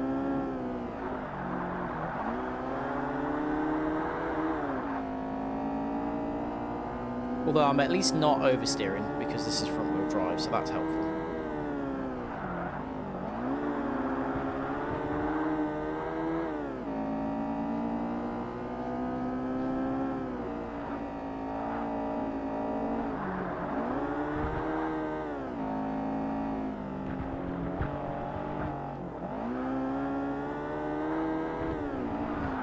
1.5 seconds behind him now, though. I could be in a bit of trouble here.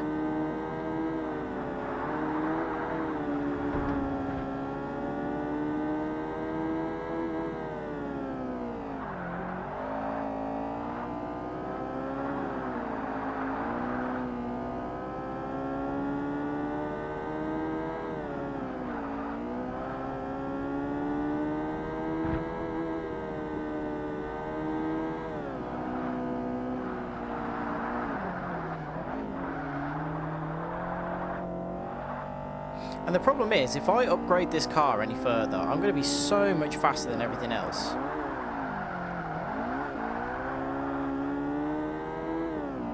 That I'm, you know, if I'm going to compete with him, I'm going to blitz everything else to such a huge extent.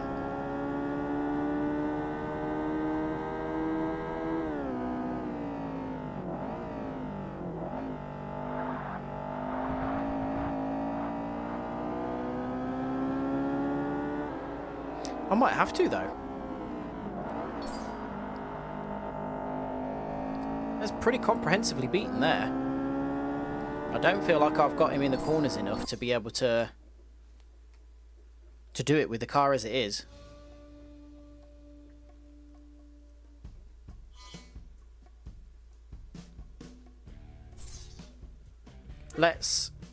Let's try New York, and then if I can win this, then I'll see maybe I need to upgrade to go back to that other race.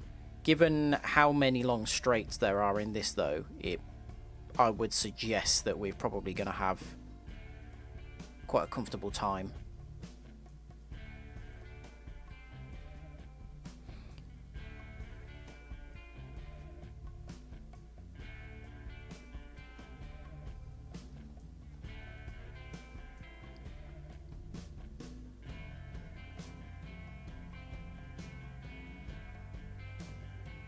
I think it'll have us in second place after the simulated qualifying, because I think that other Integra is quick. Yeah. Oh, it's because it's a Mugen.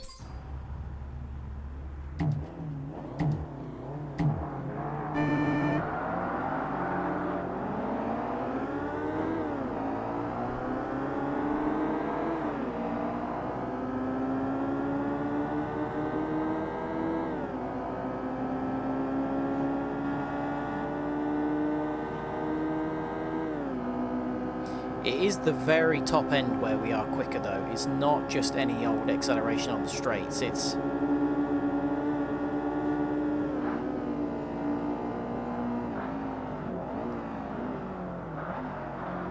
is when we get right to the top speed. So I don't think we're not going to be really pulling on him as we come out of these corners.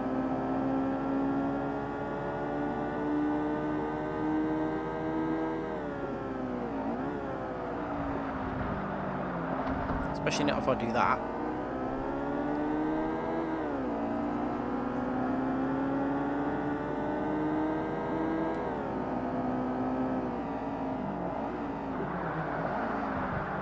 It's hard deciding braking points for some of these corners like that.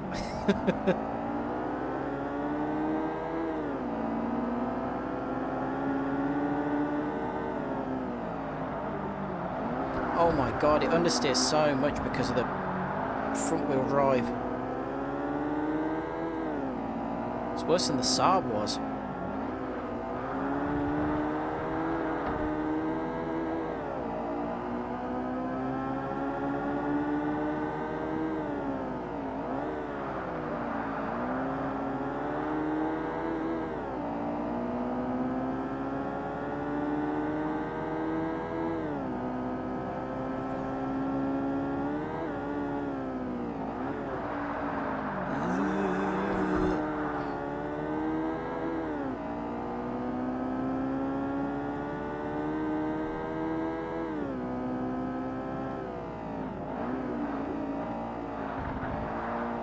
Okay, big long straight here, and then another big long straight.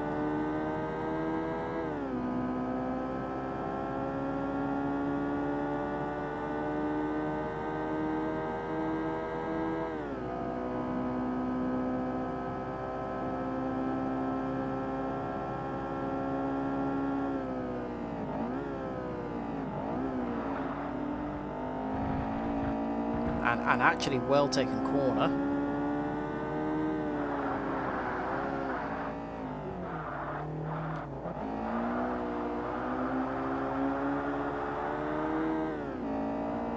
Pulled some more time back, although we have no opportunity to make use of the big straight because the start-finish line is right at the beginning of it.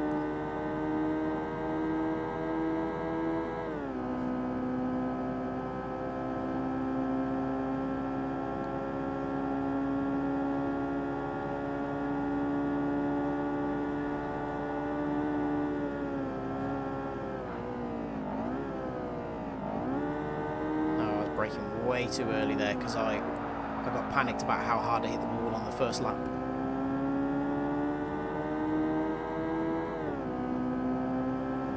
God, imagine shutting down a section of New York to hold a race.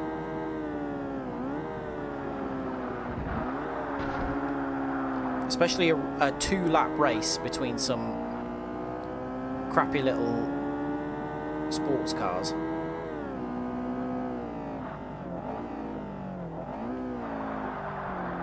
They wouldn't shut down New York like this for Formula 1, never mind a race like this.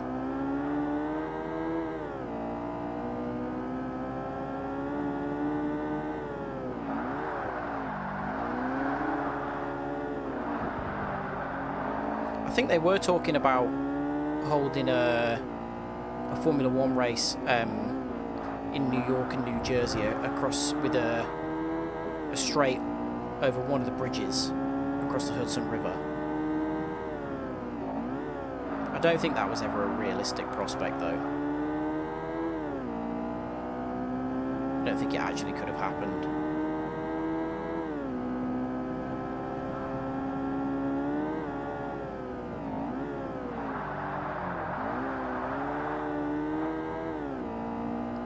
Yeah, this Mugen is too fast. I am going to have to upgrade this further.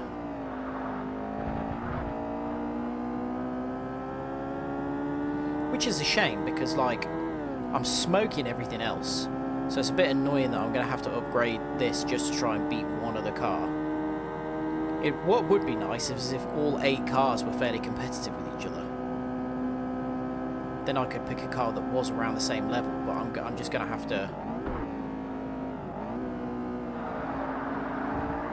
upgrade this to be able to beat him, and I'll be even faster than everything else then. My car is pulling significantly to the right now, by the way. I'm not just driving like an idiot. Like, it's really struggling to get around this left-hander.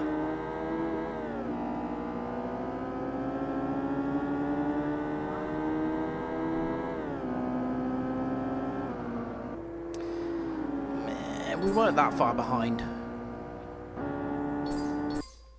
It's annoying actually because it is significantly like handling where we need to improve, because through the fake Mount Panorama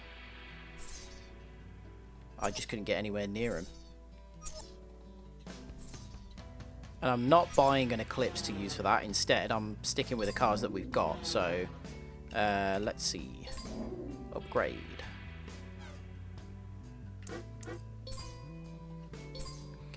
We've got decent suspension. We can upgrade the brakes. I don't feel like the brakes have been that much of a problem. Shorter shifting. I think we... No, I thought I'd upgraded the flywheel as well. We've done some weight reduction. I'm not going to add any more onto that. We have got better tyres. Oh, wait, hang on. If you change the... Okay, fine. If you change the tyres, it just changed the size of your wheels. That's fine, that's cool. Right, change the diff. And then we haven't... I don't think we've done too much with the power, have we? But...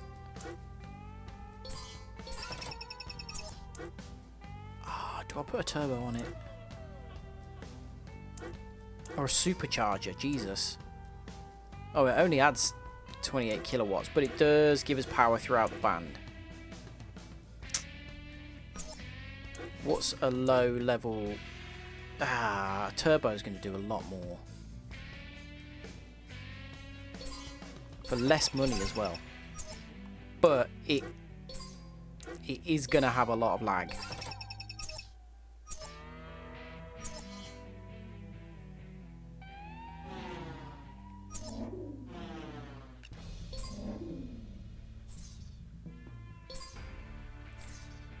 Theoretically, we should absolutely destroy this now, which is a shame because I feel like it's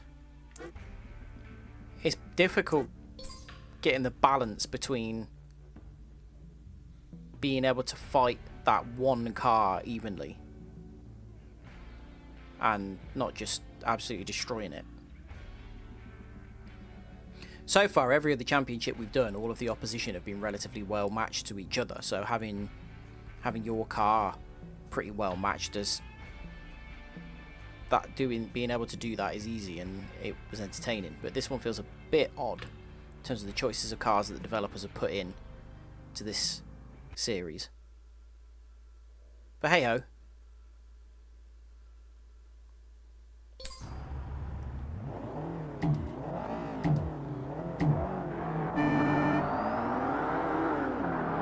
Doesn't sound any different for having the turbo. Oh my god, we are quicker now. Jesus, yeah, this is gonna be easy. This is too easy. Good god.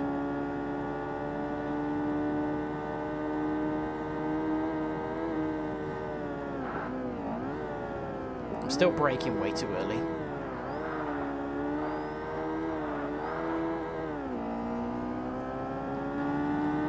Jesus. Okay, well that's taking any fun out of that. Maybe I could have balanced it better, but I just kind of overdid it. My bad driving is going to make it more interesting though.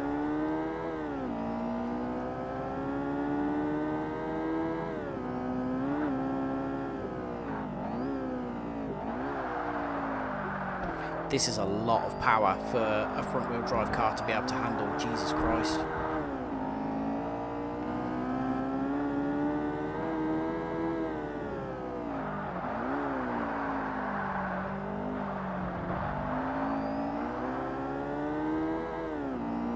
I don't know what we're working with actually. I didn't pay attention to how much power we have now, but yeah, this feels like a lot for the front wheels to be handling.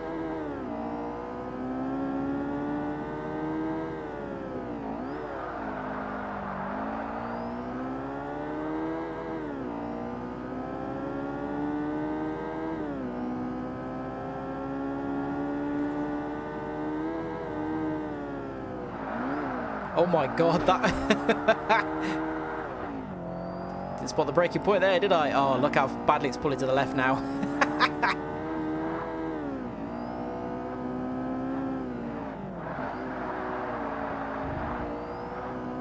See if we can get it done with a car that really wants to go left.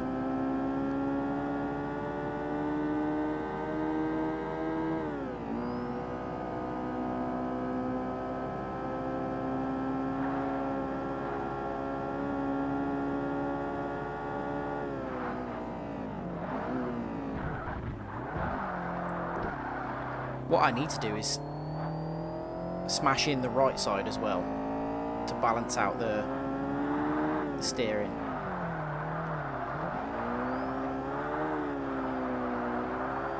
Oh, I'm missing a wing mirror.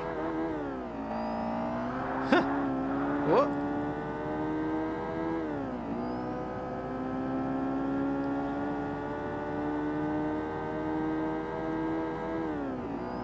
I'm still only 3 seconds ahead. It should be a lot more than that. I'm driving like an absolute goon.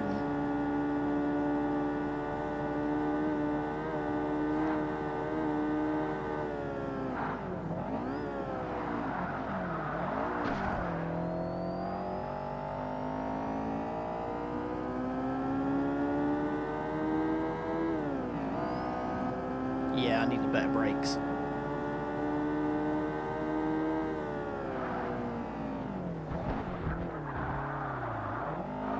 It's just locking up now every time.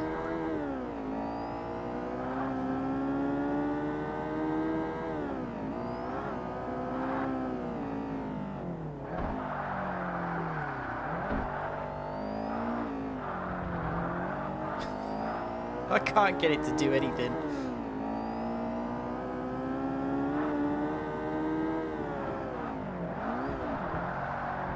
I'm going to be paying so much money in damage penalties at the end of this.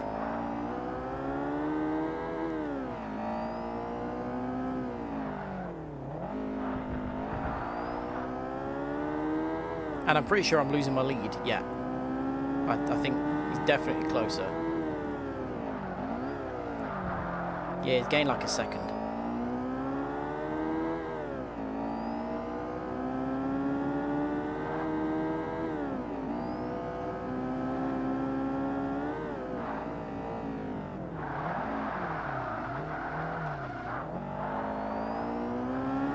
Uh-oh. It's really close.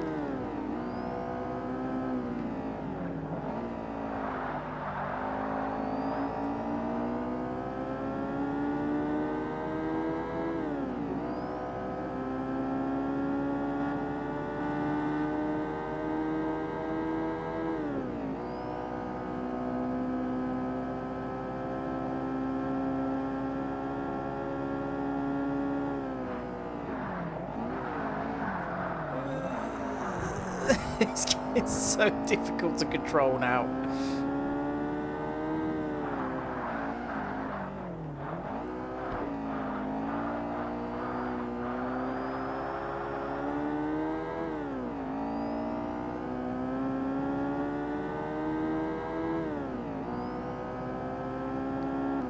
Oh, thank God, I made that a lot harder than it should have been. $5,000, and I basically lost all of my difficulty bonus. Ah, Magneti Morelli. Okay, we'll do Blue Mountain or whatever it's called, and then I think I'll call it an evening, because I'm getting hunger pains, so I need to go and have something to eat.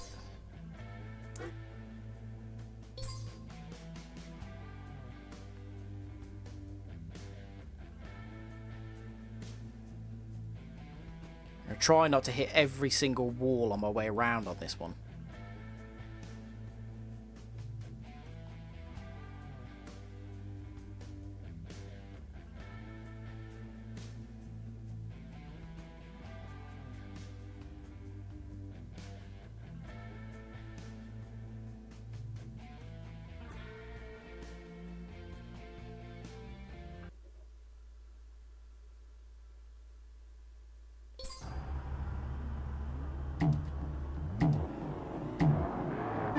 Oh God, it does look so much better now that we've got those big wheels on.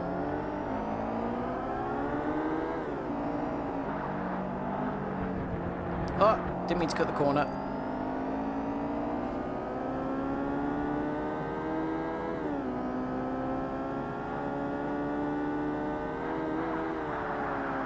Ooh, definitely doesn't like steering as much now. We were getting through there a lot easier than that before. God, we nearly took off there as well.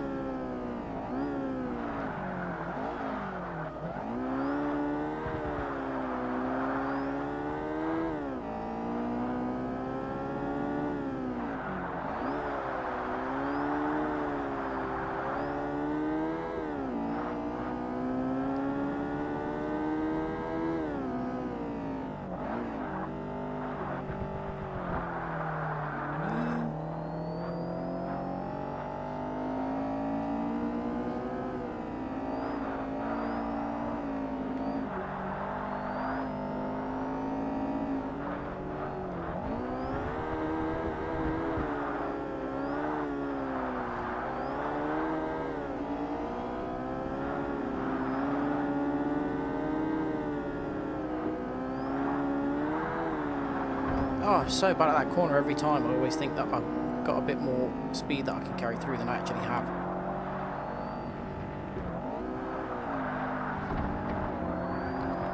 No! Sorry, buddy, I didn't actually mean to hit you there.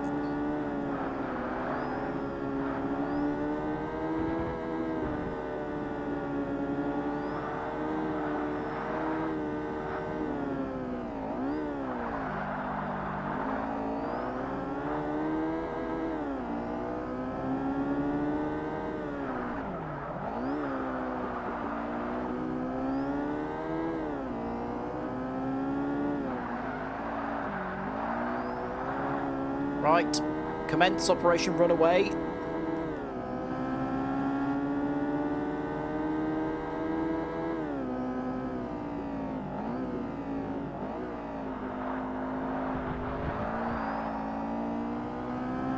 Oh god, it's not working.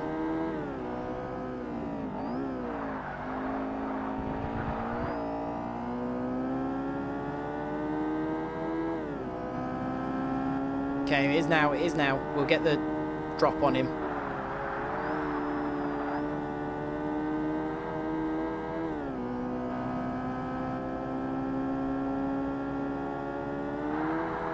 Oof.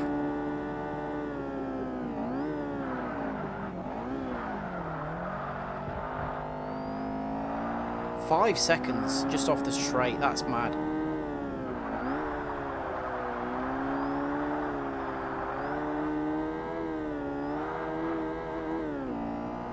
I need to stop letting it bounce off the limiter so much as well.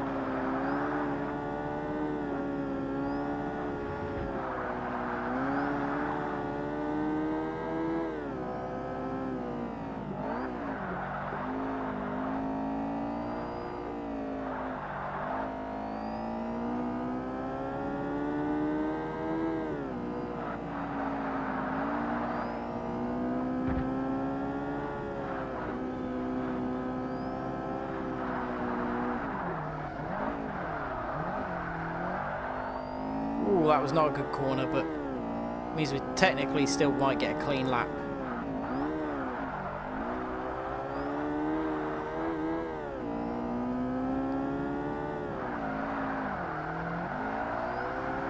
Yeah, drifting it. Front wheel drive drift. Okay, we're miles ahead now. I feel somewhat safe. As long as I can negotiate the final corner, not like an idiot.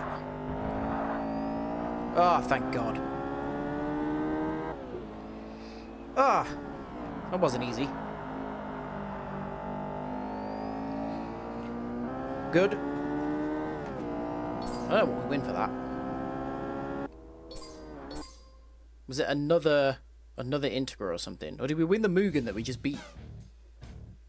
Oh no, an aero gear. I have no idea what that is. I don't know if that's a... It's got very different bodywork, so I don't know if that's a company that does that kind of thing. It's got no rear spoiler as well. Doesn't seem... It's D1, so I don't know. It looks like maybe this is just visual upgrades.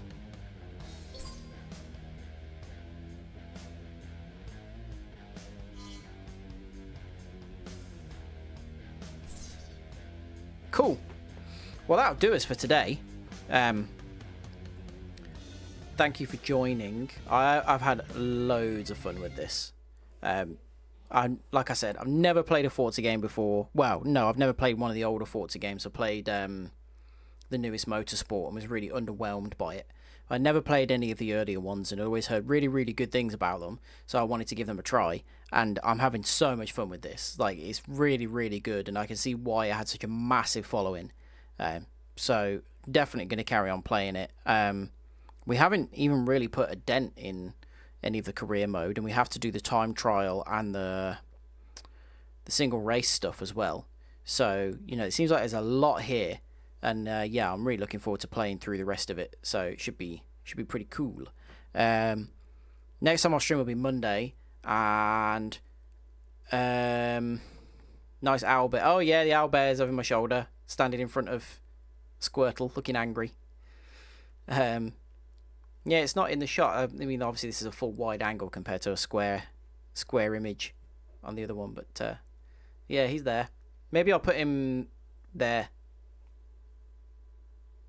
so he's more visible.